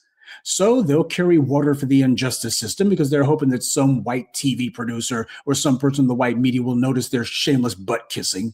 And in cases like this one, they'll show that they have no intelligence and no legal skill because none of them ever talks about what legal options can make. So in what is credibly believed to be the murder of Nolan Wells, this case is the intersection of a number of evils, though none of them is new. It's also a reminder to black parents that you need to be extra vigilant about who your children's friends are. You know, the same way you got to have the talk with your kids about the police, you also better get realistic with them about having friends from the dominant society, because there's a hell of a lot of these irregular forces of white supremacy running around. Because if you're not careful, your child just might, quote unquote, befriend someone like a Kyle Rittenhouse or a Dylan Roof. Right. Let's be blunt here. Right. So long as the power dynamic is based on what it is, which is anti-Black oppression, then it's utterly impossible and foolish for your children to think that they have friends from the dominant society. The relationships that they have are not defined at the personal level. They are defined by the conditions of the society that they live in. And as Neely Fuller pointed out, when it comes to the children of the dominant society, they already know the rules of racism by the time that they hit age 13. They have to know it. They have to know exactly what their power and position in the world is based on. They know it, and they have no confusion about it. But in too many cases, Black children, particularly the ones whose parents allowed them to be raised by television, the white media's television, and their parents who allow the kids to just run around just meeting whomever, because after all, everybody's nice if we are, right? Those children can find themselves in very, very dangerous, if not deadly situations. Until white supremacy has been crushed to dirt and Black empowerment stands tall, the only actual relationship that you can have is oppressor and oppressed. That's the reality. Right. And you play with your life if you forget that. White supremacy is global. How many times have you seen some Black person turn up dead and you got someone from the dominant society suspected of doing it, but they still walk around free as a bird, unworried, as if they're totally confident that the law isn't going to touch them? These are the facts. Facts that Black children need to know, that they need to have taught to them and drilled into their heads until they get it. And we do ourselves no favors by ignoring it, though we do our children a lot of harm by ignoring this reality. Black children need to be aware of this, because if they're not, they just might wind up hanging out with their friends for some sort of occasion, like some sort of holiday, thinking to themselves that these are their buddies. And then, too late, they'll realize white supremacy doesn't take a holiday. Good day and be one. I'd like to take a moment to mention some of our contributors: Derek, Anthony Pollard, Rebellious Zoe, Kareem Lawless, and James Hampton. Salute to them and thank you to everyone for listening, liking, and sharing this message. Black empowerment only exists because of you. Yeah, once again, the professor is speaking undisputed truth. Right. Because only a fucking idiot would believe this shit, man. It was an accident and all that. No. You all murdered that young man. Yep. See, and this is a request that I got. This is a request that I got to any new Black media that's listening. We have to remove some emotion from some things because we're really overlooking a super talented artist of a lawyer who is Sean Kent, who represented their child man who shot their young Black boy. If they remove Crump and put that man in with the evidence that they have against them white folk, it is a good chance we can really see some results. But we have to get past, if we can look past the white folk that Johnny Cochran represented, why come we can't look past the folk that Kent represented? He's the best lawyer that Black folk got right now, and we need to take advantage of that and remove emotion over him representing child. If you go and look at what he did a masterful job. And I land. That's a good point. Yeah, and then to quote Johnny Cochran, Joe, you know what I'm saying? I remember because I grew up in LA where he was a lawyer at, and he took a whole lot of cases pro bono. And the key case that he took pro bono and won was the Deadweiler case. And you could Google it, look it up, Deadweiler case, 1966. Now, respectfully, OG, in 2026, pro bono?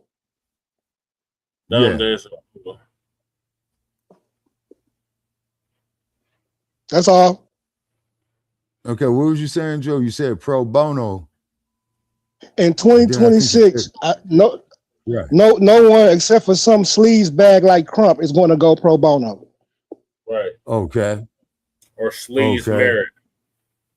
Yeah. Right. Like the once again, if you remove emotion and you go back and you look at Sean Kent's performance, with that evidence that they have of what that them white boys did and what already been locked up, Crump is going to botch this for those people. Yeah, I agree, Sister Val. I agree, Joe. Okay. Yeah. Crump got to stop being greedy. Some things are about justice, not compensation. You're damn right about that, there, sister. OG, and about being greedy. I've been following that Trey Reid case since it happened. The grandmother is so distraught that no one will communicate with her. Not Kaepernick, not Crump, not nobody. Then Crump jumped to the young lady who baby the Mississippi thing. Like it's a pattern here. And now Kaepernick is jumping behind this with him again. Man, listen. It's called misdirection. Harry Houdini was a master of it. He show you his right hand while he do it with his left. My Negro family, stop falling for the misdirection. That's all I'm saying. I land. I agree, Joe. Yeah. All right, Shabaka, what are your thoughts? Okay, what my thoughts is that this case stinks to high hell, number one. Number two, okay, you always hear me say it on Shabaka's Black Experience Enhanced. They're trying to get their lies straight now. You see what I mean? And I have no doubt in my mind that they murdered that young man. There's not a doubt in my mind that they murdered him. Look where the fucker was at. He's the only brother out there. You know what I'm saying? Yep. Yeah, see, and then, just like Joe said, look at Dylan Roof. You know what I mean? And then that kangaroo court judge. Oh, by the way, you're going to love this here, y'all. That kangaroo court judge that said that Dylan Roof deserves to have a fair trial and all that old type of shit. You remember that there, Che? Yes, Shabaka. I got to that motherfucker, man, got caught with his drawers down, man. They got some shit up on his ass. He got caught with his drawers down. Yeah, that motherfucker there is facing some damn sex crime shit. Man, during that Panther Revolution that jumped off in the 60s and 70s by the Panthers, man, that is what made these people think twice before doing stuff like this. All of this kumbaya, we all one people thing, and telling these children that there's no racism has led to these situations. Like, I have to go back around and I look at his parents and I see how he affiliated and kicked back.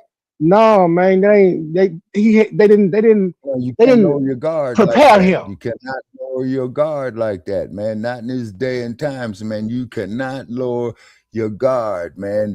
These Nabiscos want to invite you, and you be the only black one out there. Hell no, man. Hey, I respectfully decline. You all go on and have a nice day.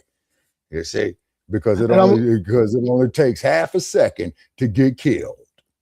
You see what I'm saying? And I'm a big believer. I'm a huge believer in a father that's present, that's weak and subservient, is worse than an absent father. Okay. And that's exactly what Nolan's father represent. Exactly that. Okay. If your son is watching you be dominated, if your male offspring is watching you as the breadwinner and you're breaking your back, he knows you're supposed to be the head of this house, but you're subservient and you're taking orders and you're standing in the corner and shutting up when you're being told to. Well, that kind of changes the male offspring. And like I say, if they would have went for Carmelo with the passion clause, he probably would have been out in 2 to 5 years. But they got him a lawyer. They had a law firm with the prosecutor. That should have been some kind of some kind of flaw. Like that should have ruled something out right there. No, Joe, that's exactly what it is, man. I forgot what they called it, man, but it's kind of like a double jeopardy. Yeah, it's a double jeopardy situation. You see what I'm saying? And what do they call that brother Che? He didn't have proper legal counsel, I think. Yeah. Yeah. You see, he didn't have proper legal counsel. You see what I mean? And I forget, and there's a term for it, man. I forgot. Now, so in other words, man, it's like this here. Go ahead, Joe. I'm just saying, during that time when that child trial was going on, I was pissed watching it because I was like, look at this Sambo perform. And after it was done, I sat back and I thought about it, and I was like, oh shit, he's probably one of the best black lawyers out right now. The one that said that he took the case because he needed to pay his bills, need to pay the house owner. He did all the Johnny Cochran animation, all of the went through all of the evidence. Like, bro, he's an actor. He's a very talented actor. On top of knowing law, okay. They're missing an opportunity, probably over emotion. Yep. Well, look at Paul Robeson. You know, he was an actor, an athlete, and a lawyer. Yeah. No. I'm saying his performance art in when he's defending his client, or when he's working for his client, his performative measures in his act is amazing. I haven't seen this since Cochran. Okay. Okay. You know how Cochran was like, if the glove don't fit, and was all through the courtroom talking and showing emotion and all. Yeah. See, it makes a difference. You're trying to sway jurors, not the judge. Mm-hmm. Right. Exactly. Yep. But I'm gonna call it a night, y'all. Yeah, you that's know what I'm saying. But before you call it a night, we got an Nabisco that decided to put his hands on a sister. Uh-oh. Dun. What's up with that? Pink Proud Boy Pump does this to a black woman. Did he get his ass whooped? A racist attack caught on camera. We first told you about this on Monday, but questions still remain. Michelle Nix with the new bird's eye view of the confrontation. The newly released videos by Akron police seem to reinforce cell phone video we saw earlier in the week of a white man assaulting a black woman after referring to her with a racial slur. Criminal charges have already been filed against this man, and the FBI is also reviewing the case to see if it should be considered a hate crime. Shut your mouth. No. This cell phone video taken in Akron's Highland Square last weekend captured national attention. Mr. Walls. Days later, 26-year-old Andrew Walls of Kent pled not guilty to the assault on Cameron Morgan after calling her the N-word. He's also accused of possessing a firearm while intoxicated. But Walls not only denied it in court, but when questioned by police that night. Were you involved in the fight? No, I got hit, man. I don't know what happened. Two new videos just released by Akron police this morning give more of a bird's eye view of what happened and include showing Walls allegedly not only punched the black female, but a second woman immediately after. Others appear to tackle Walls after he threw several punches, and Morgan, the victim, told police she attempted to break up that fight. The victim also told Akron police that Walls then dragged her by the hair and she hit her head on the ground. It's unclear if that's part of this new video. The victim, Cameron Morgan, reported Wait to a minute, police man. I see 5 goddamn black men standing there, man, and they didn't stomp this motherfucker. Seconds later, she was And I'm assaulted, looking at that although it's correctly, and unclear I know what I led got up to that bifocals on interaction. now. The information has been turned over to the FBI to determine if federal hate crime charges will be filed against Walls. Video posted to social media is ultimately how Andrew Walls was identified. Walls is also allegedly a member of the Proud Boys and is facing a second assault charge related to a woman who is not a minority. His next court appearance, March 11th in Akron. Reporting in Cleveland, Michelle Nix, 19 News.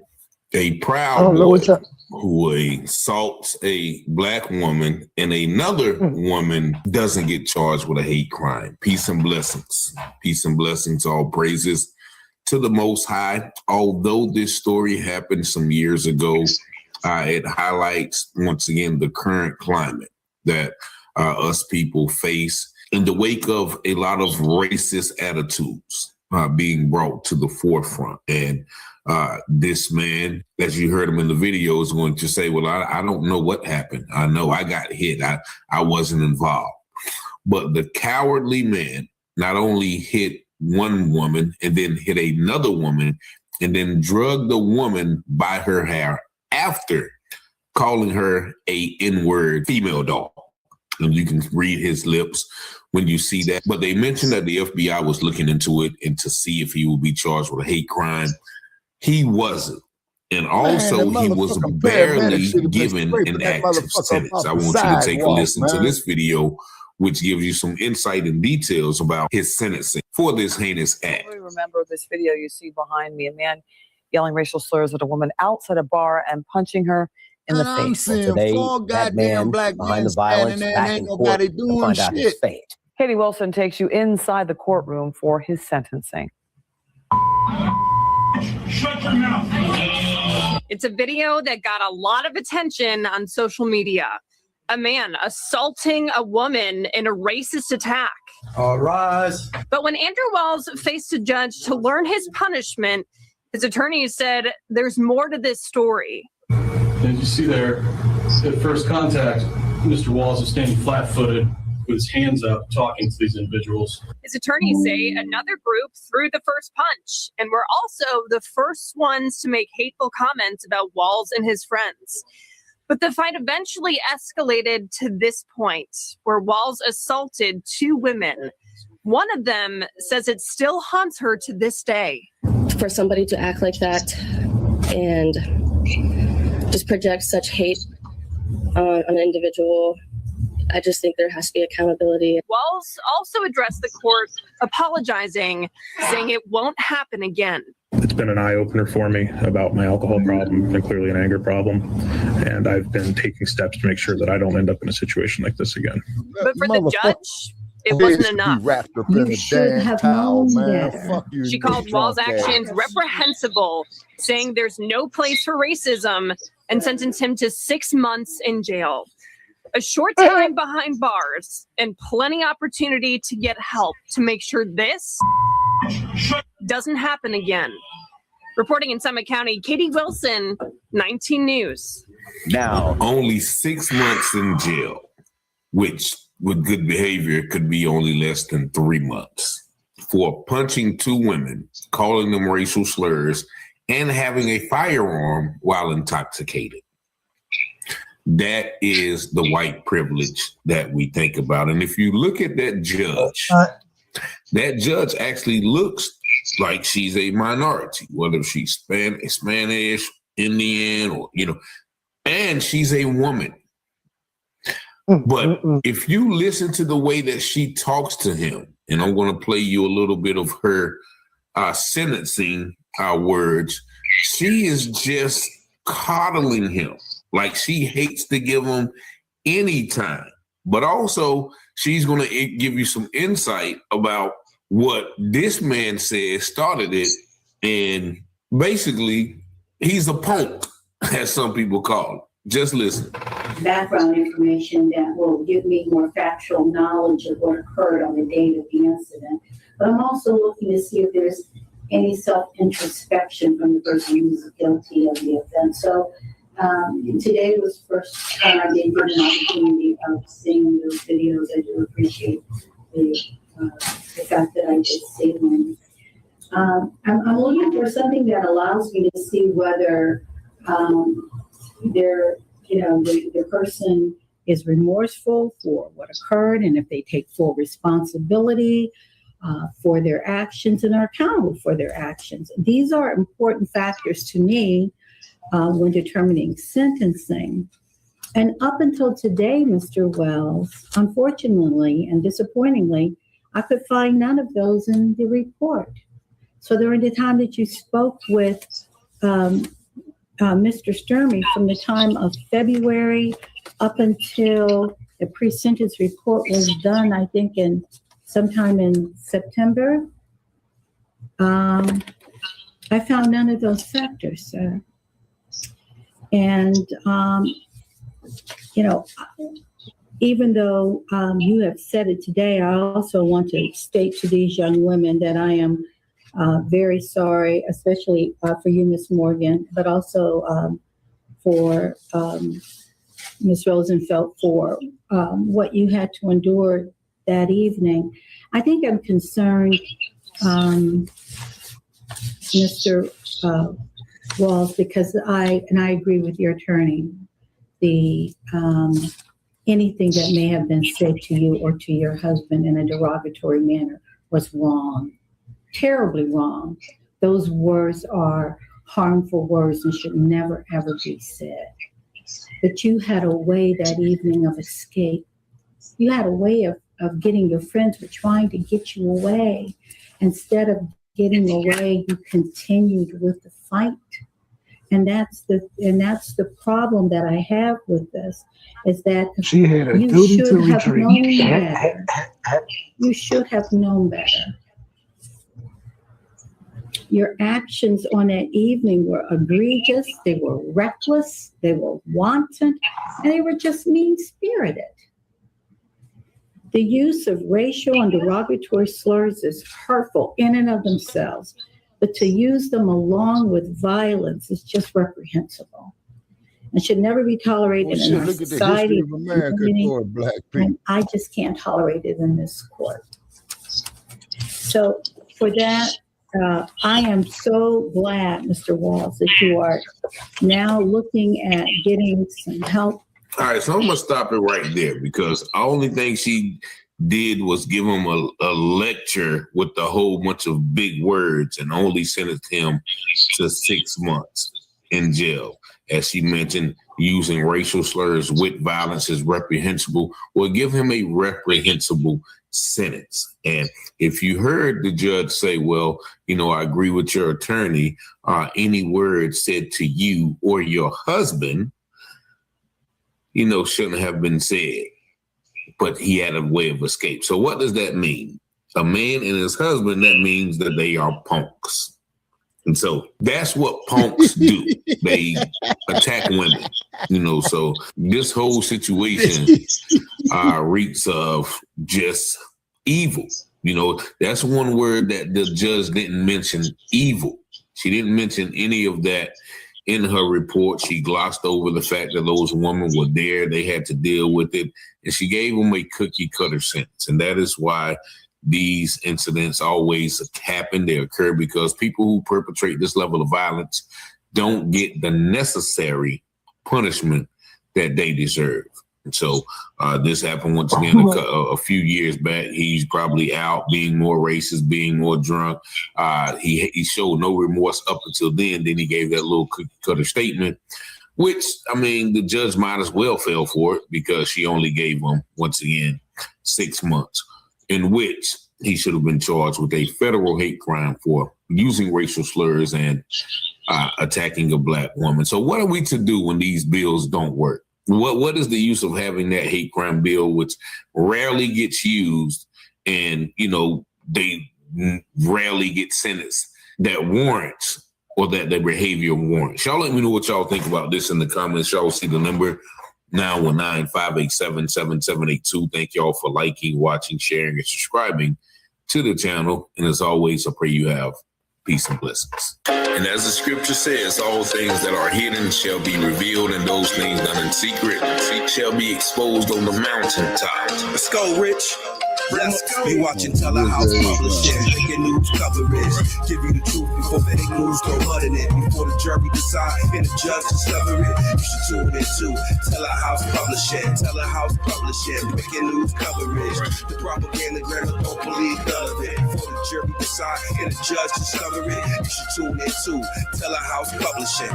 Who keep the people informed? Stories abroad from literary work where the narrative's wrong. The research is always on point. The commentary is hard. It's Rich Teller raising the bar. Follow along. Shout out to FBA, still FTP. Big up NFAC. And all my Black families. It's three sides to all stories. Which one you gon' believe? We run down on the false prophets when they come to deceive. 100% urban world news, current events. We don't like them lies. Media is biased. We got God inside. Ladies and just as power. If you don't know by now, look around. We the darkest hours. Cops squeeze their hammers because they don't understand. We stop and freeze with our hands and kill us off like cancer. Don't speculate before the facts on the case. Telehouse set them straight by from the Richard Vasquez. You watch your Telehouse Publishing, breaking news coverage.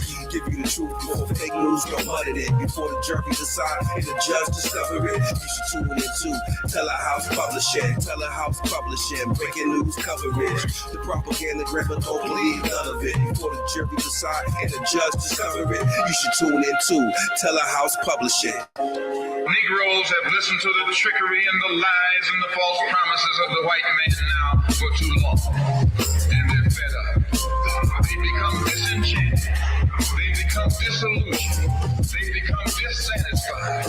And all of this has built up frustrations in the Black community that makes the Black community throughout America today more explosive than all of the atomic bombs the Russians can ever invent.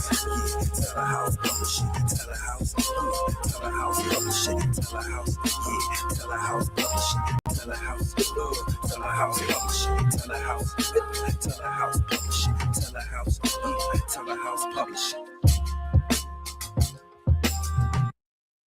damn, we lost Joe. All right, Shabaka, what's your closing thoughts on Shabaka, you're muted. Oh, shit. Yeah, can you hear me now? Yeah, I can hear you. What's your closing thoughts on your way out? Okay.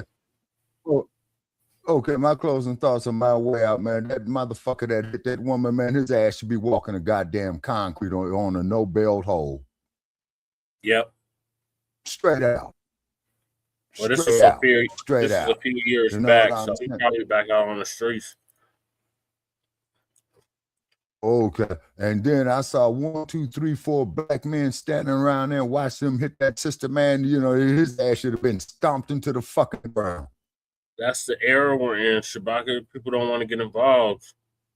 I was watching a video earlier where I know. brother tried to intervene on a domestic violence situation, and the victim was caping for the perpetrator. She was all up in the way, trying to defend the perpetrator, and she ended up getting the brother that tried to help jacked up.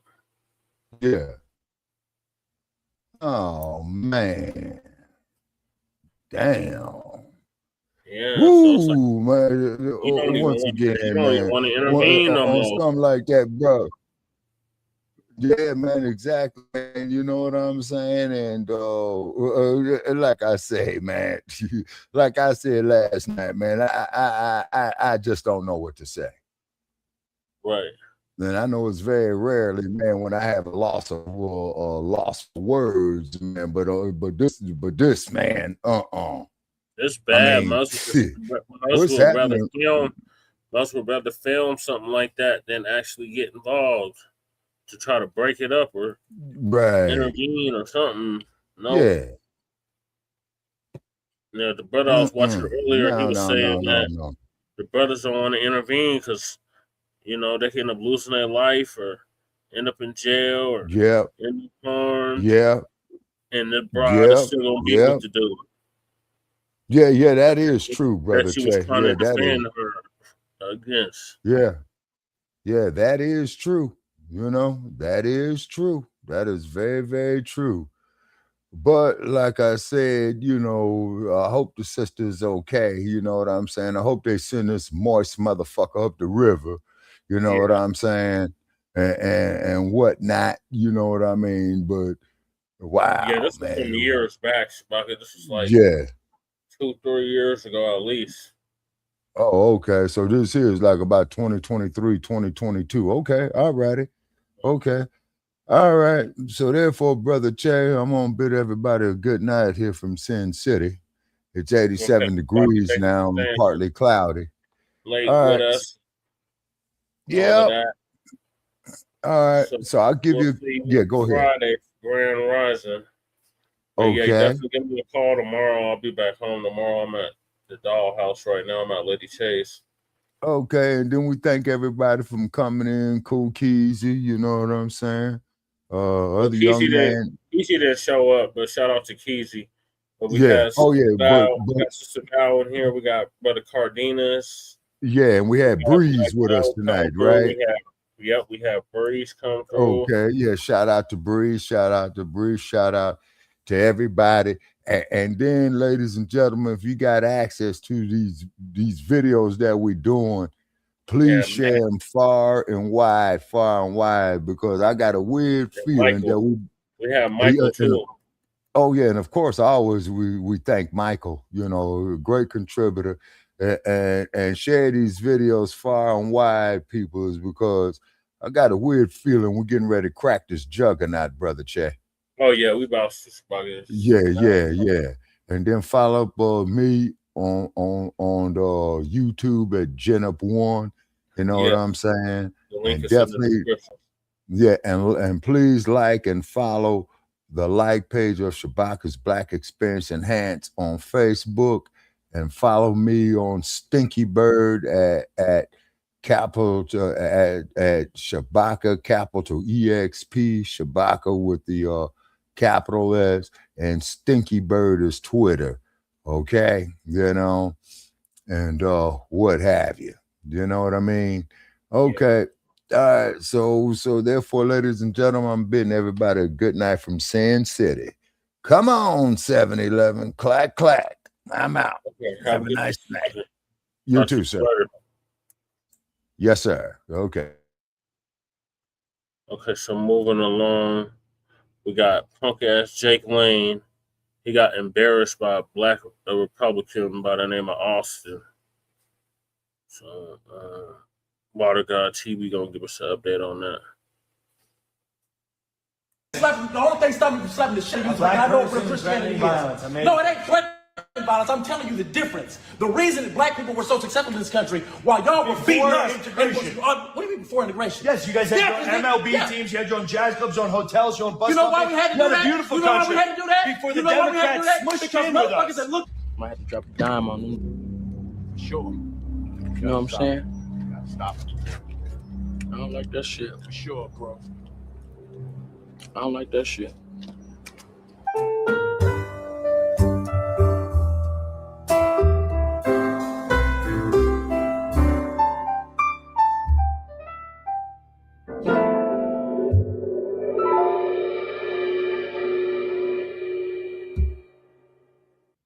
All right, y'all know how we do. Always pushing health, wealth, and a better understanding of self. So in this video, y'all, we got Jake Long and Austin off script go head to head about the history of black and white people in America, right? Some very, misinformation that was done on Jake Long part. I think Austin off script held his own. I definitely think he held his own. I clarified a lot of things that he could have clarified, but when you in the heat of the battle, sometimes you just going off and you getting a little heated because somebody is, saying things that's definitely ain't true and kind of antagonizing you a little bit. But I want to know what y'all think, man. This is very interesting. It's been a lot of content on X where I'm seeing a lot of white men and black men debating on American history. I don't know if this is, a script or this is a part of the play, but I'm seeing more and more of this, but I want to know what y'all think about this in the comment section. Without further ado, make sure y'all subscribe to the channel, hit that like button, push me on the algorithm. Let's get it. What does that mean?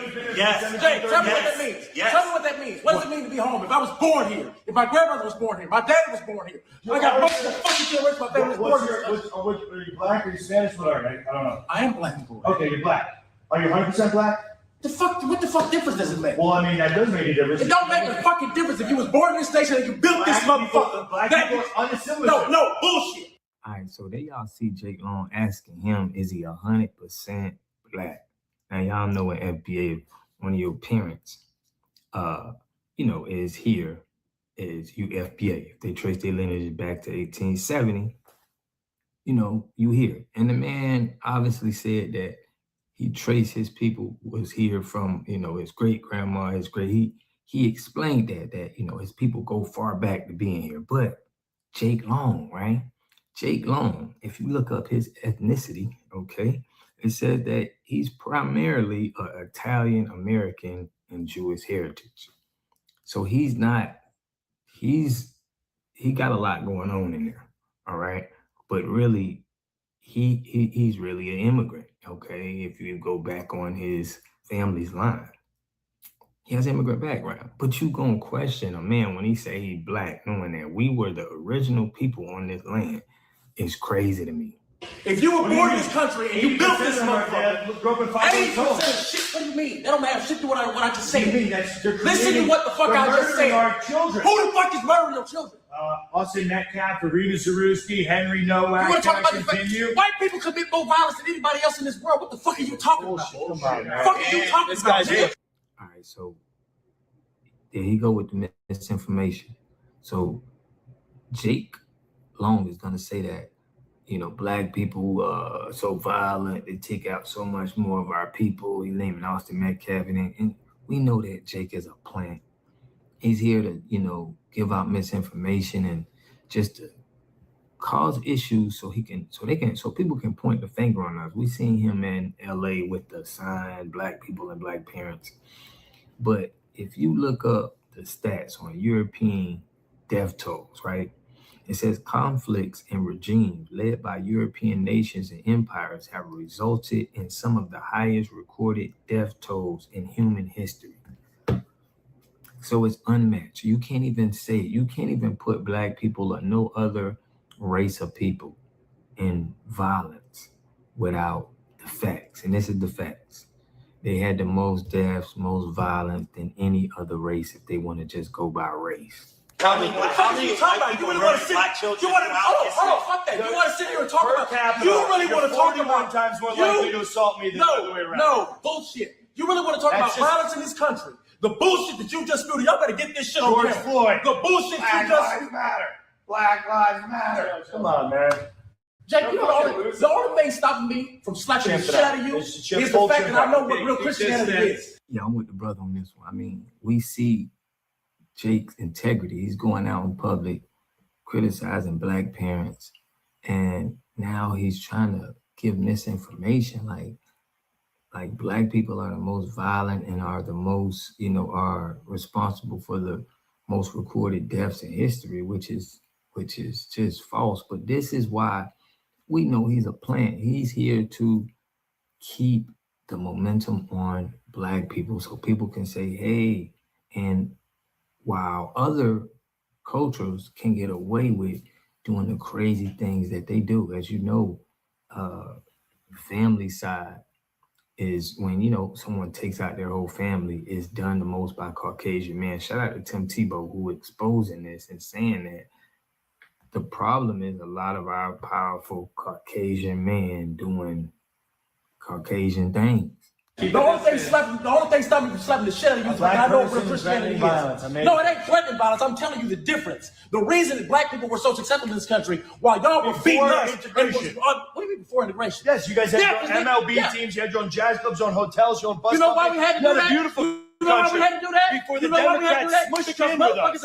All right, y'all see what Jake Long said, and he was saying some truth in that part. We had a beautiful country. It was our country, okay? We had the airplanes, we had the airports, we had bus stations, banks, all of that. But that's why a lot of our towns got burnt. That's why all of the violence from the Europeans was done so that we can integrate. He's making it seem like the Democrats the Democrats just integrated us. No, first it was the destruction of our towns, destruction of our resources, so that we will be more vulnerable to have to integrate. Okay, he's not saying that, but he is saying y'all had a beautiful country. Okay, we had 20 million acres of farmland. We was feeding the country. Okay, we were advanced in all of the technology. Somebody had to stop it so we can integrate with y'all and now be at the bottom of the totem pole. They know exactly what's going on.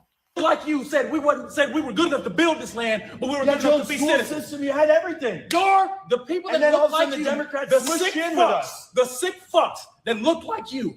Justice Taylor has said that a Black man can build this nation, but he has no rights that a white man is bound to respect. Sick motherfuckers, sick white peons that think the way that you think. Like Al Sharpton. No, it ain't Al Sharpton. No, it ain't Al Sharpton. No, it ain't Al Sharpton. Fuck, this disease is real. That's what you don't understand. No. The difference between motherfuckers like you and niggas that actually built this bitch is why. Did you watch the BET Awards this year? No, I didn't. Did you celebrate? So y'all see how funny it is how he brought up the BET Awards. Did you go to BET? Nobody care about no BET Awards, but it's funny how the owners of these record labels and the BET and all of these music companies don't get credit for the destruction. He always got to talk about, the paid employees that's going out and doing this behavior or saying all of this stuff that's, making our culture look bad. This has nothing to do with us. We would have never been like that. A lot of this happened because of integration. This was all by design, okay? So now you can bring in some of what y'all was doing over there in Europe. Now you tricked our people and got them doing it. Now this is just facts, okay? He knows before this, we were built, we had our own things. It was none of this behavior. All of this started after integration.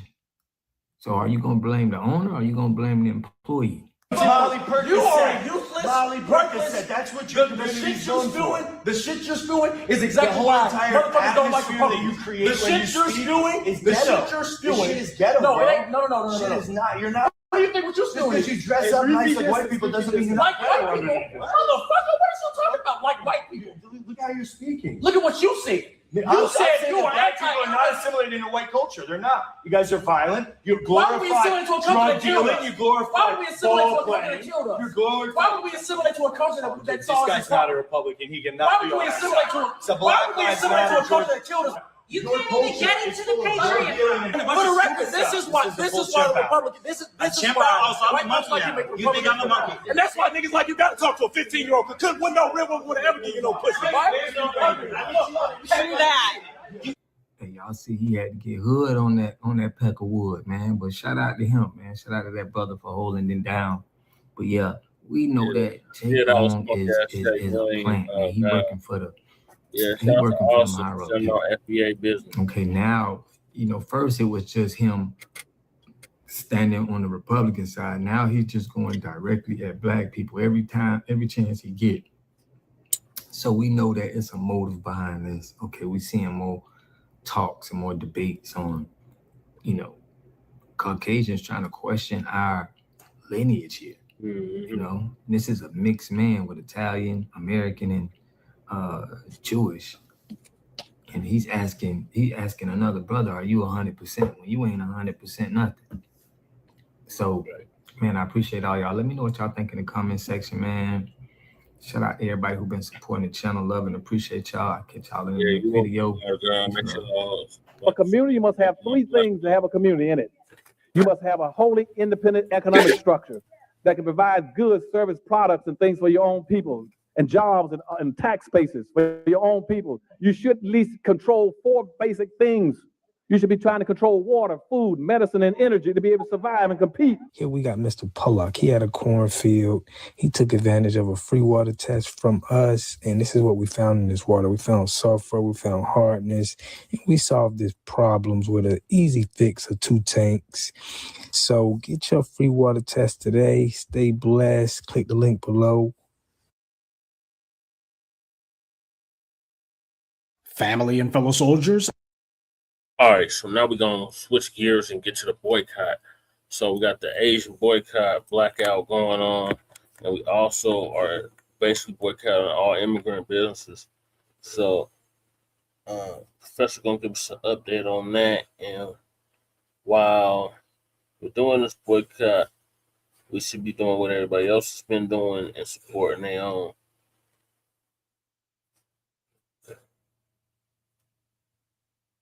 I'm the professor, and this is the moment of truth.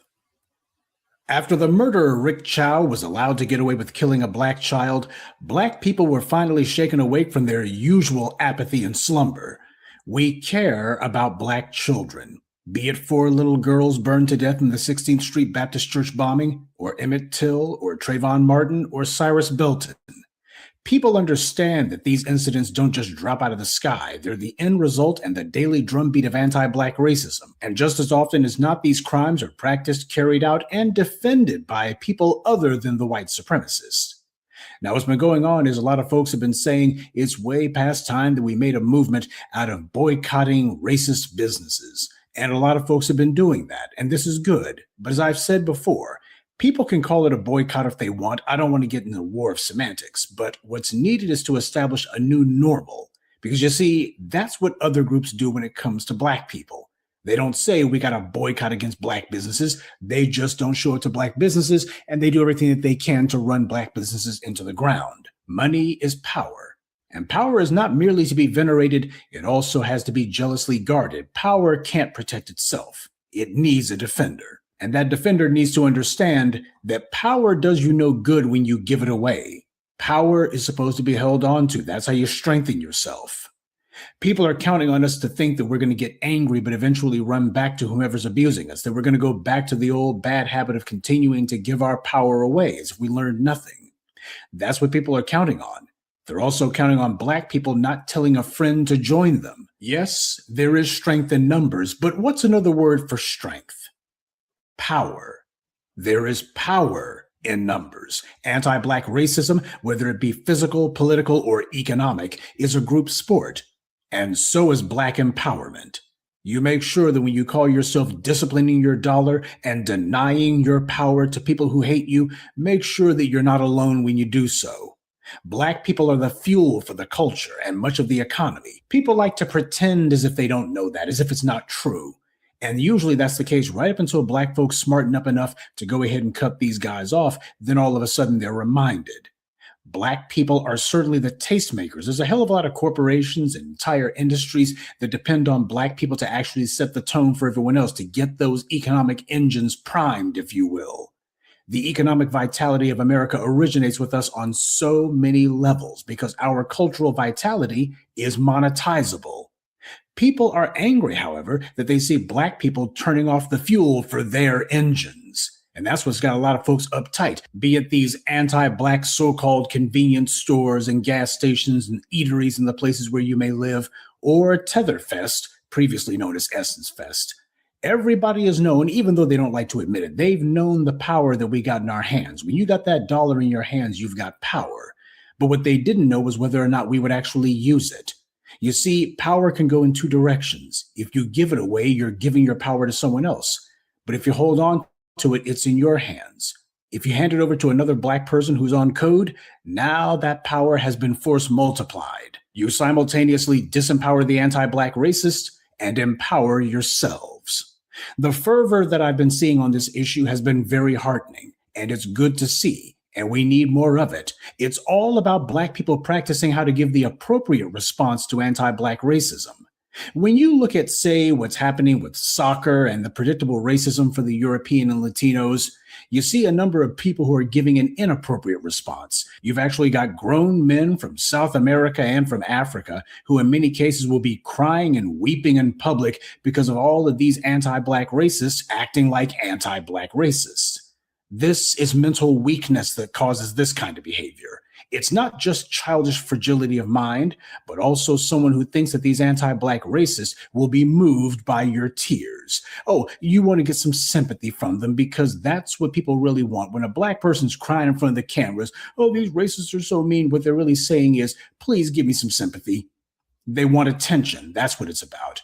Well, it doesn't work, and it's not worthy of a Black person to act like that. What's also not worthy of us is to see if whether or not Black people holding their power in their hands is going to cause these anti-Black racist businesses to change their tune. The goal should not be and must not be to see if you can change someone else. The goal is and must be to make sure that you win every time your money changes hands. That's why I'm not keen on using the word boycott. If you want to use it, that's fine, but boycotts have a beginning, a middle, and an end. Now, if you want to establish a new normal, what you're doing cannot end because what has begun is supposed to be making sure Black businesses are empowered. Obviously, we want that to go on forever. No boycott works unless it's sustained. But even then, a boycott is ultimately a failure when it doesn't lead to a permanent change in your buying habits. So that's what needs to be started. That's what needs to be kicked off. Whatever you're doing, make sure that you sustain it.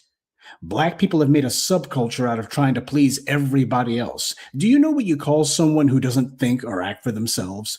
Someone who dedicates their entire lives to pleasing people who hate them? Someone who sacrifices for those who abuse them? Someone who basically has to apologize for doing anything that might be in their own personal interest? Something that's for your own personal benefit, you feel the need to apologize for it. After all, you're supposed to be making sure that you include any and everyone else, especially the anti-Black racist. You want to make sure that you include them because, after all, as you see it, the highest virtue possible is to be selfless, especially for people who hate you.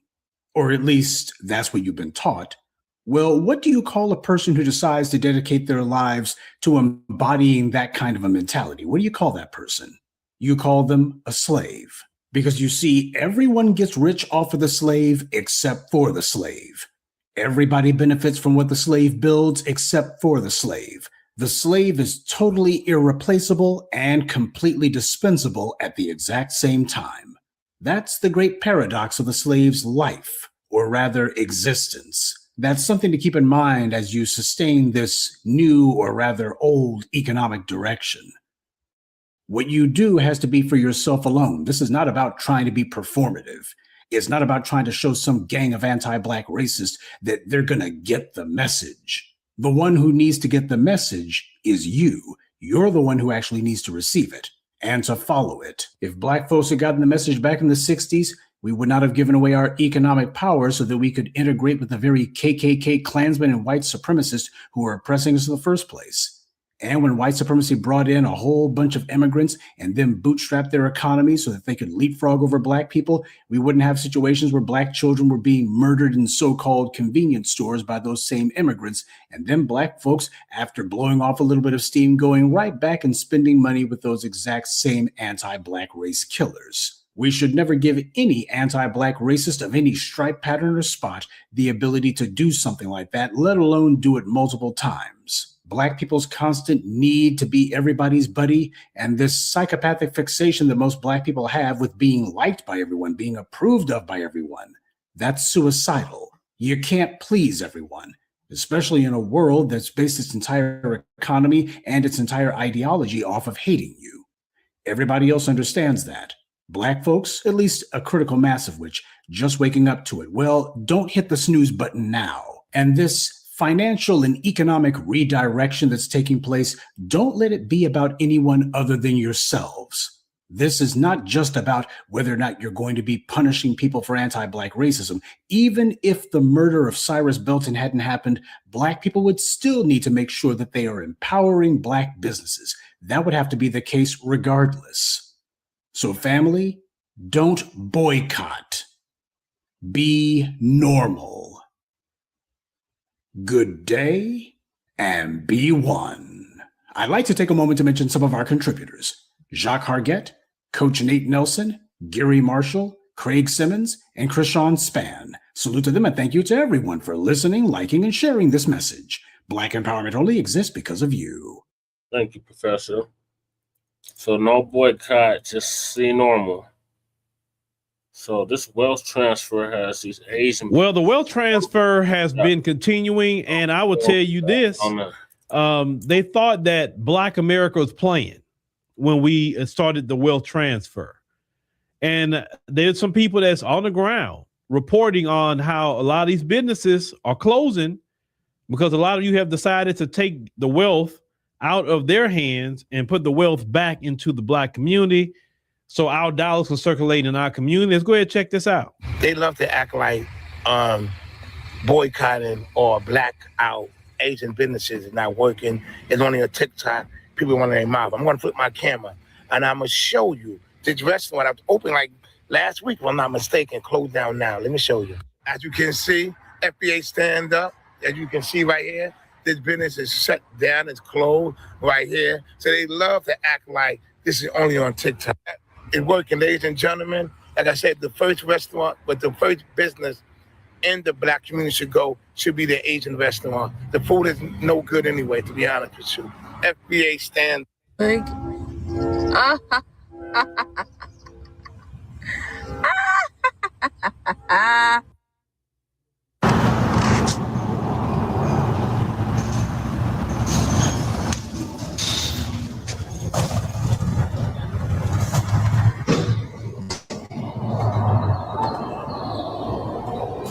This is a Saturday.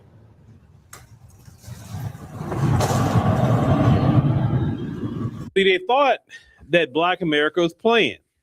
And that other guy on TikTok that really got this going, this one Asian guy, you know, where is he at now? Now, they say he had deleted his page and all of that. I'm pretty sure his whole community is on his head right now. I'm pretty sure he needs to go in some sort of witness protection program, because I'm pretty sure a lot of Asian people are looking for him right about now and want to just ask him some questions.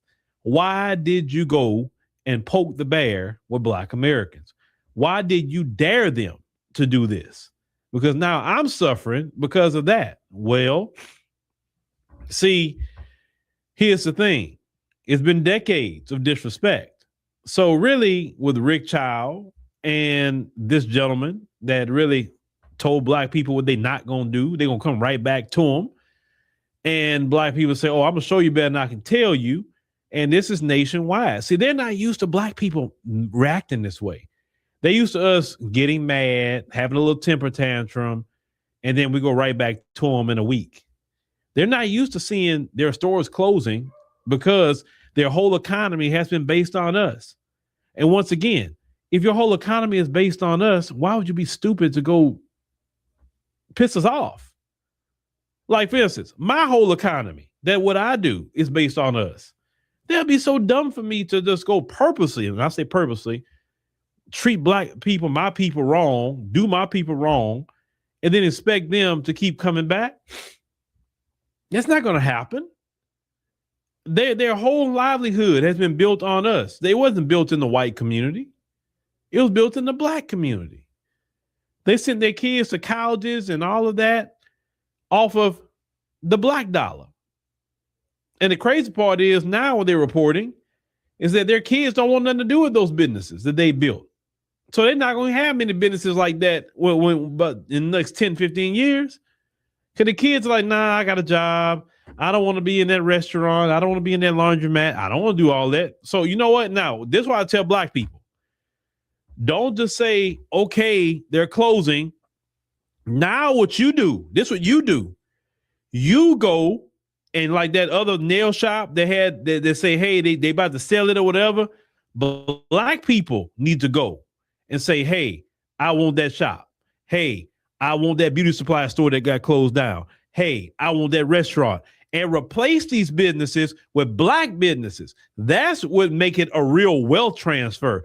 The goal isn't saying, okay, them to shut down. The goal is to shut down and replace with a black business. And then when a black business opens, we go and patronize our businesses in our community. That's what we do. Because just having them or showing them a lesson doesn't benefit the black community. It's half the battle, not the full. Show them a lesson. Let that shock wave go across all communities and say, hey, if you disrespect black folk, this is going to happen to you too. Let them shut down. Then we step in those places and open up our businesses. So they shut down the beauty supply store. Well, a black woman need to be in there, replacing it. That's what needs to happen. A nail shop, a black woman need to be in there with a nail shop. It's there for you, sis. A restaurant shut down, we need another restaurant put in there that we own. And I'll tell black people this, we can make whatever food we want to make. Listen, if a black person want to open up a Chinese restaurant, do it, brother. Do it, sister. The Asians always copying our hip hop. They copy our hair. They copy everything. So if you want to open up an Asian restaurant, you do it. I'm pretty sure your stuff probably be better anyway because the health department be strict on you. And at least we know in your spot, you're going to be using real chicken and real meat. I ain't never heard no black business had some nefarious animals running around or accusations of it. Because they don't let us get away with bad health code standards, not black folks. No, we get shut down like this. But replace those businesses immediately. Don't have them in buildings empty. Replace those businesses immediately in those black communities with good black-owned businesses and support them. And keep those businesses safe. Don't go stealing from them. Pookie, stay away from there. No robbing. None of that. And let's go ahead on and circle our community, the dollars in our community. And we get these businesses open and we get our weight up. We hire people in the community, from the community, give them jobs. And that's how we circle the money in the black community. We want to go from 6 hours to 30 days circling our money in our community. Think about that. If we can circulate our dollars going from 6 hours to 30 days, that's when wealth is truly transferring to the black community. That's what we got to do, brothers and sisters. This isn't just targeting nobody or whatever. No. This been needed to happen long time ago. And see, and it's all started with the delineation movement. Because once you start establishing pride in yourself and being happy and loving your community, that's when you're going to start loving your black dollars. That's when you're going to start loving your black businesses. That's when you're going to start saying, hey, we need to prioritize self and make sure we good in our own communities. You feel me? And what I love about y'all not letting nobody shame y'all. Oh, you guys, you hate us. No, ain't about no hate. No. It's about transferring. If you lie on us, say we hate you, okay, you can lie all you want. Well, we want to make sure we take all our money that's hateful and put it into our black businesses, and we stay away from you. And you ain't got to worry about us being quote unquote hateful, right? You don't have to worry about it. We're not bothering with you at that point. But y'all keep on with the wealth transfer. Don't let them think this is a fad. Don't let them think you just mad for a time. No. This is permanent. And sometimes we got to show video and remind you, because some black folks, we don't remind them, they try to fall back in their old ways. No. This is a permanent thing. We're going to transfer the wealth out of others' hands into our hands in every industry. Not just one of the folks too. You know, I'm big about the music industry. Black folks do not need to sign nothing with them people, especially music. There's no reason to do that. You can make your own music. You got FL Studio, you got Suno, you got all kind of things in music. You got your own distributors. You can put the music out, go directly to the people. You don't need them folks for no labels no more. You create your own label and put out music. This is a time to transfer all our talents and all our wealth to the black community where it belongs, where it exactly belongs. But y'all keep on doing what you're doing. I'm proud of y'all. Y'all doing the Lord's work. And that's what we should have been doing a long time ago. Is putting that money, circulating that money right back in Black America. And who cares who get mad about it? Who cares? We got to focus on self and do for self. That's right, Uncle Phil. What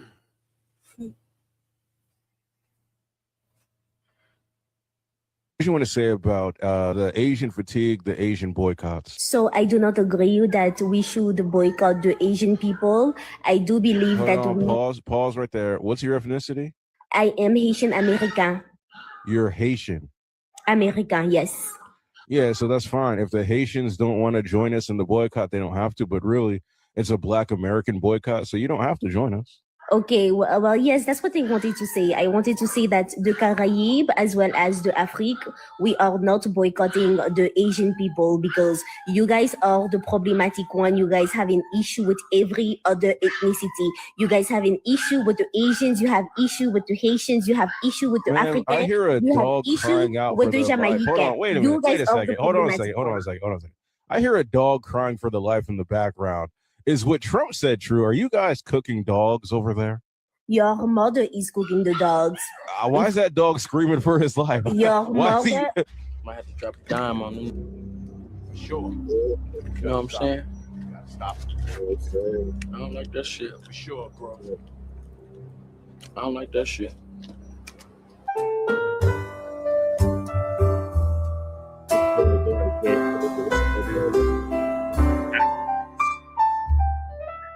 Caribbean. Thinking Blacc.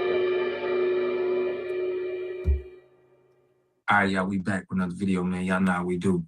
Always pushing help, wealth, and a better understanding of self. So in this video, y'all, we going over Black Americans speak out about more boycotts that we need to do. As y'all know in my videos, I've been showing y'all about a lot of African content creators, like they rage baiting with white and Black Americans, always having Black Americans in their videos. And a lot of people asking the question is, does this need to be boycotted? We definitely got to support our own content creators for sure. Okay, that's speaking on our experience. And we still got to keep encouraging everybody else to do the same thing. We don't want y'all, going over our content and you don't even have the experience or the understanding on what's going on over here. So let's get that out of the way, right?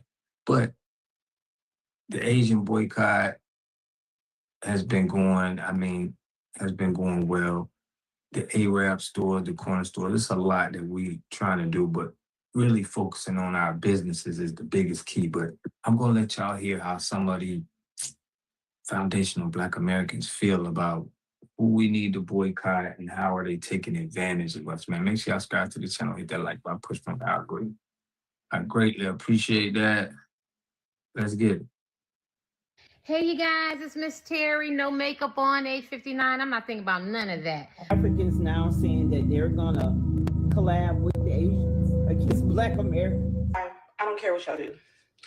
This is about group economics for Black Americans, because the money that y'all make, majority of y'all send it back to your home countries. Not all Black businesses are Black American businesses. A lot are Jamaican and African and Caribbean. And they'll take our money and send it back to their homeland. See, this is the type of shit we can't make up. So this whole time, Black Americans have been telling y'all that we are damn near being attacked by the Africans. So the Diaspora Initiative looks to tap into $1.7 trillion African-American purse. Sometime soon, America is going to be thermonuclear bombed, and us FBAs, or as he put it, are not going to have anywhere to go. Nobody's going to take you in as refugees. I just want to touch this topic real quick because it's a big observation. Have foundational Black Americans and Black Americans, are they in full support of African podcasters and content creators? Because I see that there's a marginalized group of people, podcasters like myself and others, who put out really great material. You know, it don't have to be perfect, right? You're trying to not worry about the messenger. You're trying to get the message, but it seems like you're more drawn to their superficial. Their titles are more geared to stereotypical, publicized Black Americans. Right. So it's stereotypical. I went over that in my last video, man. Y'all check it out. I'm gonna leave that here. But it seems like it could be for money, but I'm more leaning that it's more of a political thing. Y'all remember when X came out and X made it to where you had to show your location and where you're from, and we found out that a lot of these accounts was, you know, overseas accounts, and they was pushing this gender divide with us. A lot of these creators looks like they're getting paid, you know, to push this political. It's kind of like with rappers. You know, they're getting paid to push a certain agenda to the community. Okay, it's not about, you know, what's going to help the community. Americans in their titles. And I'm wondering, are Black Americans, is it a collective unity thing and we're trying to empower, and as you call it, a wealth transfer, or we just, is there a selective unity? Because there's a lot of us content creators, tarot card readers, people who, Now, and I'm going to say this, y'all, everything that's understood doesn't have to be discussed. If you really standing with us for real, you should already be understanding. We shouldn't have to tell you, you need to be watching FBA content, but you should already be knowing that, okay? That's just something that should be clear. If we got to tell you, hey man, don't be watching these and watch us, it's like, come on man, we got to be more understanding than that. You know what the understanding is. We already saying we putting all the money towards us, we shopping, with us, with businesses. That should explain everything you need to be knowing going forward, okay? I said it on one of my channels. We got to get to where we are 100% spending with everything that we spend on is going back to us. So if that don't ring a bell, y'all, we got to get more on point. We got to know what we got going on out here.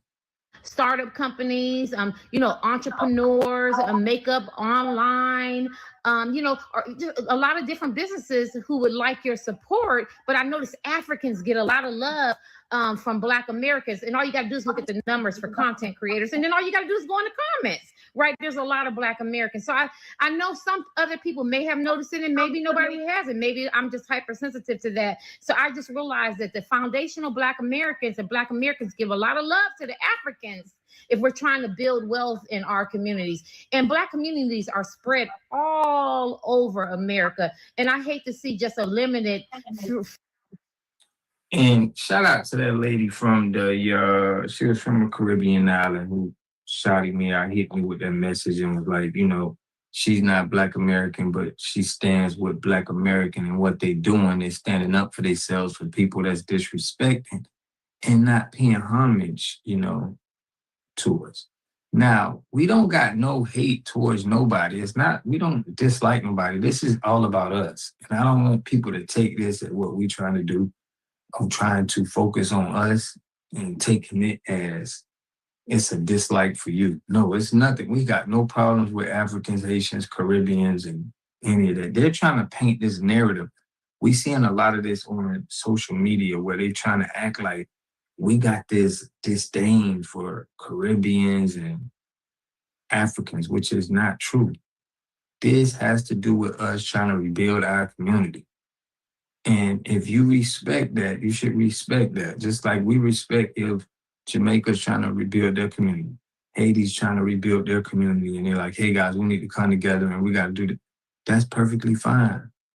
We still salute and we still are, you know, cousins. But when it comes to our people, our land, we're just trying to clean this up. So we gotta stop people from confusing y'all, thinking that this is some type of hatred towards you guys. It's not. This is all about caring for self, trying to do for self and pull our community up.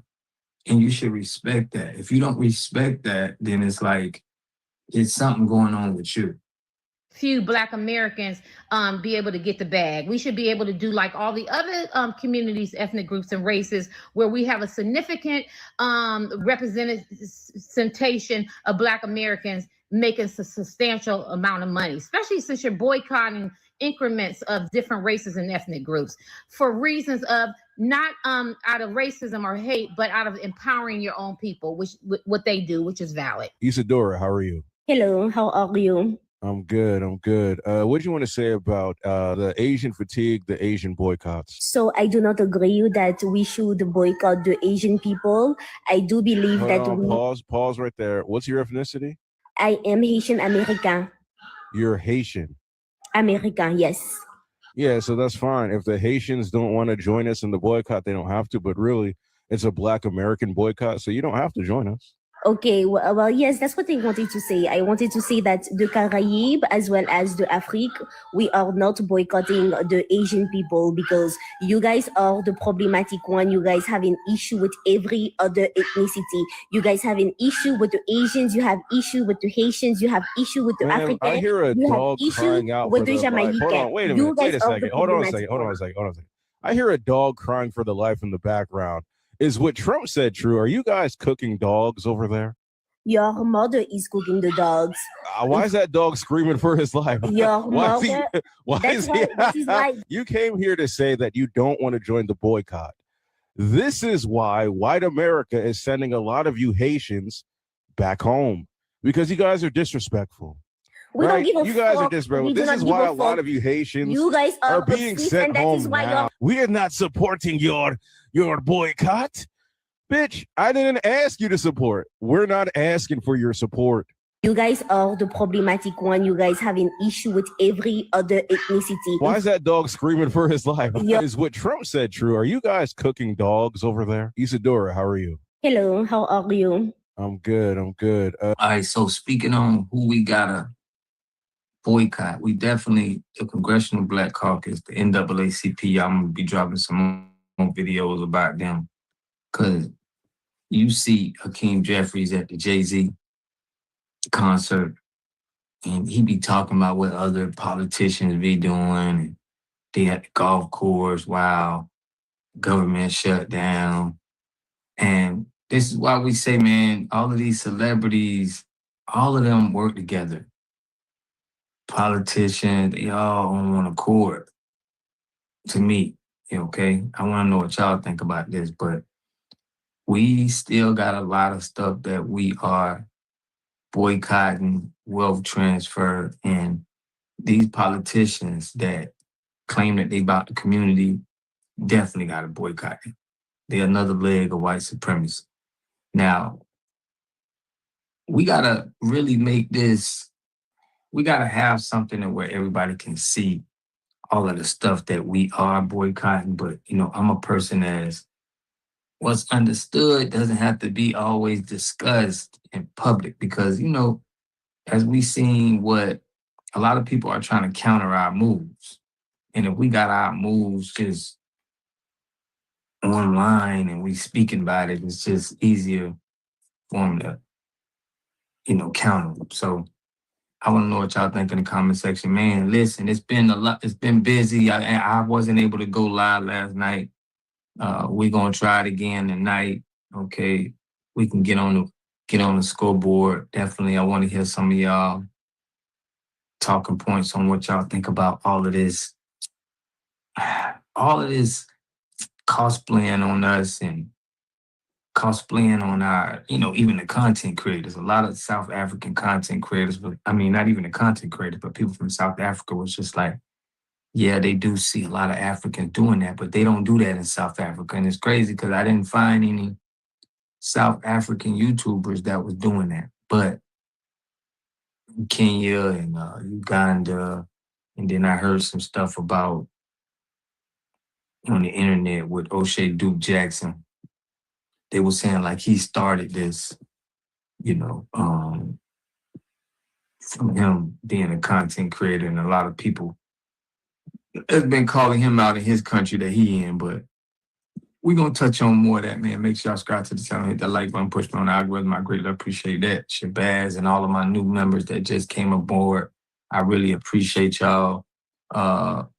Definitely all of the mods, all of everybody that's in the Discord, man, the board team, the water gang. I love and appreciate y'all, man. Y'all know how we do. Always pushing health, wealth, and a better understanding of self. I'm going to catch y'all on the next video. Peace and love, fam. A community must have three things to have a community in it. You must have a wholly independent economic structure that can provide goods, service, products, and things for your own people, and jobs and tax bases for your own people. You should at least control four basic things. You should be trying to control water, food, medicine, and energy to be able to survive and compete. Here we got Mr. Blacc. He had a cornfield. He took advantage of a free water test from us, and this is what we found in this water. We found sulfur, we found hardness, and we solved these problems with an easy fix of 2 tanks. So get your free water test today. Stay blessed. Click the link below.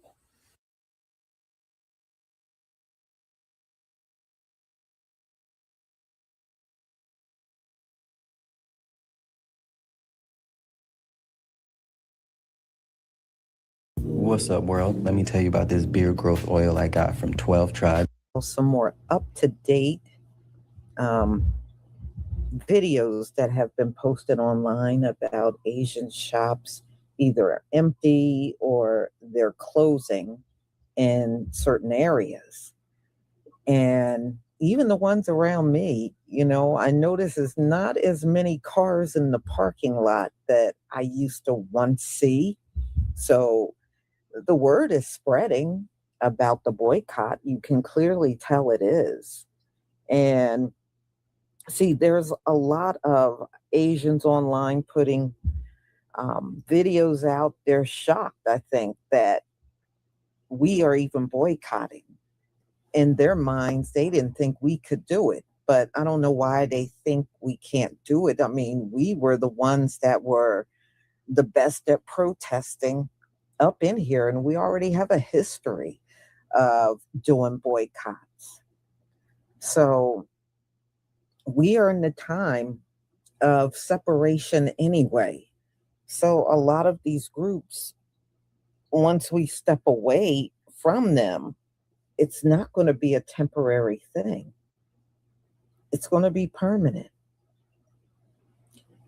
And we never needed these other groups anyway. I don't care how much they try to twist the story and make it seem like we need them. We don't need no goddamn Gentile up in here. Never have, never will. We don't need them. So y'all, yeah, I'm glad, actually. You know, I know some people, like I said, I stopped going in Asian shops a long time ago, long before the boycott.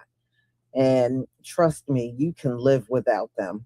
They don't have nothing in those shops that you need. Not a thing. And as far as their food, you can easily learn how to make that stuff on your own. You don't have to buy anything. You can get all the ingredients you need and put it together yourself. You know, every now and then I even make the fried rice. I know how to do that myself. I don't need to go to their stores to get fried rice or chicken and broccoli. I mean, that's stuff you can make at home. And it'll taste way better anyway. So y'all, let me go ahead and share my screen.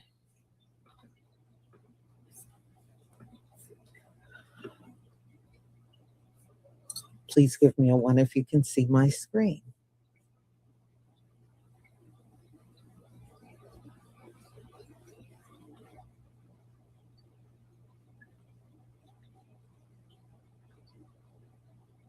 You know what I do want to say this. You know what gets me now? There were a couple of videos I saw where white people were trying to chime in, talking about it wasn't right what Black people are doing. First of all, don't come over and tell us how to spend our money.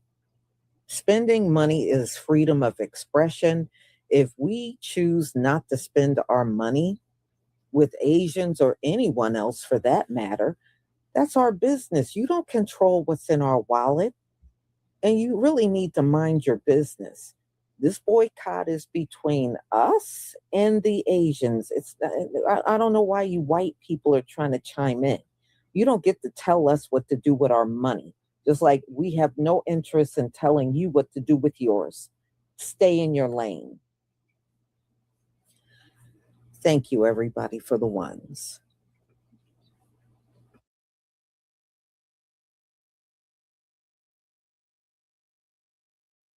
I saw this thing online of how the Black people are not going to these salons or this. They are seriously boycotting these Asian people. We are not funding them anymore. It's empty. Look at this. I thought it was a joke. Ain't nobody in there. Wow. Look at this. They are not playing. Talking all of that shit about the niggas, and the niggas ain't going in there to buy you nothing. Wow, I thought it was a joke, but they are not playing with these Asian people. Ain't nobody in there saying they don't need the black dollar. Uh-huh.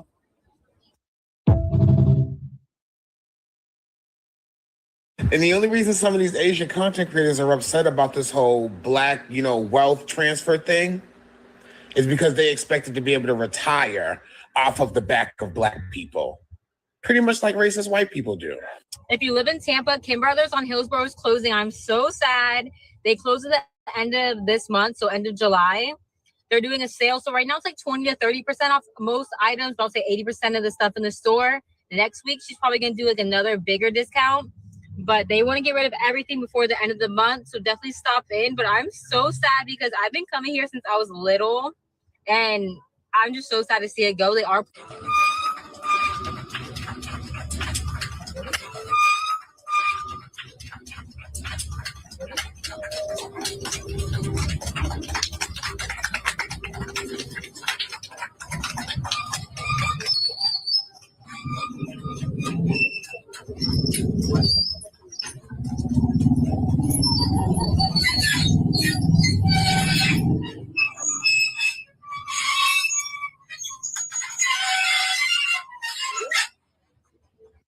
The worst thing that Asian fella did was to make a threat against the Black communities. A $1.6 trillion industry, especially in Black communities alone, where most of the Asian stores, nail shops, beauty supply stores are highly dependent upon the Black dollar.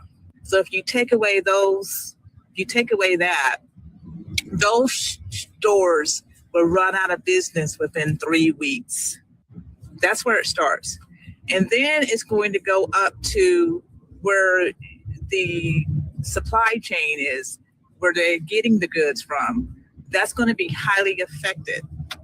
But in order for this to be a good effect on the Black Americans, we must build our own manufacturing shops right here in America. Right here. Bye.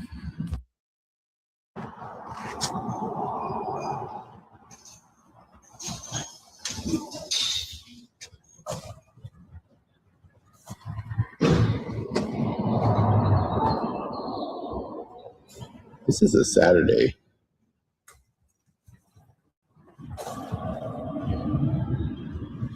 My kids talking about they want some damn Chinese food. Yeah, I said, you can get your sesame seed head ass out my goddamn face. I want some orange chicken. We finna eat some red spaghetti with some brown fish. Fuck out my face. We ain't get no goddamn Chinese food around here. They don't exist no more. They not open no more. They not open for business. Like, no.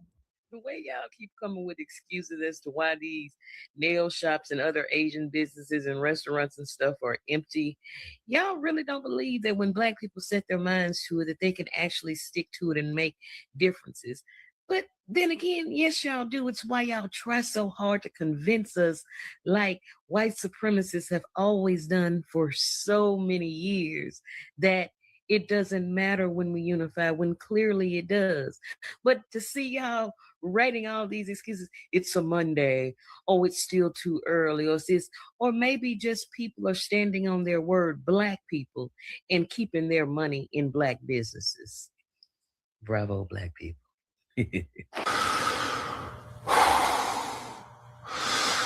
Like,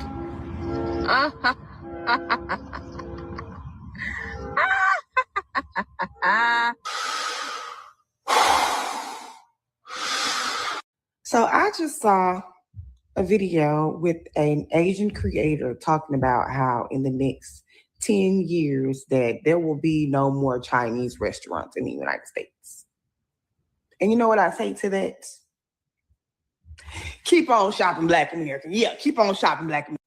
And I say that because if y'all would have came to our neighborhoods and hired our people, one, your job wouldn't be so labor intensive. You'll be able to manage your store and take your ass home. You wouldn't have to be 70 years old working in a Chinese restaurant if you would have hired help. That's number one. Number two, y'all did all that work, came over here and got these businesses and did all this shit. And y'all can't even pass this shit down to your kids. You wanna know why? Because you taught your kids to think that they was better than the situation that you had them in. And you sent them to school and now they working for the white man. And now your Chinese restaurant is going out of business. I really, really, really, really want minorities to start really paying attention to what it is that they're doing. Yeah, you got here and you was able to start a business and keep your family afloat for this time, right?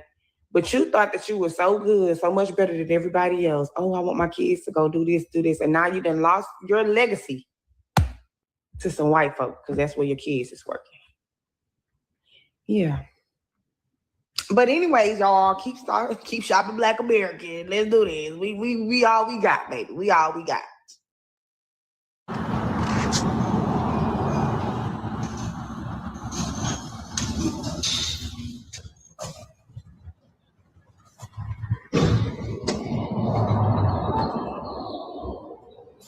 This is a Saturday.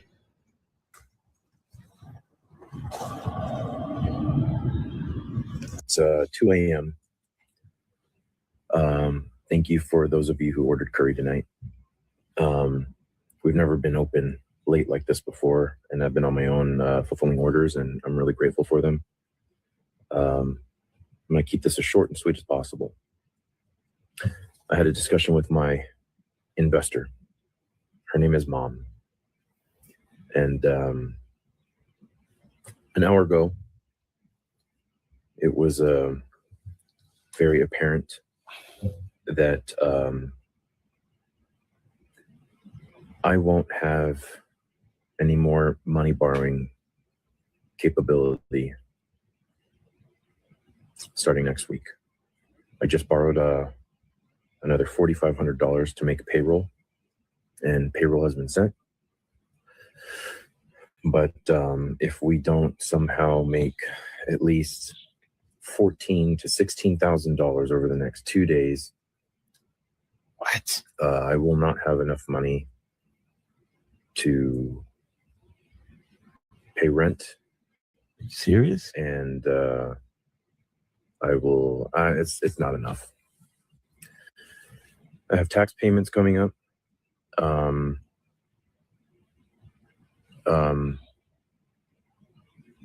have to make payroll next week organically, which will be the priority. And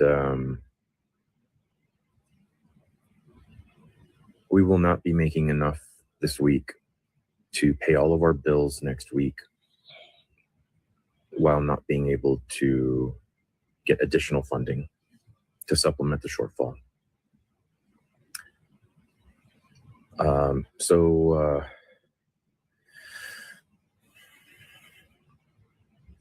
I think this is going to be the last weekend that we provide sushi service. I don't know what to do next week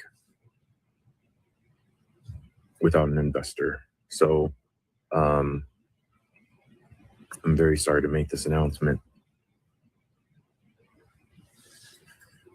I'm really proud of the food that we provide,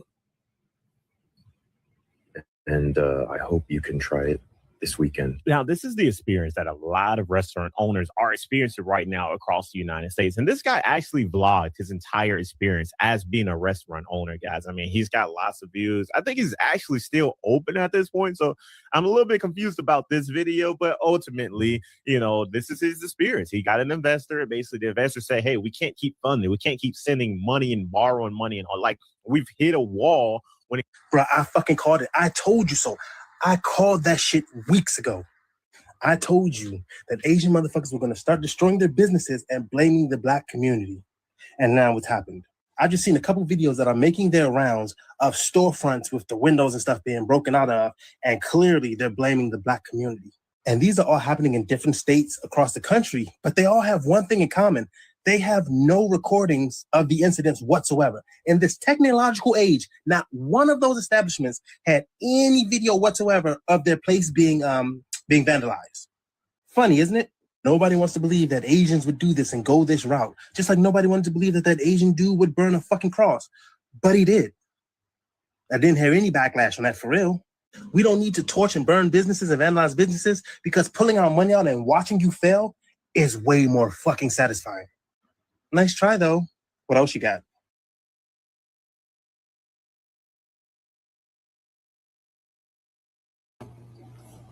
Well, if nothing else, this is proof that we don't need other groups to come set up shop in our communities. And, you know, when this boycott first kicked off, the Asians were like, you're going to need us. No, it's actually the other way around. Y'all need us. You need our Black dollar to survive. You do. And see, I've heard people say to them, why don't you just set up shop in your own community? Because the Asians are not going to come for that stuff. They're not going to come in there and buy the same things that people in our community will buy. And they know it. That's why they're not going to their own community with that stuff. Or they'll say, oh, well, why don't you go set up shop in the white community? Because let's face it, white people don't go in these shops like people in our community did. And it's not that we wanted them to come set up shop. It was really forced upon us. The way they have been doing it, we all know they won't give us business loans to start a business, but anybody that's not us, they are more than welcome to come here and set up shop at our expense. So at the end of the day, y'all, this is proof we never needed them. The boycott is living proof that we never needed them. We never needed them. You know, this society was set up to keep us at the bottom and forcing us in a way to go to other groups. But technically, we don't need none of them. We really don't. And see, I think this wealth transfer is going to do many things that people just can't see right now, but it is going to do something big. And it should increase the amounts of businesses in our community, and it will open up opportunity for us to hire each other in these jobs, just like other communities do. You walk in an Asian restaurant, it's nothing but Asians working there, you know? And I notice when it's like that, you never hear these white people complaining. But the moment we get businesses and hire each other, watch how fast they're going to jump up and start slamming down lawsuits. But everybody else does it and they just leave them alone. We know how you roll.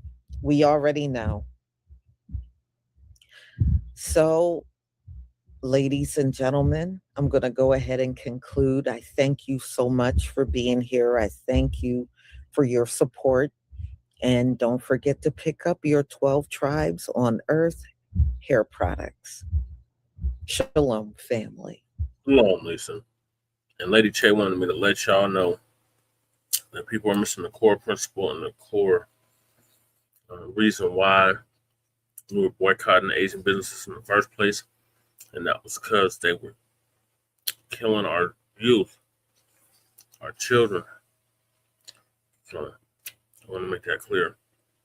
So we shouldn't be celebrating because we still ain't got retribution for Belton or any other numerous others. So just keep that in mind, Black family. So moving along, we're on to Tether Babble. Tether, Angry Jamaican refers to Black Americans as uncultured and broke. This Tether is more than likely Anchor Baby. That's a tetherosity to call us uncultured and broke when her home, she can't even set foot on her beaches in our homeland. But I'm gonna let Brother Chase give us an update on that.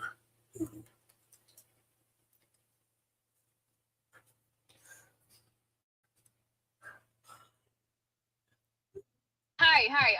This is not to all African Americans, as I have a whole bunch of African American friends who are cultured, who are educated, who has empathy. This is not for you. I'm educated, who are just simply kind, who has empathy. This is not for you. I'm speaking to the ones who are not in fact cultured. Oh Lord. The ones that are like kind of new money, right? The ones that don't know how to read the room. Okay. Hold on. Let's pause, family. And I want to give y'all some game. When they do this whole thing of I'm not talking to all Black Americans. I'm not talking to all of you. They're talking about all of us, family. Let's be clear. Whenever they go into tropes talking about culture, because I told you that's a running thing throughout the diaspora, for some reason they want to die on that heel of Black Americans have no culture. So whenever they start bringing up culture, whenever they start talking about some you have new money, they're talking about all of us, because she don't know anybody down there, Black American down there on that resort. She don't know none of them personally. She don't know what culture they have. She doesn't know how much money they have or anything like that. So she's going with general stereotypes, family. I want you to understand that. There is no such thing as a Black American with no culture. It doesn't exist. We are talking about a group of people who is the face of Black culture globally. a group of people who has given us musical genres like R&B, like jazz, like blues, like hip hop. Some of our musical genres that we created became the very foundation of Jamaican musical genres, like reggae, ska. Musical elements and styles like toasting that came from them studying and listening to Black American DJs. Okay? Understand that, family. Not only did we create a poppin' culture here, but our culture became low-key the foundation of other Black cultures globally. They just took it and put their own little spin on it. And we don't even have to talk about music. We're talking about a people. We are descendants of the people who gave us the filament of the light bulb, the gas mask, the stoplight, the home security system. Hell, the modern day potato chip. Shout out to George Speck. Rest in power to that ancestor. Yeah. You dig? We are a phenomenal group of people. So whenever they even hint at us not having culture, or some of you, you're not cultured, that lets you know that envy and disdain they have for all foundational Black Americans. That's how they view all of us. All right? And as far as new money, ma'am, the nerve of you to start talking about those of you who are new money, ma'am, you're a first-generation immigrant. You're new money. You're new. Not only are you new money, you're new booty. You're new booty over here. Y'all ain't getting no money like that in Jamaica. Let's stop it. New money?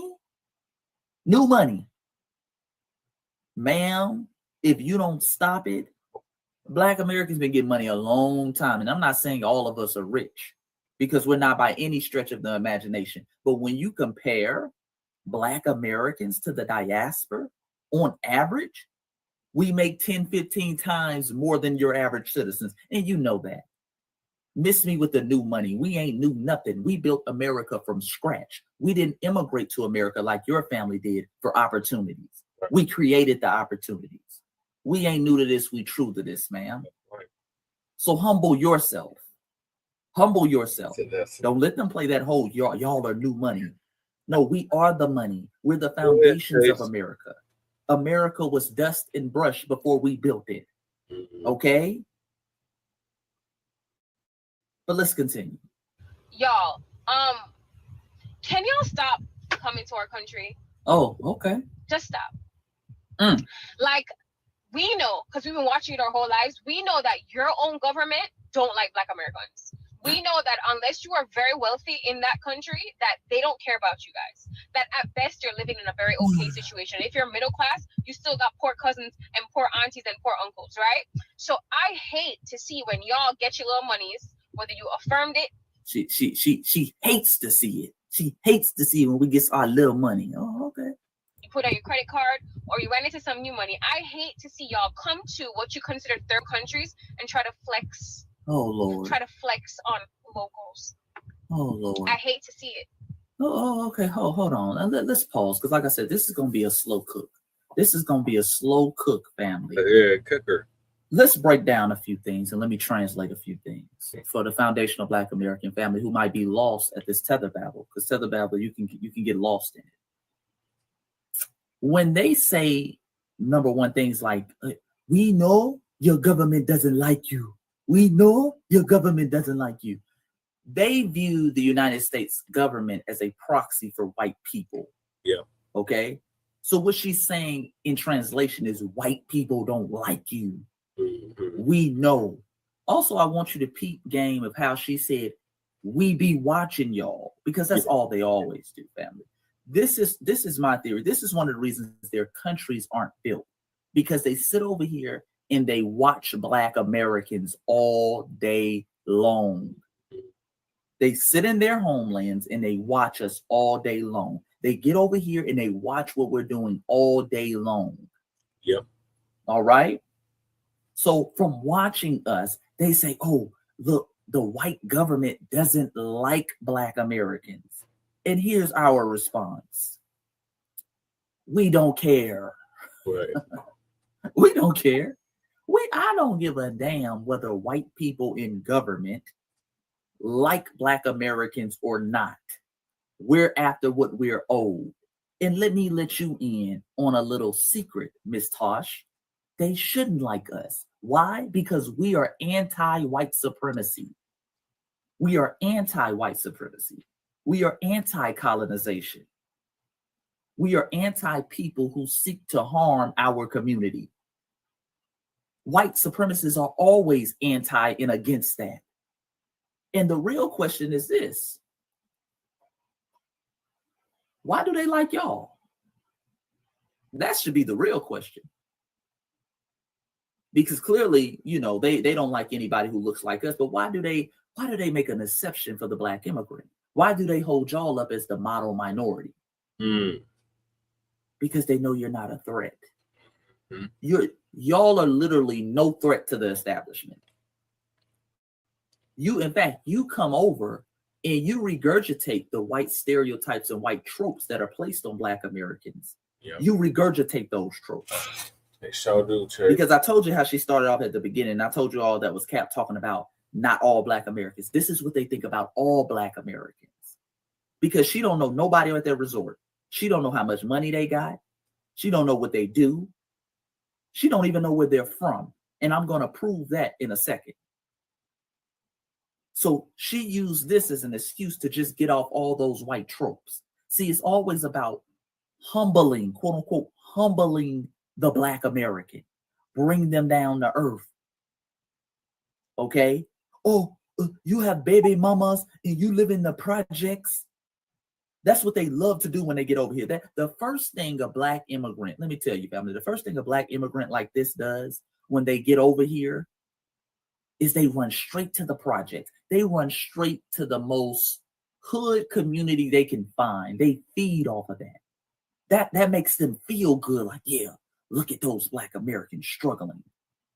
And look at me, I'm sitting in my nice car. Oh, I'm making this money and they're over here struggling. And I saw some white people talk about how they have Black fatigue and they don't like them. Oh, nobody likes them. That's what they do. That's what they feed off of, family. And also, she mentioned our government not liking us. Okay, let's actually talk about your real government in Jamaica. Do they like y'all? Do they like y'all? Let's be clear, family. Number one, you're not in Jamaica. Your parents came over here and anchored you to the land. They made sure to have you in Brooklyn, New York. You're from Brooklyn, New York. Then they sent you back to Jamaica. So they anchored you as a United States citizen. They made sure you were born here to capitalize off that 14th Amendment that we gave or we made possible. You dig? That was meant for foundational Black Americans. So they made sure to latch you onto our culture, our struggle, our civil rights movement. All right? You dig? Your parents didn't decide to stay over there. And over there, y'all are 99% of the damn population, but can only go to 1% of the beaches. How the hell do the white foreigners, Asian foreigners own all your beach lines? And your government allowed it to happen. Does your government like you? Huh? Let's talk about governments. Does your government like you? Ma'am, according to the CPI rate, y'all have a high level of corruption over there.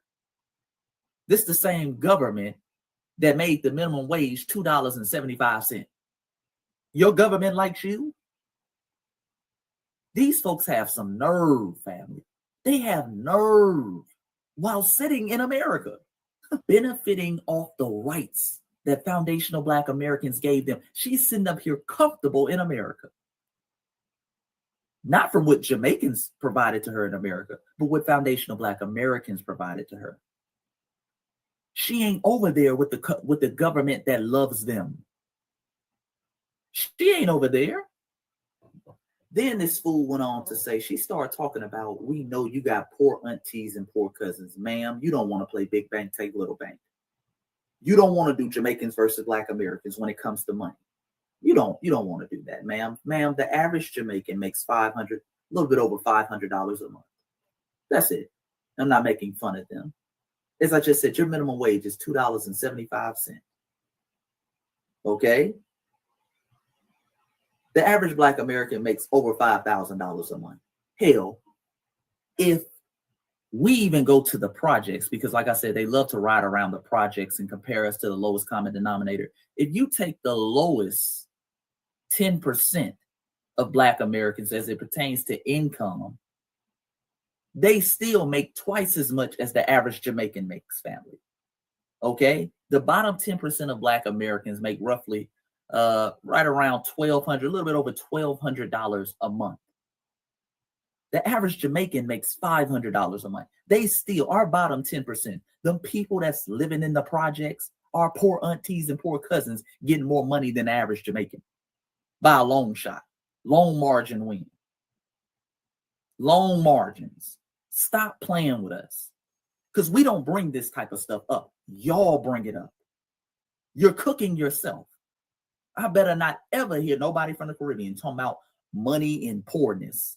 When you got folks over in the Caribbean, like in Haiti, no disrespect to Haiti, eating mud cookies. Our babies ain't never ate no mud cookies over here. And I got cousins who live in some of the poorest regions of the United States. They live in the Mississippi Delta. Shout out to Greenwood, Mississippi. They ain't never ate no mud cookies. They eat well every night. Talking about poorness and oh, you coming on here, you want to flex. Man, we're not thinking about y'all. We don't go, why the hell will we fly to the Caribbean to flex on you? We're going to Jamaica to have a good damn time. We going over there to enjoy the scenery. Ain't nobody flexing on y'all. What are you talking about? This is tether babble. Exactly.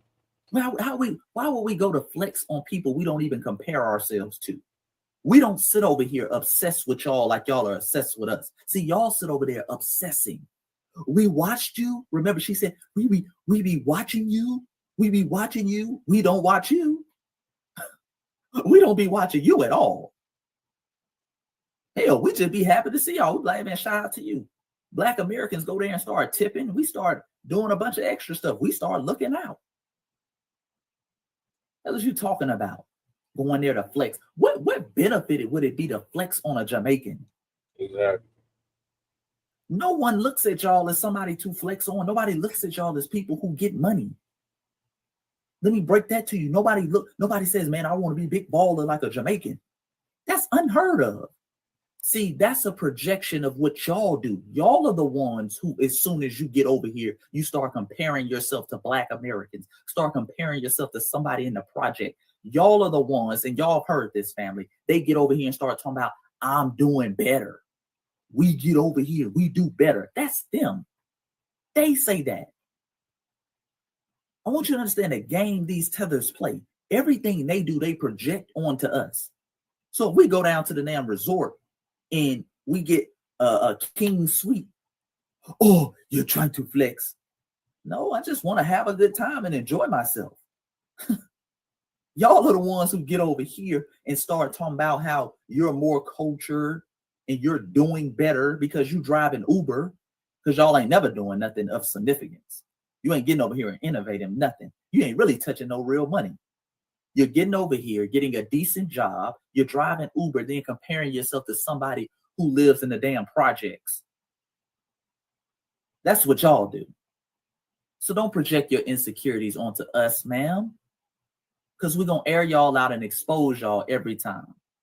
But let's continue.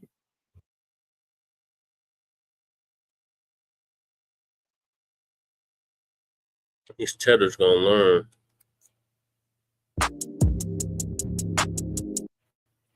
So now we're on to MJ. MJ has made history in this afterlife, and that's via his nephew Jafar in the new biofilm about his uncle Michael Jackson, and has topped over $1 billion at the box office. So our brother Torian gonna give us an update on that.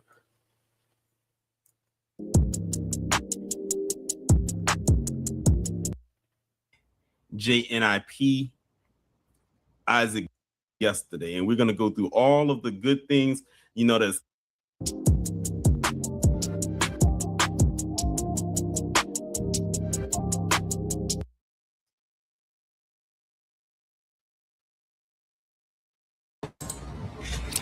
What's going on, everybody? What is going on? It is Monday, July 13th, 2026. And we are back with another live here on the Torian Rain Reloaded channel. And as y'all can see by the title, this is a special live that I'm doing this evening. We are talking about the Michael biopic that has officially crossed $1 billion as of yesterday. And we're going to go through all of the good things, that's come from this. We knew it was going to happen. It was just a matter of time. But before we get into all of that, shout out to everybody that is here so far. Shout out to everybody in the chat. Shout out to everybody. Make sure you hit the like button, hit the share button, hit the subscribe button if you are new. And if you are new to the channel, I'm glad that you're here. Be sure to hit the bell twice to be notified whenever I upload a new video or go live. So let me see, who do we have here so far in the chat? We have Mahako, we got IJNIP, Isaac George, Trill Fate, Jackson Girl, Yaashia, forgive me if I am mispronouncing your name. Dimple Face, Firebat, Wallow J, Anthony Ruger Phillips, Miss Nisi, Reparations Nation, let me see, I already said Dimple Face, AW1, Denise, DSM Sinister, Mika 40, Professor the Film Fan, who else? Firebat, Lakeisha, Don P, Pinky JYB, and that is it so far. Again, if you haven't done so already, please be sure to go ahead and hit the like button. I would greatly appreciate it. So, as of yesterday, on July the 12th, 2026, the Michael biopic crossed $1 billion. And mind you, the movie came out in April. The movie came out April 24th worldwide. I saw it I think I saw it 2 days before on the 22nd. And we all knew that this movie was going to make $1 billion. It's no way that it couldn't have made $1 billion. But that's just only a tip of the iceberg. And shout out to WJ Luckett 5026 for the 5. They said in his death, he is still breaking records. Only Michael. That is very, very, very true. So what I'm going to do is I'm going to share my screen and we're going to go over some numbers. So I am on the Box Office Mojo site. This is the website right here that keeps track of all the box office numbers for all the movies, whether movies that just came out or even movies of the past. You can go and look at box office numbers for movies from years ago, decades ago. But this is the one for Michael. So it has the domestic number, the international number, and the worldwide number. So first off, one of the records that it broke, because this movie broke records before it even made it to $1 billion. So in its domestic opening, Michael made $97.2 million, almost $100 million in its opening weekend domestically. And I think it was I forgot how much it made internationally that weekend is worldwide as well. That was a record that was already broke right there because it said that it had the biggest opening weekend for a music biopic. So I looked it up. It said it made 97 million domestically and 217 million globally in its opening weekend. So it already broke a record right there. Then another record that it came back and broke was a few weeks later, a couple months later, basically in June, that it made $911 million, surpassing Bohemian Rhapsody, making it the highest grossing music biopic of all time. And mind you, the person who produced Bohemian Rhapsody, which was the movie about Queen, also produced this movie. So it broke that record. A couple weeks later, it broke another record. It became the highest grossing biopic of all time, no matter what the genre was, when it beat Oppenheimer. Oppenheimer was sitting at 970 million, and Michael beat it when it reached 971 million. And then it kind of sat there for a little bit, and as time went on, it started to come out on digital. I think it's about to come out on streaming, but they still had international markets left, such as Japan, I think China, and Russia. And those three markets propelled it to the $1 billion mark that it hit yesterday. And that was when the next record became broken, making Michael the first and currently only biopic to hit $1 billion. Let me say that again. Michael is the first and only biopic to hit $1 billion. A man that has been deceased for 17 years. And the interesting part about it is, back in 2009, and I'm sure some of y'all, if y'all been on social media, y'all probably seen this post floating around. Michael Jackson had announced in April of 2009 that he was about to do his This Is It tour. You know, he was going to do a string of tour dates at the O2 Arena in London, which is like their biggest venue. And there was a lot of people that was planning on going, especially a lot of people here from the States was going to plan on going there. I knew somebody who I went to college with who was saving their money up that they were going to go, especially since it was in the summertime. So it wouldn't have it would not have interfered with school since it would have been in the summertime. One of the last words that he said during that conference or during that announcement was, "See you in July." Of course, unfortunately, Michael would end up passing away on June 25th, a couple weeks shy of the first show date. The irony of this is that on this day, July 13th, 17 years ago, the This Is It tour was going to kick off its first date on July 13, 2009. What is the odds that on July 12, 2026, his biopic hits $1 billion? So literally, it was like the whole "See You in July" thing came to life 17 years later, just through the embodiment of his nephew portraying his life on screen. It's almost like that man was a visionary back then. Exactly, Ms. Nisi, a full circle moment.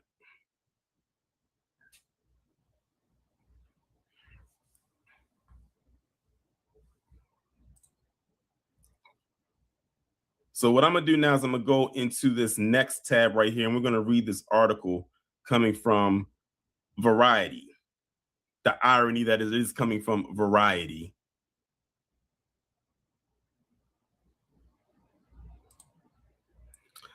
Michael crosses $1 billion, making it the first biopic to surpass the coveted box office milestone. Let's see what they're talking about. Michael has surpassed $1 billion in global ticket sales, becoming the first biopic to achieve the coveted box office milestone. The crowd-pleasing film about Michael Jackson has generated $629.8 million overseas and $371.8 million domestically, bringing its total global tally to $1.1 billion. Despite noisy behind-the-scenes drama and a critical pile-on, Michael has been breaking records and shattering expectations since landing on the big screen in April. The movie opened to $97 million domestically and $217 million globally, shattering the opening weekend benchmark for musical biopics set by 2015 Straight Outta Compton, which opened at $60 million. With positive word of mouth and audiences who returned a number of times, Michael remained a global box office powerhouse through the height of summer movie season.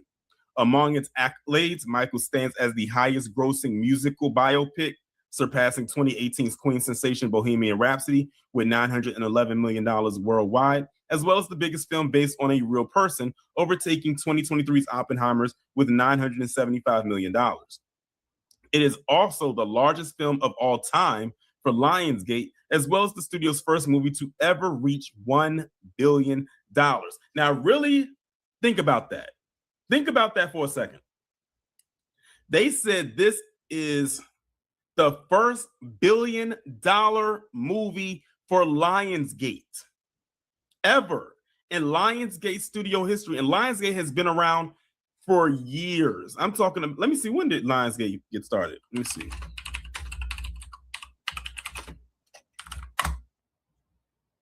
Lionsgate got started in 1997. So you talking nearly 30 years ago, and they never had a $1 billion film until now. And most studios have had $1 billion films, but Lionsgate didn't, and they got one with this. Let's continue. Prior to Michael's Lionsgate highest grossing releases were 2013's The Hunger Games Catching Fire with $865 million and 2012's Twilight Saga Breaking Dawn Part 2 with $850 million. Lionsgate produced Michael and handled the rollout in North America while Universal distributed the movie at the international box office. Audiences have embraced the film from the beginning, turning it into a unique cultural phenomenon in theaters around the world, said Lionsgate Motion Picture Group Chair Adam Fogelson. Their passion speaks to the enduring appeal of one of the greatest recording artists of all time, and it underscores the continued strength and vitality of the theatrical movie-going experience. Only one other film, Universal's animated The Super Mario Galaxy movie with $1.8 billion, has hit the $1 billion mark in 2026 so far. Disney's Toy Story 5 has earned $879.1 million to date and should be soon the third of the year. Antoine Fuqua directed Michael, which chronicles the performer's journey from the Jackson 5 to his status as the King of Pop. Jafar Jackson, the singer's real-life nephew, portrays Michael Jackson in his acting debut, and I want y'all to put a pin in that because something interesting came out about that. With Coleman Domingo and Nia Long as his parents, Joe and Catherine, Lionsgate is expected to greenlight at least one more film about Jackson's life. Reaching this extraordinary $1 billion milestone with Michael is deeply humbling moment that celebrates the tireless dedication of our incredible producers, cast, crew, and partners, Fuqua said in a statement. This achievement belongs to everyone who came together with a shared vision to honor one of the greatest artists the world has ever known. I am profoundly grateful to the audiences around the globe who embraced this film, showed up in theaters, and connected with this story across generations and cultures. This historic milestone is a testament to the enduring power of cinema to bring us together, and it is a chapter in movie history I will never forget. Shout out to Antoine Fuqua. And I think I got some super chats that came in. Shout out to Mahako. He's with the 10. He said, this is why no artist compares to Michael Jackson, the king of pop. Exactly. But I prefer to call him the king of music. August Green says, with the shout out for the 10, she said, I had no doubt that Michael would reach $1 billion. Me neither. And to those who did, I don't know what you were smoking. But shout out to all the people that worked on this phenomenal film. But I have to give one major shout out to Jafar Jackson because he created history himself with this movie. Now, this is one thing that if you wasn't paying attention, you would have missed it. Check this out. Look at this. Jafar Jackson is officially the first lead actor ever whose acting debut crossed $1 billion worldwide. Meaning, on his first film that he's ever acted in where he's playing the lead, his movie that he did reached $1 billion. He is the first and currently only actor in acting and cinema, movie, film history to do this. Let that sink in for a second when you think about all the iconic and legendary actors that we talk about on a consistent basis, and he did this with his first film. Exactly, and this is his first time acting. Like literally, when he auditioned for this part, he was in acting school. He actually found out he got the part when he was in an acting class.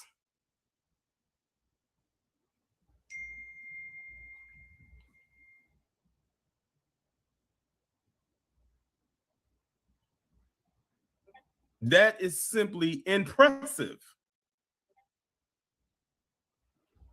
That is amazing. Kudos to Jafar Jackson for this, because let's really put this into perspective. This right here may never happen again. This achievement he got right here may never happen again. And if y'all hear the ding is right there, that's the group chat I'm in. They going crazy because they in there talking about the Odyssey. But yeah, I have, and I'm seeing y'all in the chat, I have no doubt in my mind that this movie is going to get some nominations. As a matter of fact, many people may not know, but Jafar Jackson and Coleman Domingo have already won some awards for Michael. Let me see if I can pull it up. Let me share my screen right quick. All right, so let me zoom in right quick so y'all can see it. Okay, so look at this. Jafar Jackson and Coleman Domingo won major acting awards at the 2026 Astra Mid-Season Movie Awards for their performances in the film Michael. Jafar Jackson took home the award for Best Actor for his portrayal of Michael Jackson, while Coleman Domingo won for Best Supporting Actor for his role as Joe Jackson. And I think they won some other awards too. I think it was another award that Jafar won where he won two in the same night. I think one of them was for Best Actor and Best Newcomer. I have no doubt in my mind that this movie is going to win a bunch of awards and that Jafar Jackson is going to be nominated and win. Now, I want y'all to hang on to this for a second. Let me come back to Jafar Jackson right quick. I want y'all to understand this. Hear me out right quick. I'm kind of setting the wheels in motion. Let's hypothetically say Jafar Jackson gets nominated for an actor for Best Lead Actor for this role. If he wins, this will be the first time in Oscar history where back-to-back lead actors who win are Black. And on top of that, Michael B. Jordan, as the former winner with Sinners, he would be the one to present Jafar with the trophy. Let me say this again. If Jafar Jackson gets nominated for Best Lead Actor Oscars and he wins, this will be the first time in Oscar history that back-to-back winners in that category were Black men. And it will be passing the torch from one Black man to another. And that'll be the first time in Oscar history that back-to-back Black winners have won consecutively like that, because usually there's always a space in between when it comes to the acting categories, if they're even nominated. Actually, he would be the 8th one. Jackson Girl. Michael B. Jordan is the 7th. Jafar would be the 8th.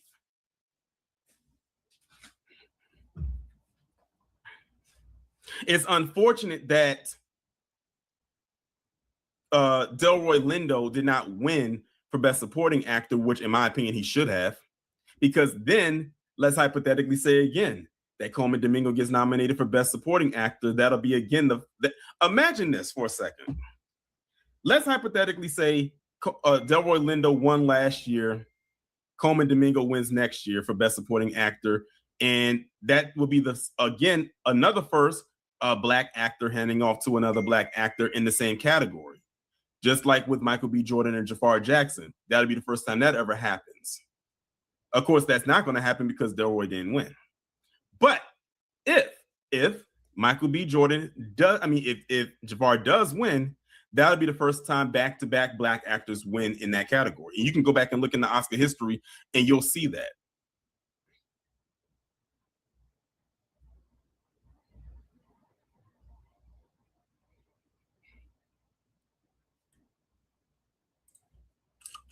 Let me check to see how many Black actors have won for lead actor. Oh, you're right. Someone can. You know what? I was wrong. It is 6. Whoever said that, Jackson Girl, you're right. It is 6 so far. So if Jafar did win, he would be the 7th. And 7 is the number of completion.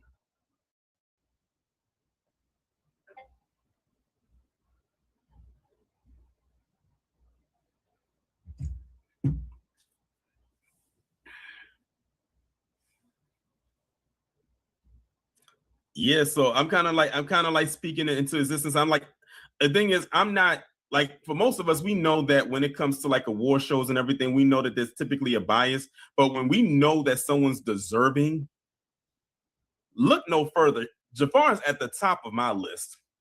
I'm gonna be completely honest. As far as like the men go, he's at the top of my list. Because not only it wasn't the fact that he just played his uncle, he embodied him. He became him. A lot of people don't know. Jafar worked on this role 2 years before he shot one scene. He worked out, he got his body in the shape like how Michael had his body.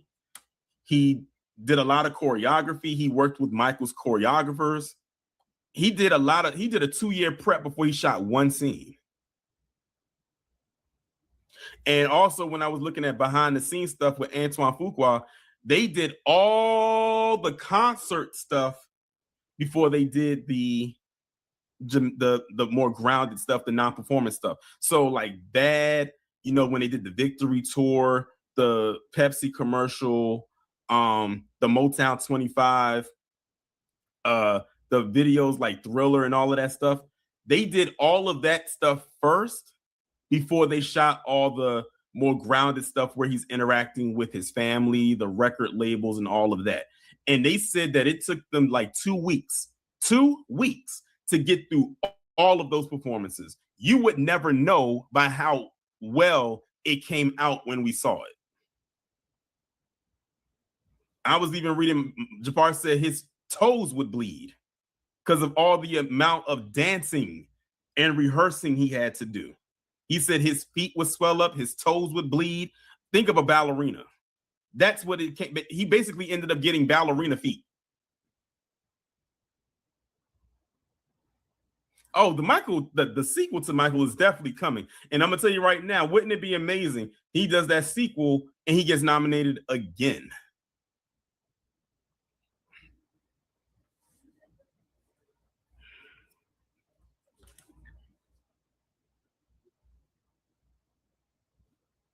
But definitely congratulations, early congratulations, with the movie being as successful as it is. Jafar Jackson, kudos to him. Bright future ahead. I mean, this headline right here is amazing.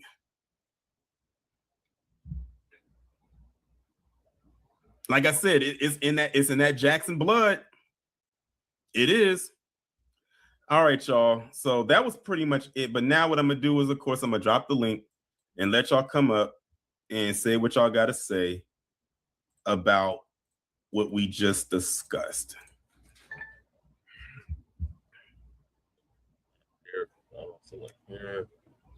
All that, but shout out to the people that did tap in. I was trying to tap in, but I had to deal with city council, so I wasn't able to talk. But shout out to Tori and Rain Reloaded. Make sure y'all subscribe to his channel. Shout out to the Jacksons, making history once again. All right, so moving along to the humble origins of my city, Denver, Colorado. Actually, before that, we got Mamdani. How's Mamdani doing? Freezing rents, and he did something else as well. So, Cash Short will give us an update on that.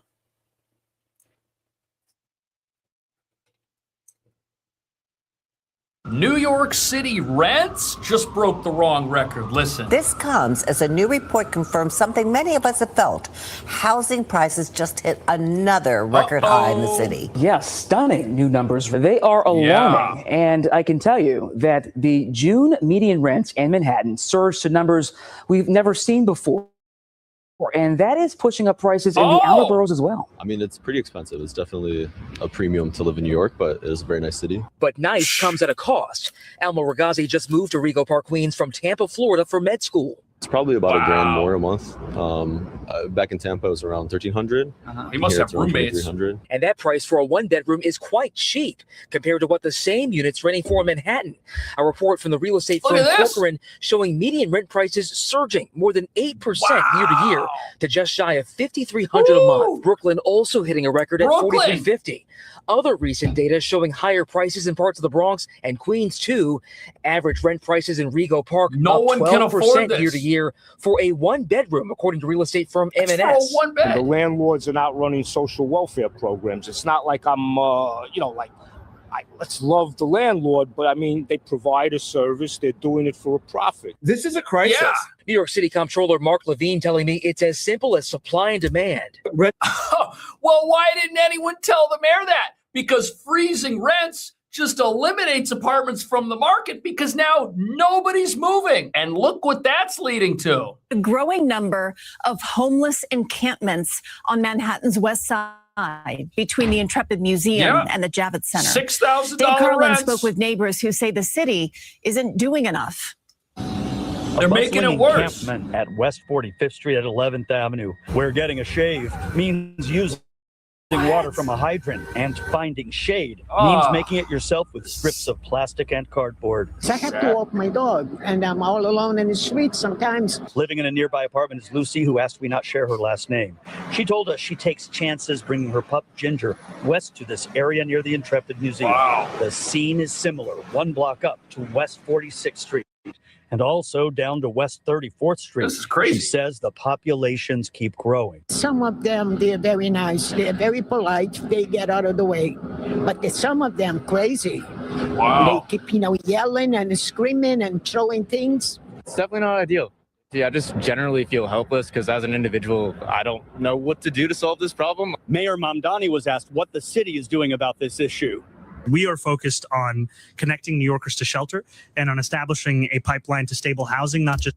Well, where's the pipeline to stable housing in a city where your policies create apartments that are so expensive nobody can afford them? And why isn't anybody listening to the comptroller who's been sounding the alarm? Rents are going up everywhere for one simple reason. We don't have enough housing.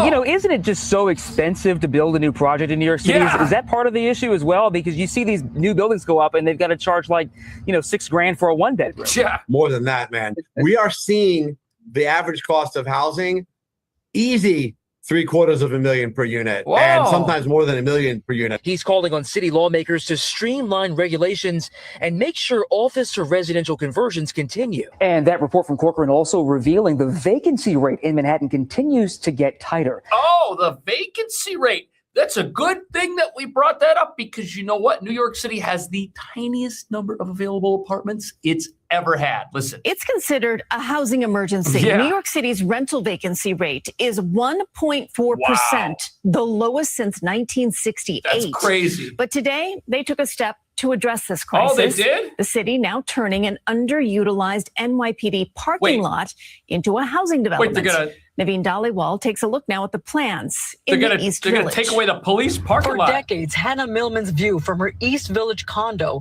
overlooked an NYPD parking lot on East 5th Street. Soon it will be different with an affordable housing development project in the works. It's going to block our windows, but I'm all supportive of the mayor and giving affordable housing for New Yorkers. City officials say the project that will be called the Oria delivers on the promise of putting city-owned land to better use.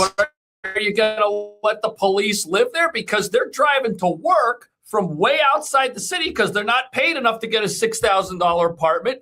Now what? They're going to have to take the subway? Any excuse to Minimum of defund the cops? 131 deeply affordable homes with a set aside for a minimum of 30% of the units going to seniors who need on-site supportive services. They also say 30% of apartments will be reserved for formerly homeless New Yorkers. There will be a large array of services for those living here, plus landscape terraces and green roofs to enjoy. Health services will include primary care, mental health services.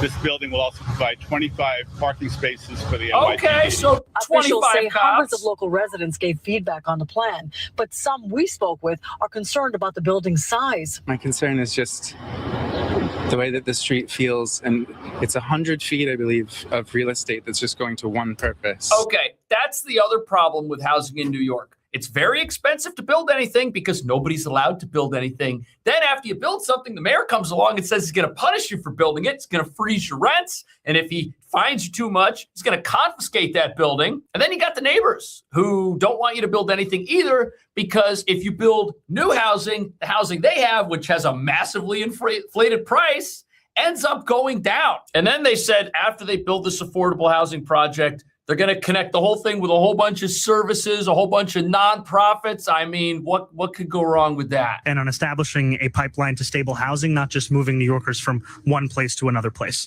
To this specific encampment, we're going to look into that. The city's Department of Homeless Services took over encampment sweeps from police, starting each job with 7 days of outreach before the clearing starts. Where's the outreach? We spoke to this man who did not want to be identified, and he talked about being homeless for the past 3 years. He says hotter weather this week will force him into Penn Station or Bellevue Hospital, and then the streets again. He says no matter what the mayor says, long-term solutions for him do not feel forthcoming. And you know why that is? As you're about to see and learn, there are no long-term solutions, and freezing the rent is the opposite of a solution. True or false? The median asking rent in New York City just hit over $5,000 a month. True. And as long as supply stays tight, that number is only going one direction, up. Uh-oh. True or false? New York hasn't had a housing shortage this severe since 1968. True. The lowest vacancy rate ever recorded in 1968 is only as far back as the data goes. It could be even longer. Probably True is. or false? The New York region is projected to be short nearly 1 million homes by 2035. True. True or false? The city plans to spend more than $22 billion over the next decade to build new housing. True. But we won't see any of that housing for another 10 years. And finally, true or 10 false? years. Tens of thousands of rent-stabilized apartments are sitting empty right now. Already built, already in neighborhoods people want to live in, ready to come back as rent-stabilized apartments. True. Oh, yeah. So right now there are 57,000 empty rent-stabilized apartments, which landlords can't afford to renovate because they need to be brought up to modern standards, but the rents can only be $800 a month, and nobody will be able to do that without going bankrupt. But if it's going to take the city 10 years to dig their way out of this, the mayor freezing rents has nothing to do with affordability because things are going to get even less affordable. Instead, freezing rents just guarantees that 2 million people living in those apartments vote for you every single year because their rent is frozen and they're essentially getting a handout from the government. And if they vote against that handout, well, but a year ago, the city did something else to jack up the cost of apartment prices. 1 year ago, New York City passed a law that was supposed to be a massive win for renters. It banned landlords from making the tenant pay the broker fee. Yeah. Now that we have a full year of data, the results are, a little, maybe not what everybody expected. Yeah, it didn't work. So quick background, for decades, right? If you've ever rented an apartment in this city, you know that you would have to come up with the broker fee, the first month's payment, and the security deposit, all kind of the same amount, right? So it was a very heavy fee, a very heavy cost on a renter to just simply move into an apartment. So the FAIR Act was introduced. This flipped it. It tried to remove at least 1/3 of that, at least the broker fee. They wanted the landlord to pay, right? They wanted whoever hires the broker to pay it. So in this case, it's usually the landlord. So they wanted the landlord to pay it. But when they came up with this law and bragged about this law and passed it, nobody jumping up and down that landlords had to pay for something asked themselves, gee, where are these landlords going to come up with the money to start paying brokers' fees? But just before we continue, do you owe back taxes or have unfiled returns? Do you file every year and just seem to keep owing money? Did you suddenly retire and get hit with a tax bill you didn't expect? Or are you a business owner with messy books and a balance you can't afford? However your tax issue started, the result is the same. Your balance is not going down. The penalties grow, interest compounds, and many of you are about to owe again this upcoming year with absolutely no plan in place. So stop what you're doing right now and call Tax Network USA. The IRS is not waiting. The IRS is enforcing collections through wage garnishments, bank levies, and property seizures. They can even file for you without your consent. This is where Tax Network USA comes in with over 15 15 years in business. There's not a tax case they haven't seen or resolved. In fact, they specialize in tax controversies and help taxpayers nationwide get back on track by resolving back taxes and unfiled returns once and for all. And whether you owe $10,000 or $10 million, their tax team has resolved over $1 billion in tax debt. They can do the same for you, but you have to call now. Their team is offering a free consultation call with the IRS. After that investigation, they put a clear plan in place to help you get your tax matter resolved and get back on track. And this is about using your legal rights to take control before the government sets the terms for you. Do not wait for another IRS letter or frozen bank account. Call the number right here, 866-686-1735. That's 866-686-1735. Or visit tnusa.com/cash. That link will also be in the description of this video. Surface, it worked. The average cost to move into an apartment dropped from around $13,000 to about $7,500. So that's real money back in renters' pockets on day one. Sure. Now, here's a part that a lot of people did predict, right? But the broker fee did not disappear. Oh, it didn't, It got baked into the monthly rent. So landlords simply raised the rent to cover what they now paid their broker, just spread out over 12 months. What a surprise! So in Park Slope, the average rent went from $5,200 a month to $6,000 a month in under a year. Under a year. Right? So the cost didn't vanish. It just got spread out. It got subsidized. Wow. And the landlord keeps that higher rent every month that you stay. Right. That's why no landlords complained about this, because they knew that over time in New York's housing crisis, the fact that rents were higher and the fact that people, after they pay to move into an apartment, end up not wanting to move again because it's so expensive, that folks are going to remain in the market rate apartments that they rent at the higher rent while decreasing the supply of apartments even further so that rents can go up even further. Landlords are not here to run some sort of free enterprise and give these things away. And if you're going to freeze their rents and some of their apartments, they got to jack up the cost on the market rate apartments, which is why we got $6,000 rents. And then if you're going to tell them they got to pay all the broker's fees for these apartments, that's going to push the rents up higher because they got to get the money from somewhere. But again, they can't get it from the rent stabilized apartments. So that number, that 57,000 empty apartment number, that's depressing for a couple of reasons. The first reason is the landlords can't afford to renovate the apartments. And the second reason is, even if they can't afford to renovate the apartments, now they got to pay somebody to go find them a renter on top of that. We're creating so many reasons for there not to be housing in the city. That's the real problem. But remember that police parking lot that they want to turn into affordable apartments? How affordable are these things really going to be? Just steps from the shore, boardwalk, and Coney Island's iconic attractions, BFC Partners Phase 3 project is boosting affordable homes and the local business. I think affordable housing is a fit for New Yorkers wanting to live and experience both a summer aspect of living really close to the beach and an amusement park, but also having amenities available to them now year round. Phases 1 and 2 delivered more than 800 affordable apartments now fully leased. Phase 3 will add 420 more, completing a 100% affordable development built by local workers. Each individual phase is between 4 and 450 construction jobs as the projects are being built. We do hire from the community from construction jobs and then long-term full-time employment in the operational systems of our project. Residents will have amenities like a fitness center, playroom, and rooftop space, plus access to a pharmacy, grocery store, and future retail. Units will serve households with incomes starting around $25,000 to $35,000. I think it's pretty good for the price. Also with the carnival, the beach, it's pretty good. We have a good little amenities going on. And when Phase 3 is complete, residents will have more than affordable housing. They'll have ocean views, cyclone games, and a boardwalk all steps away. There'll be a 60-day application process where people will be able to submit their interest. If you don't try out, right, you never know if you know or not you're going to win. All it takes is $1 and a dream, they say, right? Yeah, it's real funny, but because these places are affordable, the only way to get one is to become part of some sort of lottery system where the rent that you end up getting is going to be tied to your income level and will be affordable for you, but it's going to be essentially like winning a lottery ticket. I've been in some of these apartments that were just a few $100s a month, and we're in these luxury apartments, and they rented immediately, and there were thousands, tens of thousands of people fighting over them. And although it's great that somebody gets affordable rent, most people end up just wasting their time and getting depressed when the reality is you shouldn't have to win a lottery ticket to live somewhere and be able to pay your rent on time. No, you should be able to live wherever you want to live. And if your city is stopping the construction of housing for some reason, that's a bad policy. That's a policy that creates homeless encampments. That's a policy that leads to people having to leave the city like I had to. My rent was going up and I was in a 3-bedroom apartment and I needed more space, but it just wasn't out there. The place that I needed didn't exist, or it did. It would just be, 5-figure rents. And so this is the parking lot in question here on East 5th Street in the East Village. Now, across the street from that parking lot is actually the 9th Police Precinct.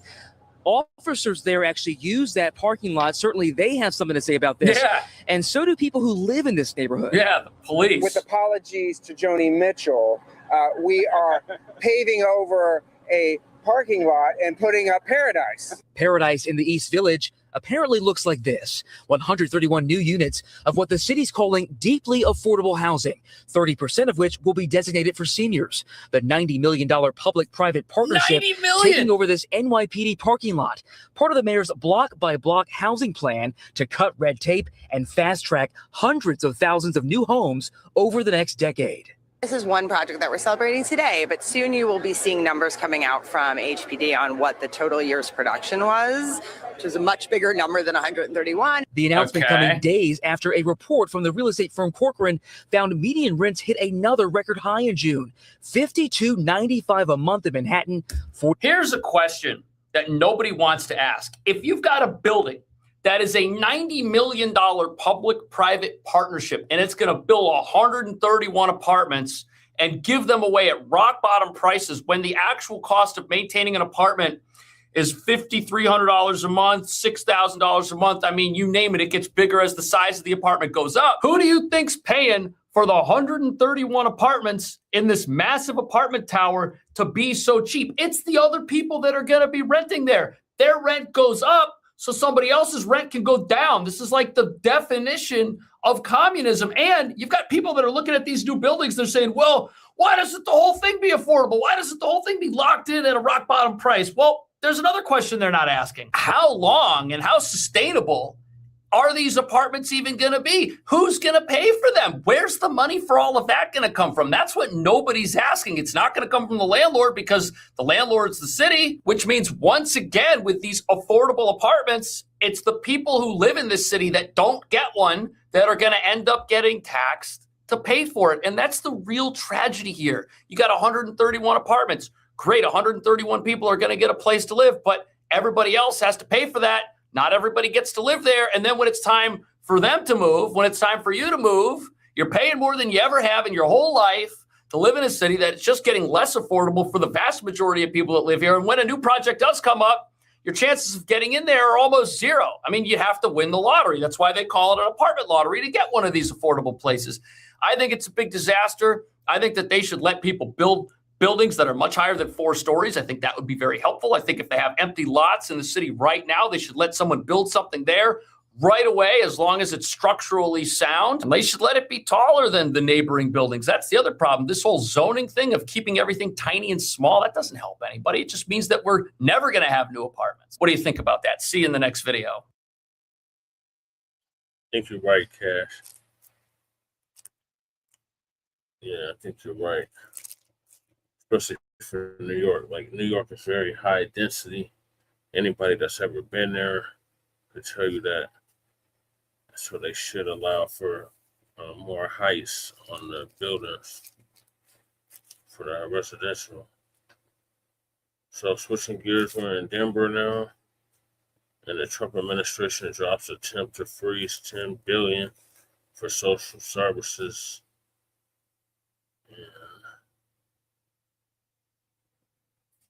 Democratic states. The Trump administration is dropping its attempts to freeze $10 billion in funding for child care and social services in states led by Democrats. The feds had been claiming, without offering evidence, that there was massive fraud in those states. In early January, the Trump administration announced a freeze on funding for temporary assistance for needy families, TANF. In Colorado, TANF provides temporary cash assistance, job training, and other support to low-income families with children. The freeze also impacted payments to the Child Care and Development Fund, which helps families in need access child care. Colorado gets more than $130 million a year from those federal grants, which serve 14,000 families in our state. The Trump administration claimed that Democrats in 5 states, including Colorado, or allowing fraud. A judge temporarily blocked Trump's freeze after states sued. Now CNN is reporting the Trump administration is dropping the restrictions on funding and withdrawing its request for information on whether those programs also benefited immigrants in this country without authorization. Interesting. So that was all fluff. I gotta go back to New York. I forgot about something. So also, Mamdani emptied out 15 New York City jails, and then 20,000 illegals wipe out Chinatown. It is going to take us quite a bit of time to ensure that we can put our city back on the path that the city council voted for. But he says he's doing what he can in the meantime to make the city's jail system safer and smaller. And smaller is exactly the name of the game, because the city was just able to close part of Rikers Island, a notorious jail at a time when criminal activity is reaching levels never seen before, taking over sidewalks and businesses, overwhelming the police. While the mayor himself takes aim at America on the 250th birthday of our country, a country he's proud to have recently become a citizen of, that he also says has been rigged since its very inception. How much money does somebody make here on Canal Street selling fake Gucci? I sell in 2 months. I make 20,000. Why can't I videotape you on the street? You know what the First Amendment is? You're posting it online. You're not supposed to do that. Why? That's illegal. You're not supposed to sell illegally on the streets of New York City. But the bigger issue is that the city's current jail population is around 6,500 prisoners. The 4 new borough-based jails designed to replace Rikers will only hold 4,000 prisoners. America, in their view, is an arena of supremacy where only a select few are allowed freedom, where not all are created equal. America, if you ask them, becomes less the more people it welcomes. The rest of us, they insist, should be grateful for merely being allowed to visit. This is ridiculous. I think it's insane. This goes almost a mile, maybe 2 miles sometimes, left and right. As for those who peddle Marxist lies about our heritage, who tell our children that we live on stolen land or that our heroes were oppressors, they're doing something much worse than slandering our past. They are slandering and attacking our future.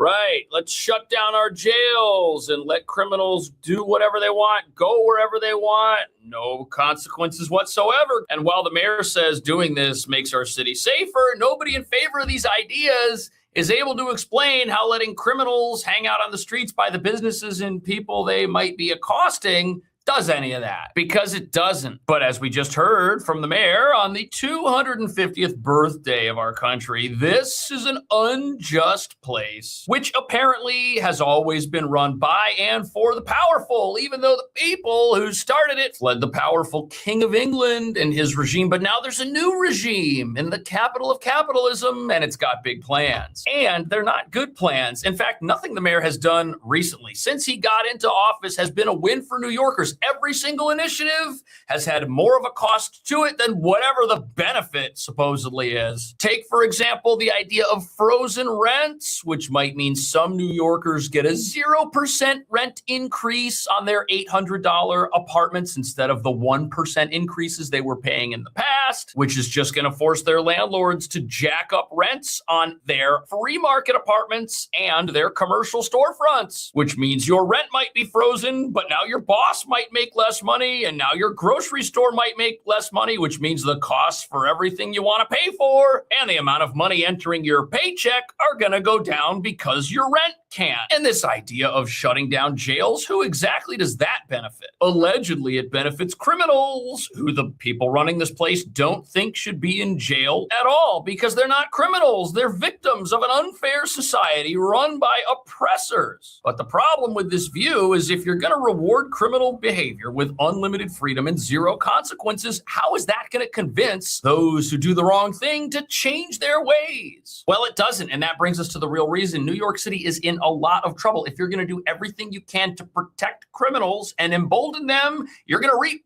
what you sow. And this is happening every day on the streets of our city, which are being taken over by illegal marketplaces where stolen products are sold in broad daylight and nobody lifts a finger to stop it, which explains why you can't buy anything from CVS CVS anymore without someone unlocking it, even if it's a pretzel. And who pays for all of this? Well, that would be the law-abiding, who are the ones subsidizing crime in a city they believe is run by folks who care about them. But watch this next clip and tell me if that's really the case. Buckets full. Now, this is an area where me and my cameraman got jumped by a mob of these fraudsters. And then, to my surprise, I see the man once again here on Canal Street. The same after they've already guy! been arrested by the feds. That's crazy. Wait, no way. That guy got arrested by ICE He's back. Yeah, he's back. That's crazy. I remember you. Why? I'm a businessman and I have my own family. I have 7 kids in America. And you taking a recording at me for illegal. Because you're doing stuff illegal? No, you doing an illegal thing. Posting at my picture online and my video to make money. That's what you're doing. That's how you live in your life. You're filming me right now? Yes, because that's how, I'm not posting you online, but you're posting me online to make money. That's how you live in your life. I don't live my life like that. This is called journalism. I have a restaurant. Yes, that's what the news does. And I do business. I sell food all day. Me and my wife, it's a family business.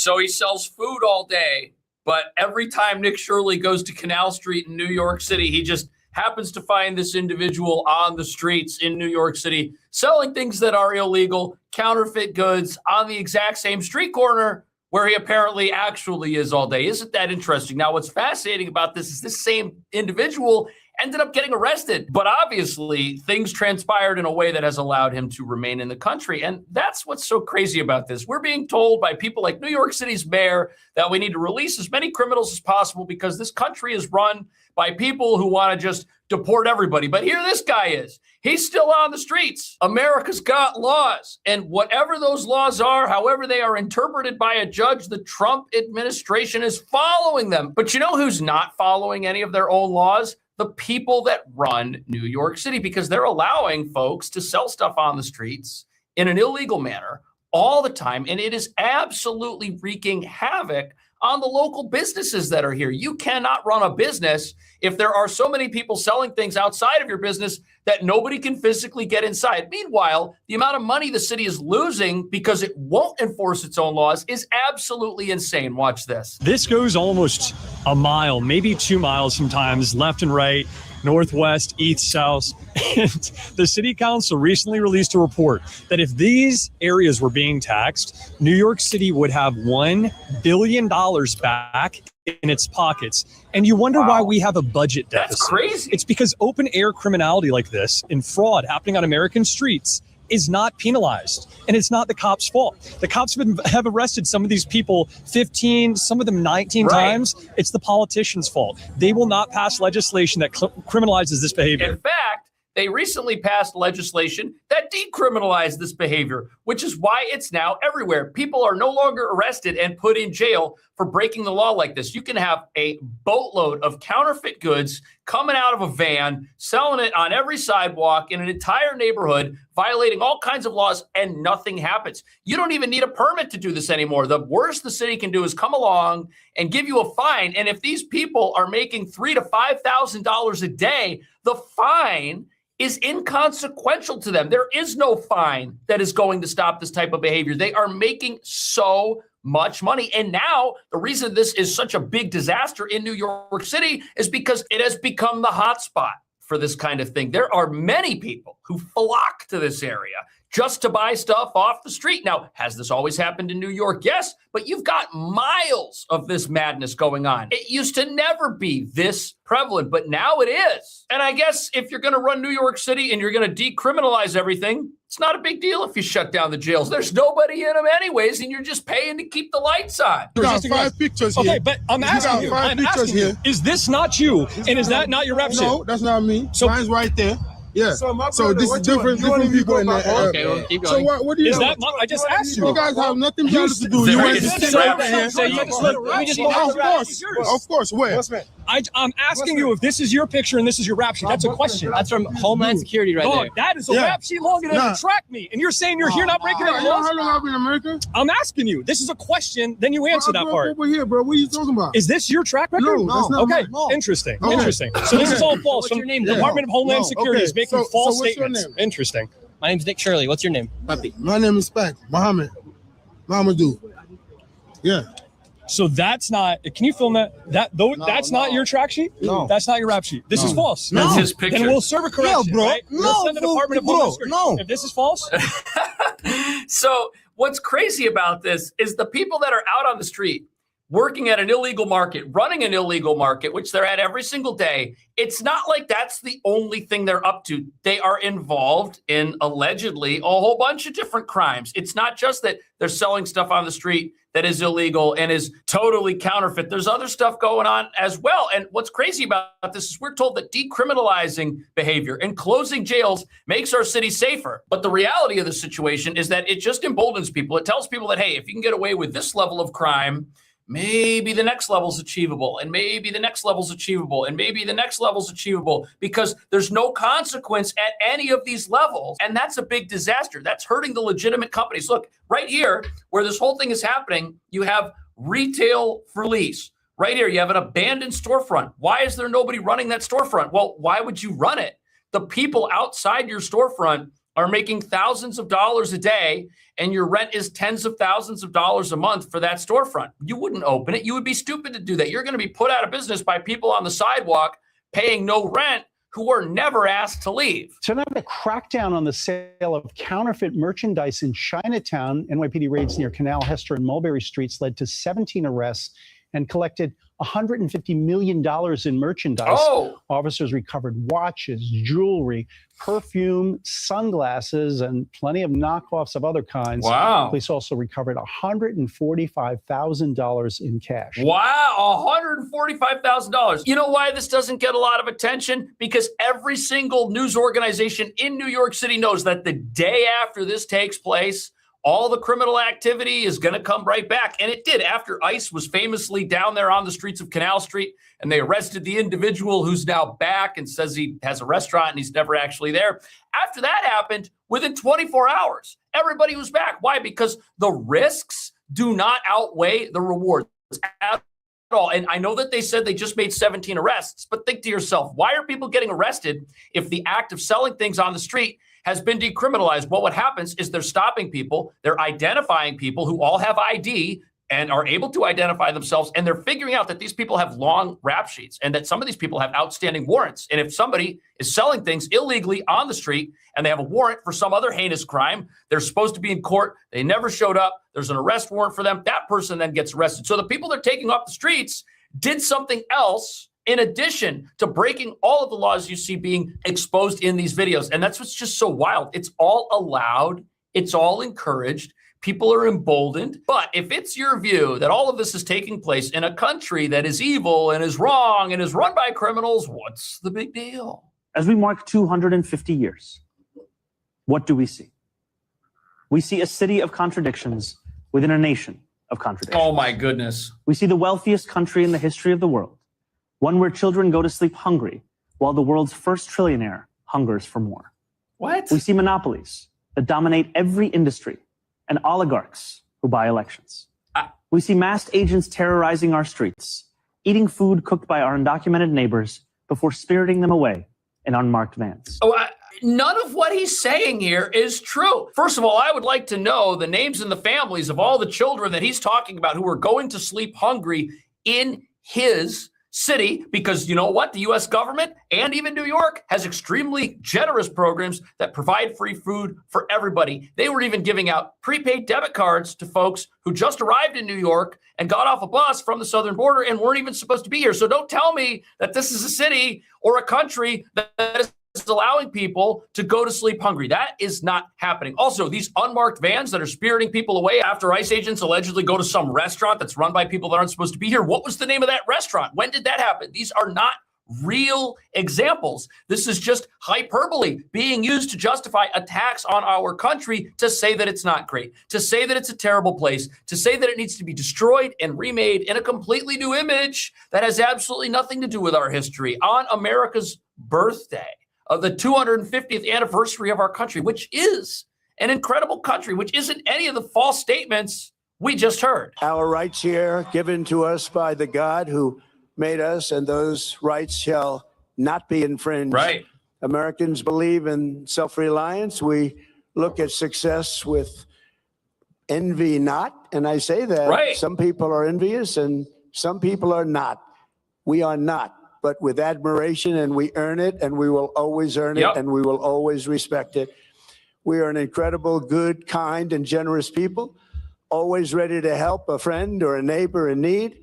No one has ever given more to charity, ended more hunger, cured more disease, Right. or done more to uplift humanity than Americans, and no country ever will be able to match it. Yet, if you listen to the communists, this is a totally rigged system. But Trump brings up something very interesting here. Now, you and I were watching this video, and we hear the president say things like, we're not envious of the success of others. And how many of you get up every single day and see somebody who's doing better than you financially and just hate that person and want to punish them and wish that they were locked up and view them as like, we don't think that way.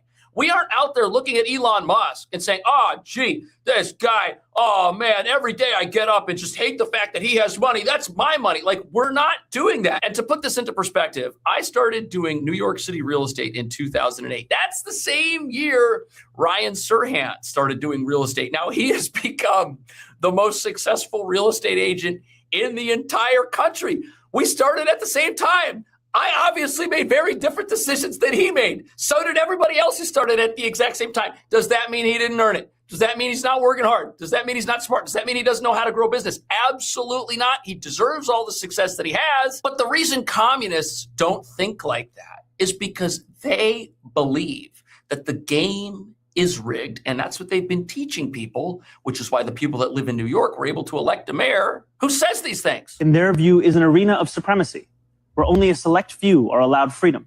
We're not all. What are you talking about? America, if you ask them, becomes less the more people it welcomes. What are you talking about? America, they will tell you, belongs only to those with the right accent or the right shade of skin. The rest of us, they insist, should be grateful for merely being allowed The rest to of visit. us? How What is he small they talking are. about? How weak. How unoriginal. At every moment in our past, those who led through exclusion and isolation have tried to win power and enrich themselves by turning us against one another. Which is what this is. Division is the oldest trick in politics and the cheapest. But time and again, including 250 years ago, those forces of division have been vanquished by the forces of progress. I mean, the only division that any of us see is a guy who gets up and says that this country is unfair. It's run by oppressors. Success is wrong. It should all be taken away. The government should run everything. What you have should be given to somebody. I mean, that's as divisive as you could possibly get. But, oh, no, it's the people that have been running America for 250 years that are all about divisiveness and division. Americans honor excellence. We admire boldness. We respect ambition. We're a nation of dreamers and believers, warriors and explorers, doers and fighters. In every human endeavor, Americans see an unfinished competition. What is strong can be made stronger. What is fast can be made faster. What is great can be made greater than ever before. And that's what's happening with America. Show us a mountain and we'll just climb it. Show us an ocean and we'll just cross it. Show us a problem and we will just solve it. But the question that I have is, if that's true, if America's really as bad as the communists are telling us, why do they all want to come here and take it over? Why don't they take over some other country that's not as bad and terrible as America is? And why are we so prosperous in America? Why does every single person in America live better than people do in other countries and in other parts of the world? It's because we have capitalism. It's because capitalism lifts everybody out of poverty. Capitalism can feed the world, but communism can't feed anybody. What do you think about that? I'll see you in the next video. I disagree. What do you think about that, lady? Capitalism. Yeah. That kept getting That's wild. What Mamdani's doing in New York. Fucking wild. Like I was sleeping. I was having nightmares. But I was hearing it. I was like, oh my god. Like it sounds good, but if you couldn't be or get them up or just do right if you wanted to. There's somebody that be like they're not gonna do the rules. Yeah. Yeah. So the last two topics is about Denver.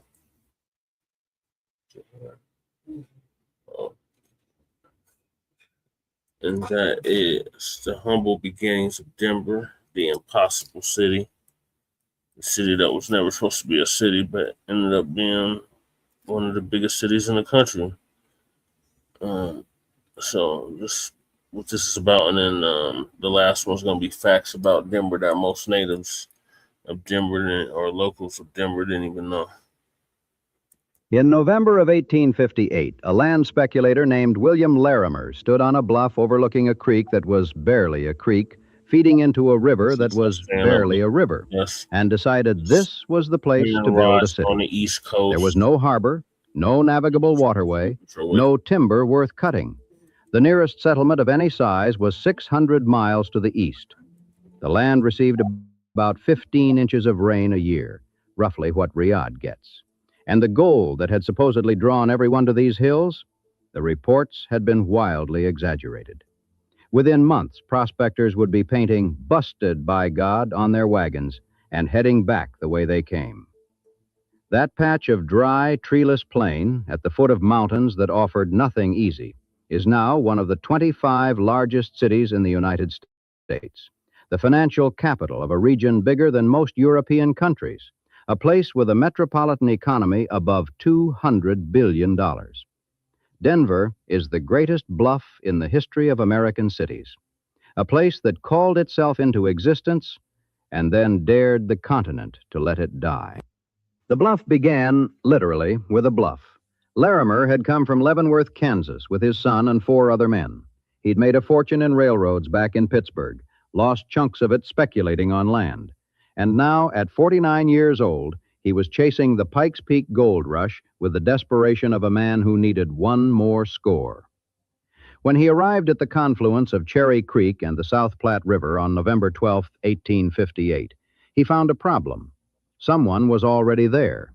A group had staked a claim called St. Charles on the very spot Larimer wanted. But the St. Charles Company's representative, a man named Charles Nichols, had gone back east for supplies. So Larimer simply took the claim.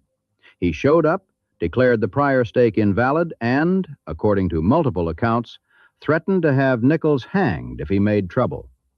A barrel of whiskey reportedly smoothed the transition. 10 days later, on November 22nd, Larimer organized the Denver City Town Company. He named it after James Denver, the governor of Kansas Territory, hoping the flattery would win him political favor. What Larimer didn't know was that Denver had already resigned the post. News traveled slowly. The city that would become one of the great metropolises of the American West was named for a man who no longer held the office it was designed to honor, founded on a stolen claim in a place where the gold wasn't. Across Cherry Creek sat Auraria, a rival settlement founded weeks earlier by Georgia prospectors led by William Green Russell, who had found about 20 troy ounces of placer gold near the mouth of Little Dry Creek the previous summer. Real gold, but not much of it. The two camps despised each other. Businesses that wanted to serve both set up in the dry creek bed between them, literally straddling the border. The Rocky Mountain News, founded by William Byers, who would become one of the most important men in Denver's history, was among them, hedging its bets on neutral ground. By spring of 1859, the true scale of the Pikes Peak hoax was becoming clear. Thousands of prospectors arrived and found almost nothing. They had crossed 600 miles of plains, many on foot, some pushing their belongings in wheelbarrows, drawn by newspaper reports that were either exaggerated or outright fabricated.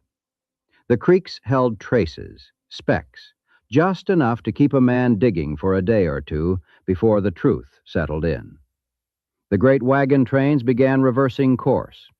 Wagons that had come west painted with "Pikes Peak or Bust" went back east bearing a new slogan, "Busted by God." Denver City, this collection of shacks and log cabins and tents at the edge of the Great Plains, was emptying out. The town's promoters, Larimer chief among them, were left trying to sell lots in a city that was hemorrhaging the only people who might buy them. And then in May of 1859, a prospector named John H. Gregory struck a major gold lode in the mountains near what would become Central City, about 35 miles to the west. It wasn't at Cherry Creek. It wasn't anywhere near Denver. But Denver was the last supply stop before the climb into the mountains. And that simple geographic fact, being the closest flat ground to the real gold, saved the town from becoming a footnote. Denver wasn't where the wealth was. Denver was where you bought your pickaxe and your flour and your whiskey before going to get the wealth. It was a middleman from the start, and that turned out to be the role it would play for the next century and a half. The rival towns merged in April 1860, the ceremony held on the Larimer Street Bridge across Cherry Creek, and Denver became officially one settlement. Larimer, who had named the main street after himself, was instrumental in getting Congress to establish the Colorado Territory in 1861, with Denver as its capital. He expected to be named governor. Abraham Lincoln gave the job to someone else.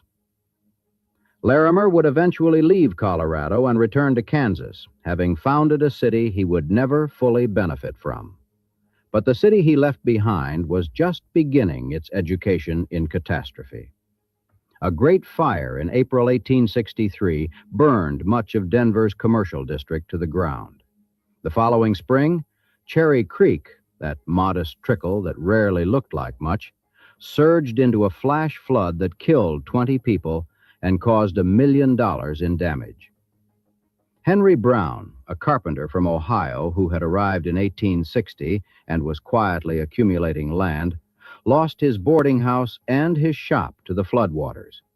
He would rebuild and keep buying property and eventually own 160 acres on a hill overlooking the city. Remember his name.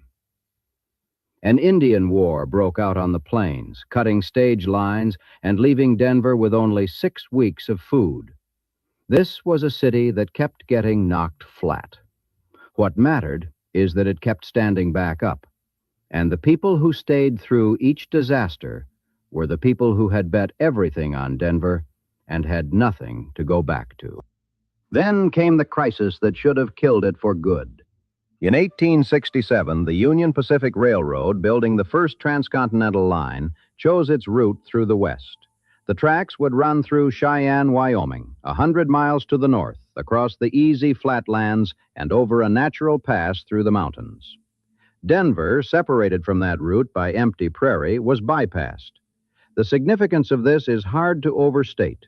In the 1860s, the railroad was the difference between a city and a ghost town. Towns the railroad reached prospered. Towns it missed vanished. There was almost no exception to this rule anywhere in the American West. Thomas Durant, vice president of the Union Pacific, looked at Denver's situation and delivered a verdict that has echoed ever since. The city, he said, was too dead to bury. He was almost right. People began to leave. Businesses closed. The population stagnated.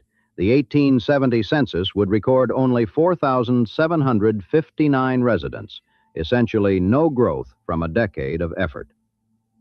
Territorial Governor John Evans, who had staked his political career on Denver's future, understood the stakes with perfect clarity. Colorado without railroads, he said, is comparatively worthless. What Evans did next was either visionary or insane, depending on how much you trusted a few hundred people on the edge of nowhere to build their own railroad. Evans and a group of Denver's business leaders, David Moffett, a young banker who had come to Denver from New York to open a bookstore and ended up running the First National Bank, William Byers, the newspaper editor who had been boosting Denver since before it deserved boosting, Walter Cheeseman, Luther Kuntz, incorporated the Denver Pacific Railway and Telegraph Company on November 19, 1867. Their plan was to build 106 miles of track from Denver to Cheyenne, connecting themselves to the transcontinental line that had refused to come to them. They had no federal bond subsidy. The Union Pacific, which had pledged to help fund the connection, reneged. Evans went to Congress and managed to secure a land grant of 900,000 acres to encourage investment. But hard cash was scarce. He launched a publicity campaign across Arapahoe County. His partners lobbied wealthy residents. Others persuaded middle-class citizens to buy small amounts of stock. Within several days, they raised $300,000, a meaningful sum, but not nearly enough to build a railroad. The effort seemed on the verge of failure when Evans cobbled together the remaining financing from Eastern investors and that congressional land grant. Ground was broken on May 18, 1868, near where the Denver Coliseum stands today. Nearly 1,000 people came to watch. 2 years later, on June 24, 1870, the first train from Cheyenne pulled into a new station at Wazee and Winecoop Streets in what is now lower downtown Denver. 2 months after that, in August, the Kansas Pacific completed its line from Kansas City. Denver, the town that the Transcontinental Railroad had written off, was now connected in 2 directions. It had built its own salvation with subscription money and stubbornness. The population, which had flatlined for a decade, was about to explode. What made it explode was silver. In 1878, a storekeeper named Horace Tabor was running a general store in the rough mountain town of Leadville, 100 miles southwest of Denver. Tabor was no prospector. He was a failed farmer from Vermont who had drifted west with his wife Augusta during the gold rush and ended up selling supplies to miners.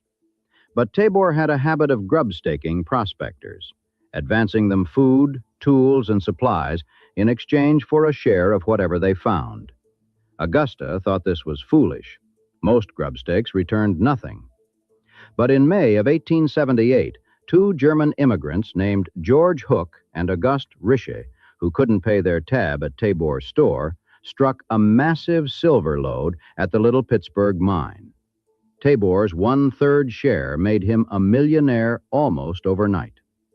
He sold his stake for over $1 million and immediately began buying more mines, including the Matchless, which at its peak was producing $10,000 a day. Tabor's money poured into Denver like a river breaking its banks.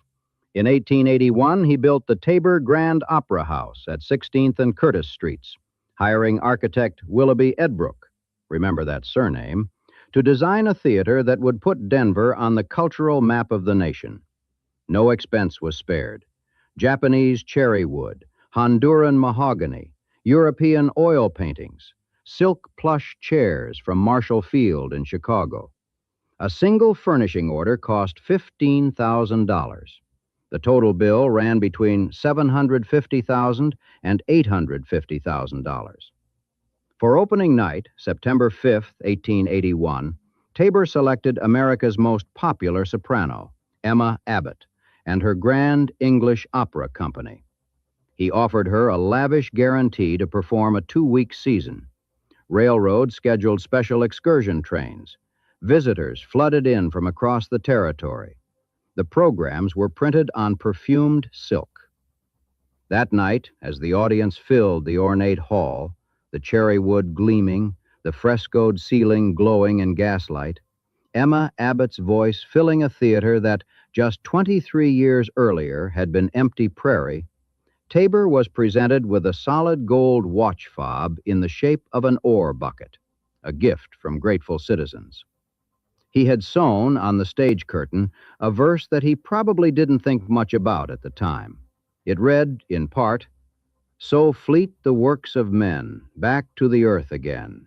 Ancient and holy things fade like a dream." Denver was transforming at a speed that stunned even its own boosters. Between 1880 and 1890, the population tripled, from 35,000 to over 106,000, vaulting from the nation's 50th largest city to its 26th.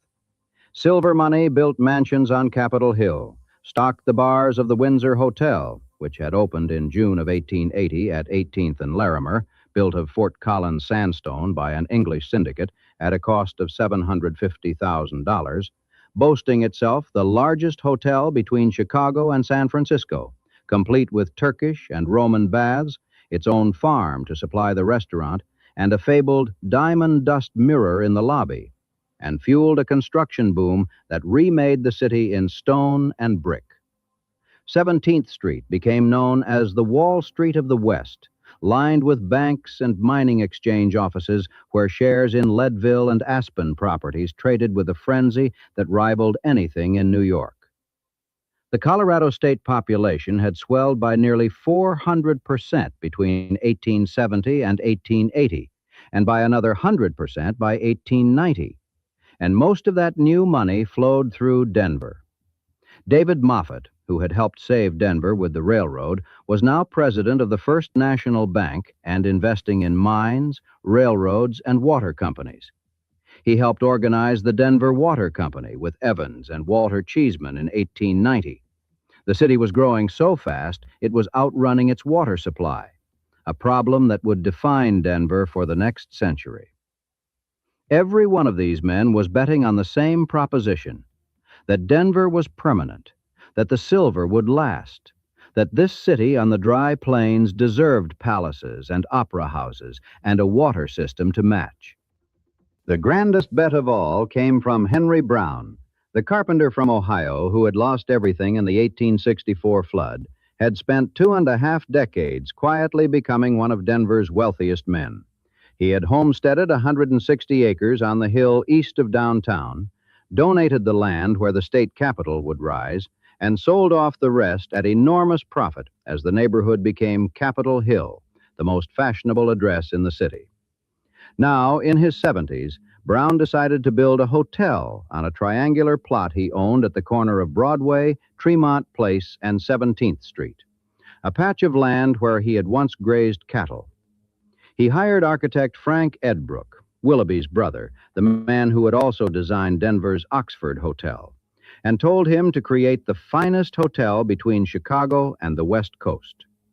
Edbrook designed a 9-story triangular building in the Richardsonian Romanesque style, wrapped in Colorado red granite and Arizona sandstone. Its interior was revolutionary, an 8-story atrium open to a stained glass skylight, surrounded by balconies with ornate cast-iron grillwork. Onyx, imported from Mexico, lined the lobby, the grand salon, and the 8th-floor ballroom.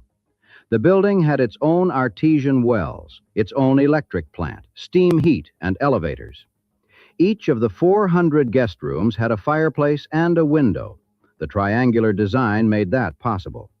It was one of the first fireproof structures in America, built with hollow blocks of porous terracotta instead of wood. Scientific American put it on its cover. The total cost was $2 million. Brown paid 3/4 of it himself. On August 12, 1892, the Brown Palace Hotel opened its doors. When Denver's socialites stepped into the lobby for the first time, what they saw was unlike anything west of Chicago. The atrium soaring 8 stories above them, the late afternoon light filtering through the stained glass skylight and falling on the Mexican onyx, the ornate iron balconies receding upward floor after floor like the interior of some improbable cathedral. 26 hand-carved sandstone medallions of Rocky Mountain animals decorated the exterior between the 7th-floor windows. Elk, mountain lion, bighorn sheep, as if to remind the building of where it stood. Rooms cost between $3 and $5 a night. The lobby contained a smoking room, a men's bar, a ladies' waiting room, and 18 storefronts. The blueprints alone reportedly required 2 tons of paper. It was, by almost any measure, one of the most ambitious buildings in the American West, a building that declared in red granite and Arizona sandstone that Denver was permanent. It had been open for 11 months when the world fell apart. In the summer of 1893, President Grover Cleveland called a special session of Congress to repeal the Sherman Silver Purchase Act, the federal law that required the government to buy millions of ounces of silver each month, propping up the price. The repeal passed. Silver, which had been trading above $1 an ounce, plunged to under 60 cents. The effect on Colorado was immediate and devastating. Mines closed across the mountains. 30,000 miners and smelter workers lost their jobs. They streamed into Denver looking for work that didn't exist. On July 18, 1893, 4 savings banks in Denver closed their doors in a single day, 3 of them permanently. Runs started on the national banks. By the time the panic subsided, 12 banks had failed in Denver alone. Real estate prices collapsed. The streetcar companies couldn't collect fares. The Brown Palace, open for less than a year, was suddenly an extravagant monument in a ruined city. Henry Brown himself couldn't pay his debts on the hotel and was eventually forced to sell. And Horace Tabor, the Silver King, the man who had built the Opera House and given Denver its first real claim to culture, watched his empire disappear. His mines were worthless. His real estate, heavily mortgaged, was seized by creditors. His mansion on Capitol Hill was sold. The Tabor Grand Opera House, that temple of cherry wood and silk where Emma Abbott had sung to perfumed silk programs, slipped from his grasp. He and Baby Doe were forced to pawn their belongings. And the couple who had once been spotted riding through Denver in a coach with 4 horses in gold harnesses became the targets of lawsuits and public ridicule. At 65 years old, the man who had been one of the richest people in Colorado went back to the mines and shoveled slag for $3 a day. In 1898, friends secured him an appointment as postmaster of Denver, a charity position. He moved into the Windsor Hotel, which was by then already declining from its former glory. On April 10, 1899, Horace Tabor died of appendicitis. 10,000 people attended his funeral. On his deathbed, he reportedly told his second wife, Elizabeth, known as Baby Doe, the woman he had scandalized Denver by leaving Augusta for, to hold on to the matchless mine. It will make millions again, he is said to have told her. Baby Doe believed him. She moved to a 1-room cabin at the mine, 12 feet by 16 feet, outside Leadville. She lived there for more than 3 decades, through Colorado winters at 10,000 feet, waiting for the silver to come back. On a day in early 1935, neighbors found her frozen body on the cabin floor. She was 81 years old. The silver never came back. That is where the story of most cities would end. The resource runs out, the money leaves, the people follow the money, and what's left is a small town with big buildings it can't maintain. It is the story of 100 American cities that boomed on one commodity and then faded when the commodity did. Denver knew this script. Denver had watched it happen to Leadville, to Central City, to a dozen mountain towns that went from 10,000 people to a few hundred in a single decade. The question was whether Denver would follow them. It didn't. And the reason it didn't is that Denver, from the very beginning, had been built not on a resource, but on a refusal to accept the verdict of geography. The same impulse that made Evans and Moffett build their own railroad when the Union Pacific bypassed them, the impulse to simply reject the rational assessment and act anyway, now drove the city's recovery. Denver's power elite, bloodied by the crash, set about diversifying with the same manic energy they had brought to silver. They couldn't control the price of metal, but they could control what Denver was for. And what they decided was this: Denver would no longer be a mining city that happened to have other businesses. It would be the supply and processing center for the farms and ranches spreading across the high plains, the financial hub for everything between Kansas City and Salt Lake, and the commercial capital of a region so large that no competitor could touch it. Stockyards and meatpacking, flour mills, grain elevators, sugar beet processing, brewing and banking. These became the new economic base. The Denver Union Stockyards, established in 1886, grew into one of the largest livestock markets in the country.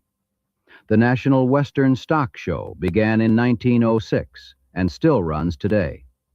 The sugar beet industry, which took root after 1900, revived agriculture across the eastern plains.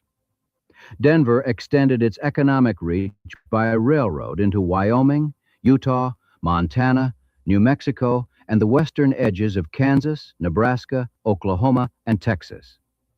Not content to be merely Colorado's capital, It positioned itself as the capital of a vast interior region that had no other major metropolis for hundreds of miles in any direction.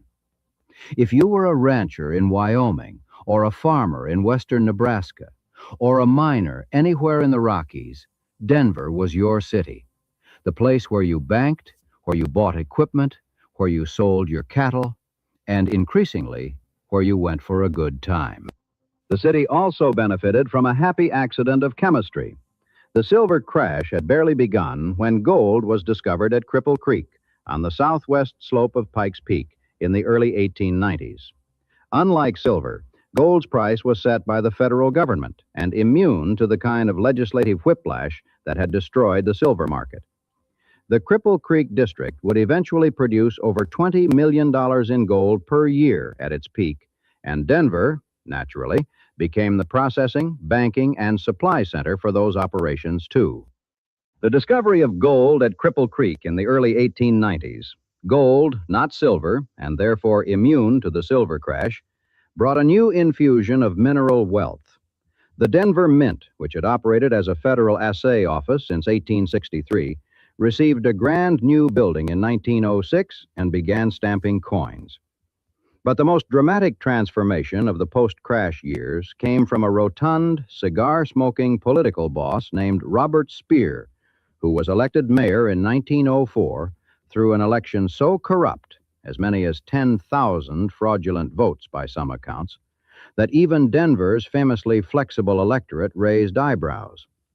But Speer, for all his ethical flexibility, had a genuine vision. He had attended the 1893 World's Columbian Exposition in Chicago and been dazzled by the White City, that temporary neoclassical paradise on the shores of Lake Michigan. He came home determined to turn Denver from a dusty, unplanned mining camp-turned city into what he called Paris on the Platte. What Speer did over his 3 terms as mayor, 1904 to 1912, and again from 1916 until his death during the Spanish influenza pandemic in 1918, was impose the City Beautiful movement on Denver with a forcefulness bordering on obsession. He tamed Cherry Creek, the same creek that had flooded and killed 20 people in 1864, turning it into a tree-lined waterway with a boulevard running alongside it. He built Civic Center Park, a neoclassical ensemble of public buildings and monuments between the state capitol and the city hall.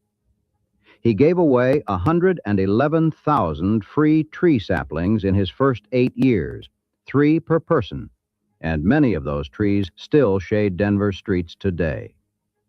He laid hundreds of miles of sewer and storm drains, paved roads, installed streetlights, and established the Denver Mountain Park system, which eventually encompassed over 13,000 acres across 6 counties, including Red Rocks Amphitheater and the route up Mount Evans. Denver, which had nearly died as a mining town, was being reborn as something entirely different, a city that sold itself on beauty, climate, clean air, and access to the mountains. Tourism, which barely existed before Speer, became one of Denver's most profitable industries. While Speer built parks, the men who had saved Denver before were still at work. In 1910, the Daniels and Fisher department store erected a clock tower on 16th Street that stood 325 feet tall, modeled after the Campanile of St. Mark's in Venice. It was the tallest building between the Mississippi River and the coast of California. A 5,500-pound bell was installed in the top floors, and 16-foot clock faces looked out in 4 directions. It still stands today, long after the department store itself was demolished in 1971. A city that had been a collection of shacks 50 years earlier now had a Venetian bell tower and a Parisian park system. And then there was David Moffat's last ruinous obsession. Moffat, who had arrived in Denver in 1860 as a 21-year-old bookseller, who had helped build the Denver Pacific Railway, who had become president of the First National Bank and invested in over 100 mines and 9 railroads, had one dream that consumed the final decade of his life: a railroad directly west from Denver through the Rocky Mountains to Salt Lake City. Cheyenne had its route to the north. Pueblo had one to the south. Denver, despite everything it had built, still lacked a direct western connection through the mountains. In 1903, Moffett created the Denver, Northwestern, and Pacific Railway and began building.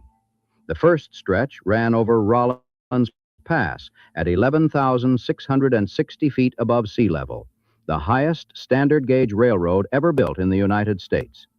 The views were spectacular. The operating costs were catastrophic. In winter, the snow on Rollins Pass was so deep and so persistent that clearing the tracks consumed most of the railroad's revenue.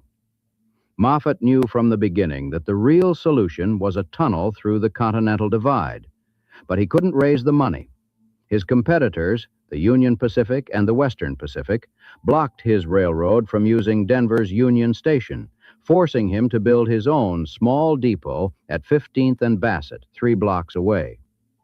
Eastern financiers, pressured by Moffett's rivals, refused to invest. Moffett poured $14 million of his own fortune into the railroad. It cost $75,000 a mile. The man who had once been among Denver's wealthiest citizens slowly went broke in the service of an idea that most people told him was impossible. On March 18, 1911, David Moffett died in a New York hotel room at the age of 71. He had traveled east one more time to try to raise money for the tunnel. He failed.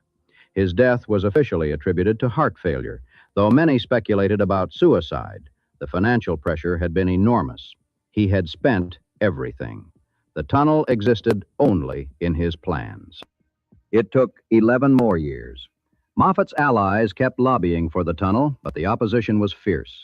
Railroad companies that profited from the existing routes through Cheyenne and Pueblo spent heavily to block it. World War I changed the calculus. Transporting coal and oil from northwestern Colorado on the Moffett Road became critical to the war effort, and the crippling winter shutdowns on Rollins Pass made the case for a tunnel in strategic rather than merely commercial terms. Then, in 1921, a catastrophic flood destroyed much of the city of Pueblo, disrupting the southern rail route and demonstrating that Colorado needed alternatives. In 1922, the Colorado legislature finally approved funding. Denver itself contributed with a specific interest. The parallel pilot bore would eventually become a water tunnel, carrying western slope snowmelt under the mountains to a city that desperately needed it. Construction began in 1923. 2 tunnels, a railroad bore and the pilot bore, running parallel through 6.2 miles of the Continental Divide under a shoulder of James Peak. Roughly 800 men worked the headings from both sides, advancing an average of 21 feet a day. The rock was treacherous. In 1925, unstable formations at the west end caused cave-ins and massive delays, forcing the installation of double timbers and sending costs spiraling. The original estimate of $6.6 million ultimately ballooned to nearly $24 million. 28 men died in the construction, 6 of them in a single cave-in on July 30th, 1926. On February 18th, 1927, the pilot tunnel was holed through, the final blast of dynamite set off by President Calvin Coolidge pressing a telegraph key in Washington, the event broadcast live by radio from the heart of the mountain. The railroad bore was completed that July, and the first official train passed through on February 26, 1928. What had taken 5 hours to cross over Rollins Pass now took 12 minutes through the tunnel. When the Dotsero cutoff was completed 5 years later, the route through the Moffett Tunnel shortened the distance between Denver and the Pacific coast by 176 miles. David Moffett had been dead for 17 years. The tunnel bore his name. By 1936, the parallel bore was carrying western slope water under the Continental Divide to Denver, a city in a place that gets 15 inches of rain a year, drinking snowmelt from the other side of the Rocky Mountains, delivered through a hole in the earth that a bankrupt visionary had imagined 3 decades earlier. The pattern repeats itself so many times in Denver's history that it stops looking like luck and starts looking like character. A city with no natural advantages that manufactures its own. A city that should have died as a mining camp and chose to become a supply center. That should have withered when the railroad bypassed it and built its own. That should have collapsed when silver crashed and diversified into agriculture, tourism, and government. That should have stayed thirsty on the wrong side of the Continental Divide and tunneled through a mountain to get water. The federal government, which had largely ignored Denver in the 19th century, brought military installations during both world wars. Lowry Air Force Base, Fitzsimons Army Medical Center, the Rocky Mountain Arsenal, the Denver Federal Center. And by the mid-20th century, federal, civilian, and military employment had become one of the city's most reliable economic pillars, a kind of ballast against the boom and bust cycles that had defined every previous era. The population, which had been 106,000 in 1890, hit 213,000 in 1910, 322,000 in 1940, and 415,000 by 1950. Denver was no longer a frontier experiment. It was a major American city. And it wasn't done being tested. In the 1970s, Colorado enjoyed an energy boom driven by oil shale development on the western slope and high crude oil prices. Denver filled with energy companies and new office towers. Then, in the early 1980s, the price of crude plummeted from $42 a barrel to $10. Unemployment and office vacancy rates soared. The city found itself reliving 1893, another commodity crash, another economic foundation jerked away. And once again, Denver reinvented itself, this time pivoting toward technology, aerospace, telecommunications, and the financial services that had been quietly building since the days when 17th Street was the Wall Street of the West. The lessons of the Silver Panic, it turned out, had been absorbed into the city's institutional memory. Denver had learned, the hard way, not to depend on one thing. In the Brown Palace Hotel, Henry Brown's $2 million palace on the cattle pasture, the building that opened 11 months before the silver crash. The hotel that Brown himself was forced to sell when the banks failed, has been open for business every minute of every day since August 12th, 1892. It has never closed, not for a single day in over 130 years. Presidents have stayed there, every president since Theodore Roosevelt, with 3 exceptions. Sun Yat-sen was living in a room there in 1912 when he learned that Chinese revolutionaries had overthrown the Qing emperor. It still draws its water from the original artesian wells. 2 of the cast-iron grillwork panels in the atrium were installed upside down in 1892 and have never been corrected.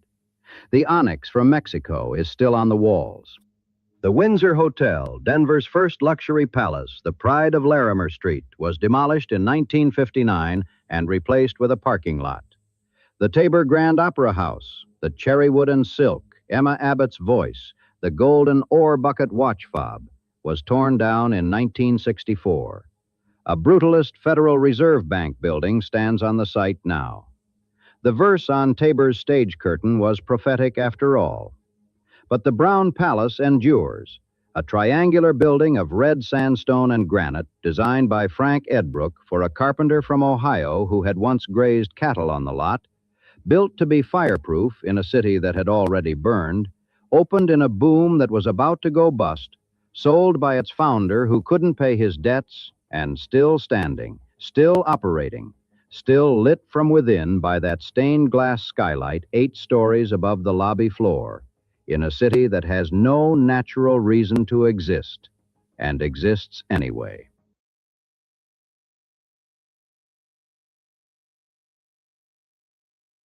All right, so that was the history of Denver. It's been a very long time, but I began my career as a journalist covering police news. Did so as a newspaper reporter in 3 different cities. In my experience, for what it's worth,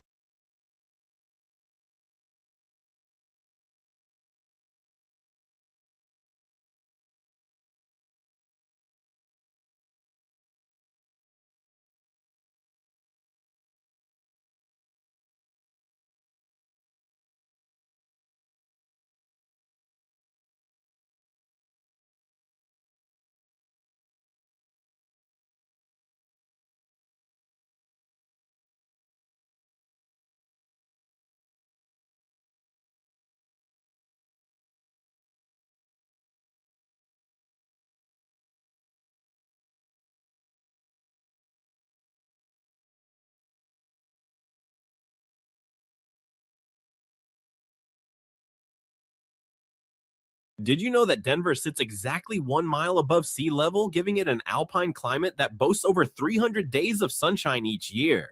That beneath its modern Capitol building lies a rich history born from the wild Colorado gold rush of the 19th century, and that one of the largest airport systems on Earth operates just outside its borders, surrounded by bizarre local legends. Denver is far more than a mountain stopover. It is a place where Western heritage, urban innovation, breathtaking nature, and diverse culture come together so intensely that it feels like a living force. So prepare yourself, because today we are exploring 20 incredible facts that explain why Denver deserves a spot at the top of your travel itinerary. Fact 20. The mile-high elevation shapes the local environment. Denver possesses a highly distinct geographical identity centered entirely on its precise elevation above sea level. The urban center rests at exactly 5,280 feet, which equates to 1 full mile high. This unique positioning on the western edge of the high plains, just before the sudden rise of the Rocky Mountains, creates a highly unusual semi-arid climate. Visitors often notice that the air is remarkably thin and dry, which accelerates dehydration and alters how physical objects behave in flight. Golf balls travel approximately 10% further here than at sea level, and baseballs fly noticeably faster through the light atmosphere. The elevation also ensures that despite receiving significant winter snow, the intense high-altitude sunlight melts accumulations rapidly, keeping the city unexpectedly clear. This atmospheric condition requires constant physical adaptation from arriving newcomers, yet it ultimately provides the municipality with a vibrant, sunny environment that dynamically defines its active outdoor lifestyle throughout all 4 seasons of the year. Before continuing, don't forget to subscribe and like to keep discovering amazing facts about U.S. cities. Fact 19. The etymology of the city stems from a political calculation. The naming of the settlement in 1858 was a deliberate attempt to secure political favor during the Kansas Territory Gold Rush. General William Larimer chose to name the fledgling cabin site after James William Denver, who was serving as the governor of the Kansas Territory at that time.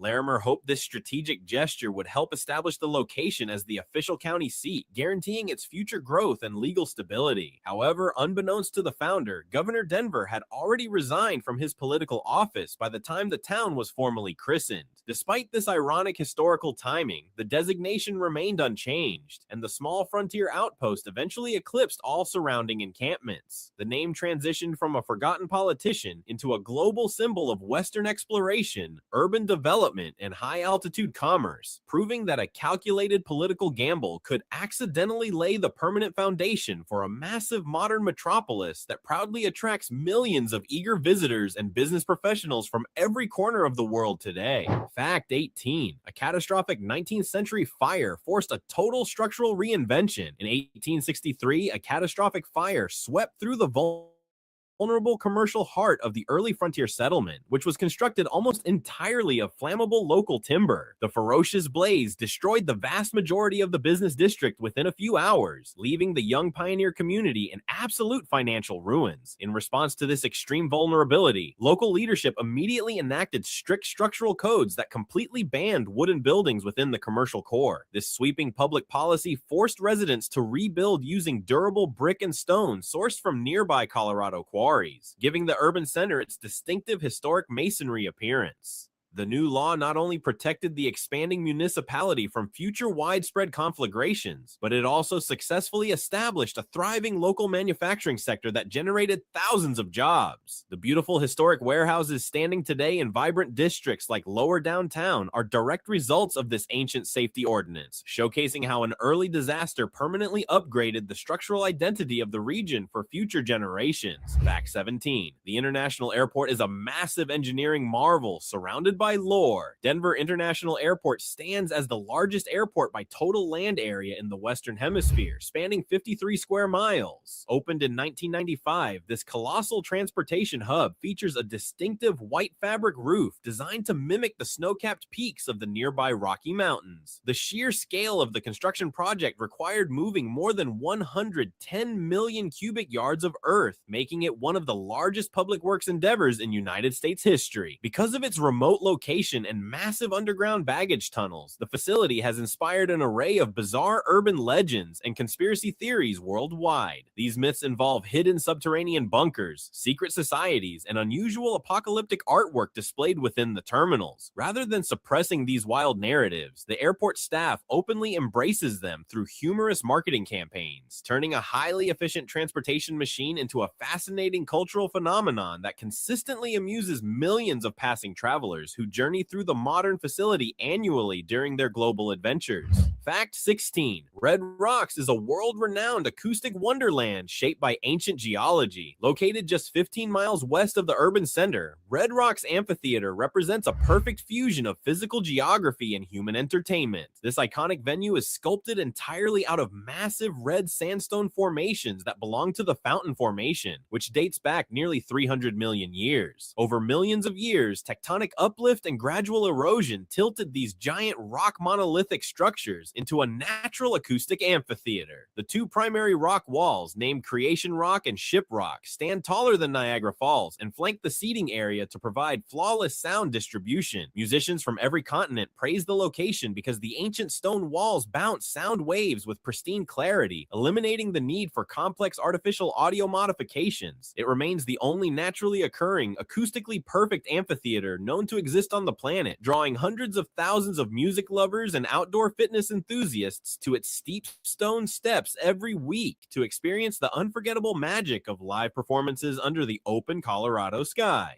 Fact 15. A dual grid system reflects the historical convergence of two separate settlements. The unique street layout of the Central Business District reveals a fascinating chapter of early urban planning and economic rivalry. Modern visitors often notice that the downtown streets run at a sharp 45-degree angle, which completely contradicts the standard north, south, east, and west grid covering the rest of the metro area. This geographic anomaly occurred because the original 19th century settlements of Auraria and Denver were platted parallel to the banks of the South Platte River and Cherry Creek to maximize water access. As the two communities merged, planners realized that forcing a standard compass-based grid onto the existing river-aligned streets would create massive structural confusion. They chose to preserve the diagonal layout downtown, which offers the modern benefit of maximizing solar exposure on sidewalks during cold winter months, while allowing the newer outer neighborhoods to expand along traditional cardinal directions, leaving a highly visible and permanent geometric testament to the frontier origins of the city that continually shapes modern navigation and downtown traffic flow.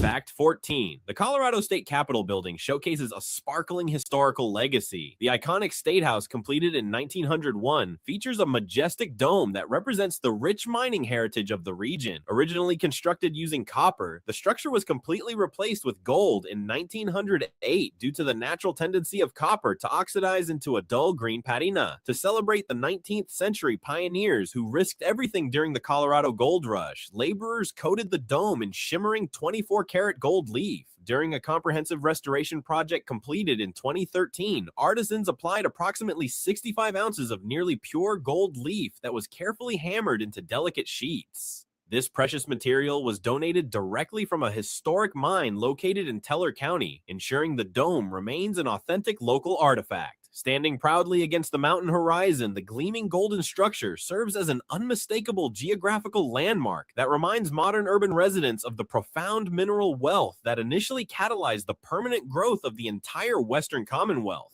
Fact 13. The United States Mint operates the single largest coin manufacturing facility on Earth. Established in 1863 following a major congressional act, the Denver branch of the United States Mint has evolved into a vital pillar of global economic infrastructure. While it originally opened to assay gold brought by miners from the Rocky Mountain fields, the institution transitioned to producing official circulating currency by 1904. Today, this massive industrial operation manufactures billions of coins annually, fulfilling the daily transactional needs of commercial businesses across North America and beyond. The secure facility utilizes automated computer-controlled presses, heavy robotics, and sophisticated metallurgical techniques to maintain extreme geometric precision during high-speed stamping. Beyond daily production for currency circulation, the Mint designs an expansive collection of commemorative medallions and rare bullion pieces that attract passionate collectors from every nation. The high-security fortress stands near the Civic Center, functioning as a critical component of global financial systems while offering educational museum tours to interested visitors who explore the historic downtown area each year. Fact 12. The beloved modern cheeseburger was officially trademarked by a local drive-in restaurant. Denver occupies a highly surprising position in American culinary history as the formal birthplace of the trademark cheeseburger. In 1935, an entrepreneurial restaurant owner named Louis Ballast added a slice of melting American cheese to a sizzling beef patty at his Humpty Dumpty Barrel drive-in. Recognizing the immense marketing potential of this delicious combination, Ballast successfully obtained a formal legal trademark for the specific name cheeseburger from the federal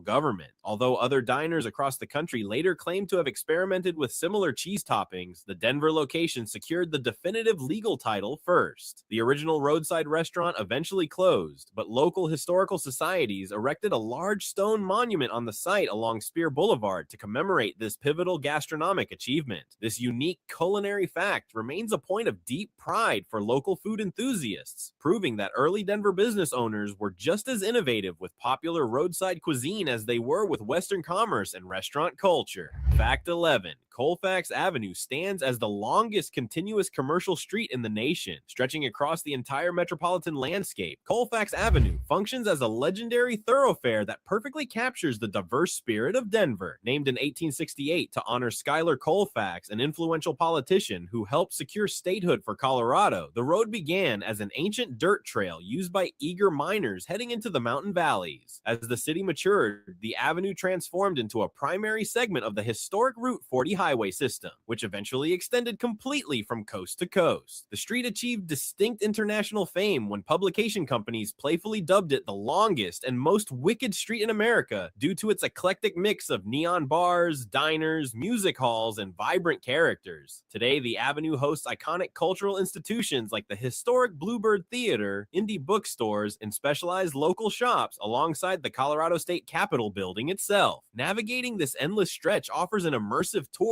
through the architectural, economic, and social transformation of the entire Rocky Mountain region today. Fact 10. A massive mountain park system provides expansive urban wilderness outside city boundaries. Denver owns and carefully maintains one of the most unique and expansive conservation networks in the United States, spanning more than 14,000 acres. Launched in 1910 and requiring explicit congressional approval in 1914 to acquire federal lands, the mountain park system extends across 3 separate counties. This vast collective terrain encompasses 22 fully developed parks and 24 raw conservation areas that successfully protect multiple ecological zones, from prairie meadows up to high alpine tundra. One of the most famous properties within this sprawling network is Genesee Mountain Park, which safely hosts a city-owned conservation bison herd descended directly from the last wild herds in North America. These protected spaces ensure that the pristine scenery and native pine forests of the Rocky Mountains remain permanently preserved for public recreation. Visitors can easily escape the modern metropolis to enjoy hiking, fishing, and wildlife viewing within an immersive mountain sanctuary that belongs entirely to the local municipal government today. Fact 9. The city serves as a premier epicenter for international craft brewing culture. Denver possesses a global reputation as a primary capital for independent craft beer production and innovation. The city boasts one of the highest concentrations of microbreweries per capita in the country, with dozens of unique tasting rooms scattered across vibrant urban neighborhoods like the River North Art District. This intense concentration of fermentation expertise catalyzed the creation of the Great American Beer Festival, which has been hosted in Denver annually for decades. This massive event represents the largest public beer tasting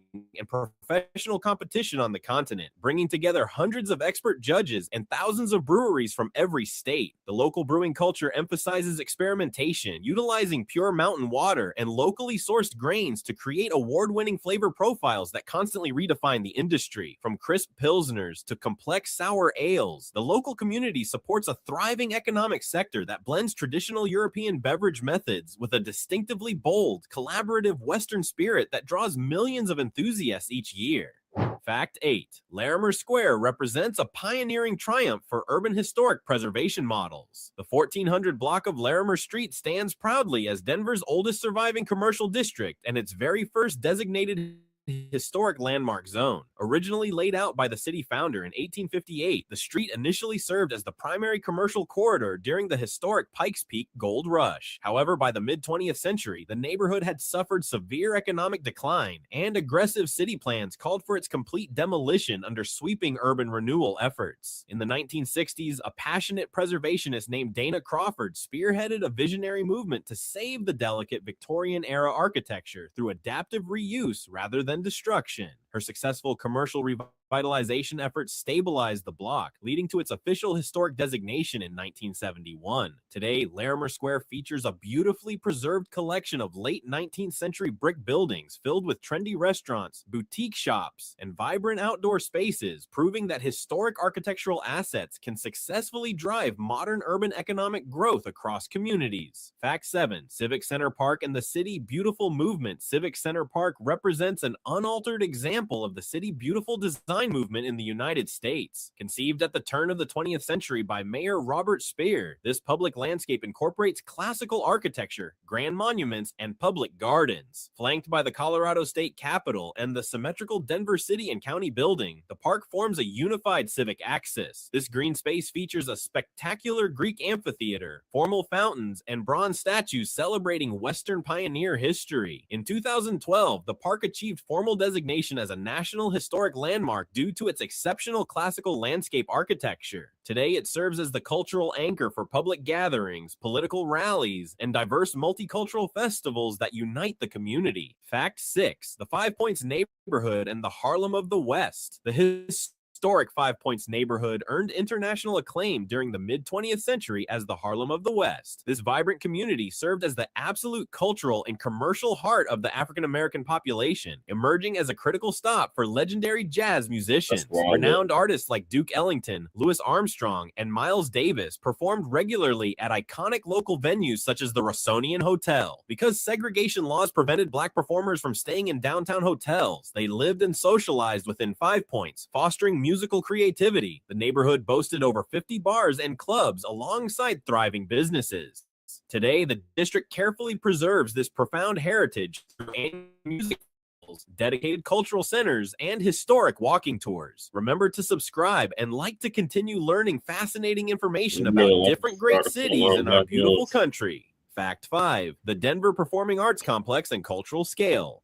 The Denver Performing Arts Complex stands as one of the largest professional performance facilities in the entire world under a single roof. Spanning 12 acres in downtown, this massive cultural destination features 10 separate performance spaces with a combined seating capacity exceeding 10,000. An 80-foot-high glass canopy curves over the central pedestrian galleria, sheltering visitors as they move between distinct theaters. The complex serves as the permanent home for 4 world-class resident companies, including the Colorado Symphony and the Colorado Ballet. From Broadway national tours to experimental plays, the venue orchestrates thousands of events annually, drawing nearly 1 million patrons. This infrastructure demonstrates the deep commitment of the community to supporting high-level performing arts. Fact 4. The National Western Stock Show celebrates agricultural endurance.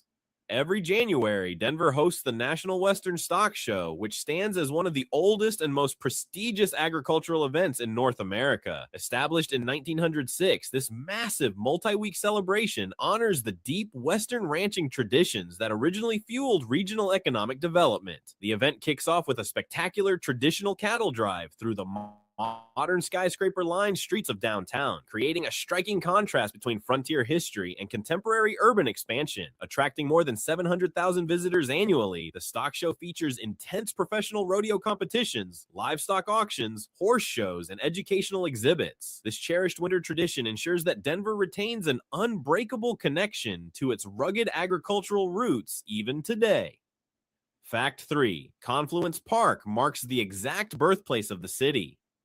Confluence Park protects the exact geographic location where Denver was founded during the gold rush of 1858. Situated at the scenic junction of the South Platte River and Cherry Creek, this historic site originally served as a critical encampment for early miners seeking fortune in the Rocky Mountain foothills. Over the decades, industrial expansion heavily polluted the waterways, turning the birthplace of the city into a neglected industrial wasteland characterized by contaminated sediments and degraded riparian corridors. However, a visionary environmental revitalization project launched in the 1970s completely transformed the area into a premier urban oasis. This intense ecological restoration effort required removing toxic industrial debris, stabilizing eroding banks, and replanting native cottonwood and willow species along the degraded waterways. Today, the park features advanced whitewater kayak chutes, sandy beaches, and expansive paved trails connecting to the vast regional greenway system that extends across the metropolitan area. The geographic position at the river confluence creates unique hydrological dynamics where the cold mountain water of Cherry Creek merges with the warmer South Platte, generating distinctive temperature zones that support diverse aquatic ecosystems. The park functions as a dynamic gathering place for residents while simultaneously serving as a critical ecological corridor for migratory birds and fish species moving through the urban landscape. This dramatic transformation demonstrates how aggressive environmental remediation can successfully reclaim devastated waterfront areas, restoring both ecological function and public recreational value. The park remains a powerful monument to Denver's origins and a testament to the city's commitment to preserving its geographic heritage. Fact 2. The Black American West Museum illuminates forgotten pioneers. Located in the historic home of Dr. Justina Ford, the first licensed African-American female physician in Colorado, the Black American West Museum preserves a vital frontier history chapter. Founded by Paul Stewart, this unique institution is dedicated entirely to uncovering the profound contributions of African-American pioneers, cowboys, miners, and soldiers who helped settle the rugged Western territories. Historical records displayed within the museum reveal that nearly 1 in 5 cowboys in the Old West were Black, challenging traditional Hollywood narratives. The exhibits showcase authentic artifacts, rare photographs, and personal letters detailing the incredible lives of legendary figures. By telling these stories, the museum completely reshapes the cultural understanding of early Western expansion. Fact 1. The moniker of the Mile High City dictates urban character. Denver holds an unshakable place in global geography through its universally recognized official nickname, the Mile High City. This precise moniker stems from the unique physical reality that the official elevation of the municipality is exactly 1 mile or 5,280 feet above sea level. To permanently commemorate this geographical fact, a row of seats at the outdoor sports stadium is painted bright purple, and a specific step on the western side of the Colorado State Capitol building features an official carved inscription indicating the altitude metric. This high elevation significantly influences culinary rules required for boiling water and baking bread across the metropolitan area while shaping the active lifestyle of the local population. What did you think of these 20 facts about Denver? I know at least 15 of them. All right, so appreciate y'all tapping. I'm going to end this now. Appreciate everybody that came through. Shout out to Val for sticking with us. Shout out to Cardenas for coming through. Shout out to Black Joe, Shabaka, Michael, Breeze, Mac 285.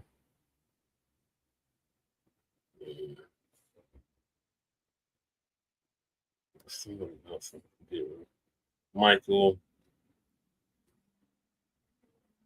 Anybody that was speaking and not speaking. So peace, love, light, reparations and separations and delineations and Black empowerment. Shay and Kuma signing up from the Maha income and a legal migrant flooded city in a sundown town known as Aurora, Colorado. Peace. We'll see y'all Friday for Grand Rising with Shabaka and the Chase. And later should be dropping the RBA sometime today or tomorrow. So stay tuned for that. Peace.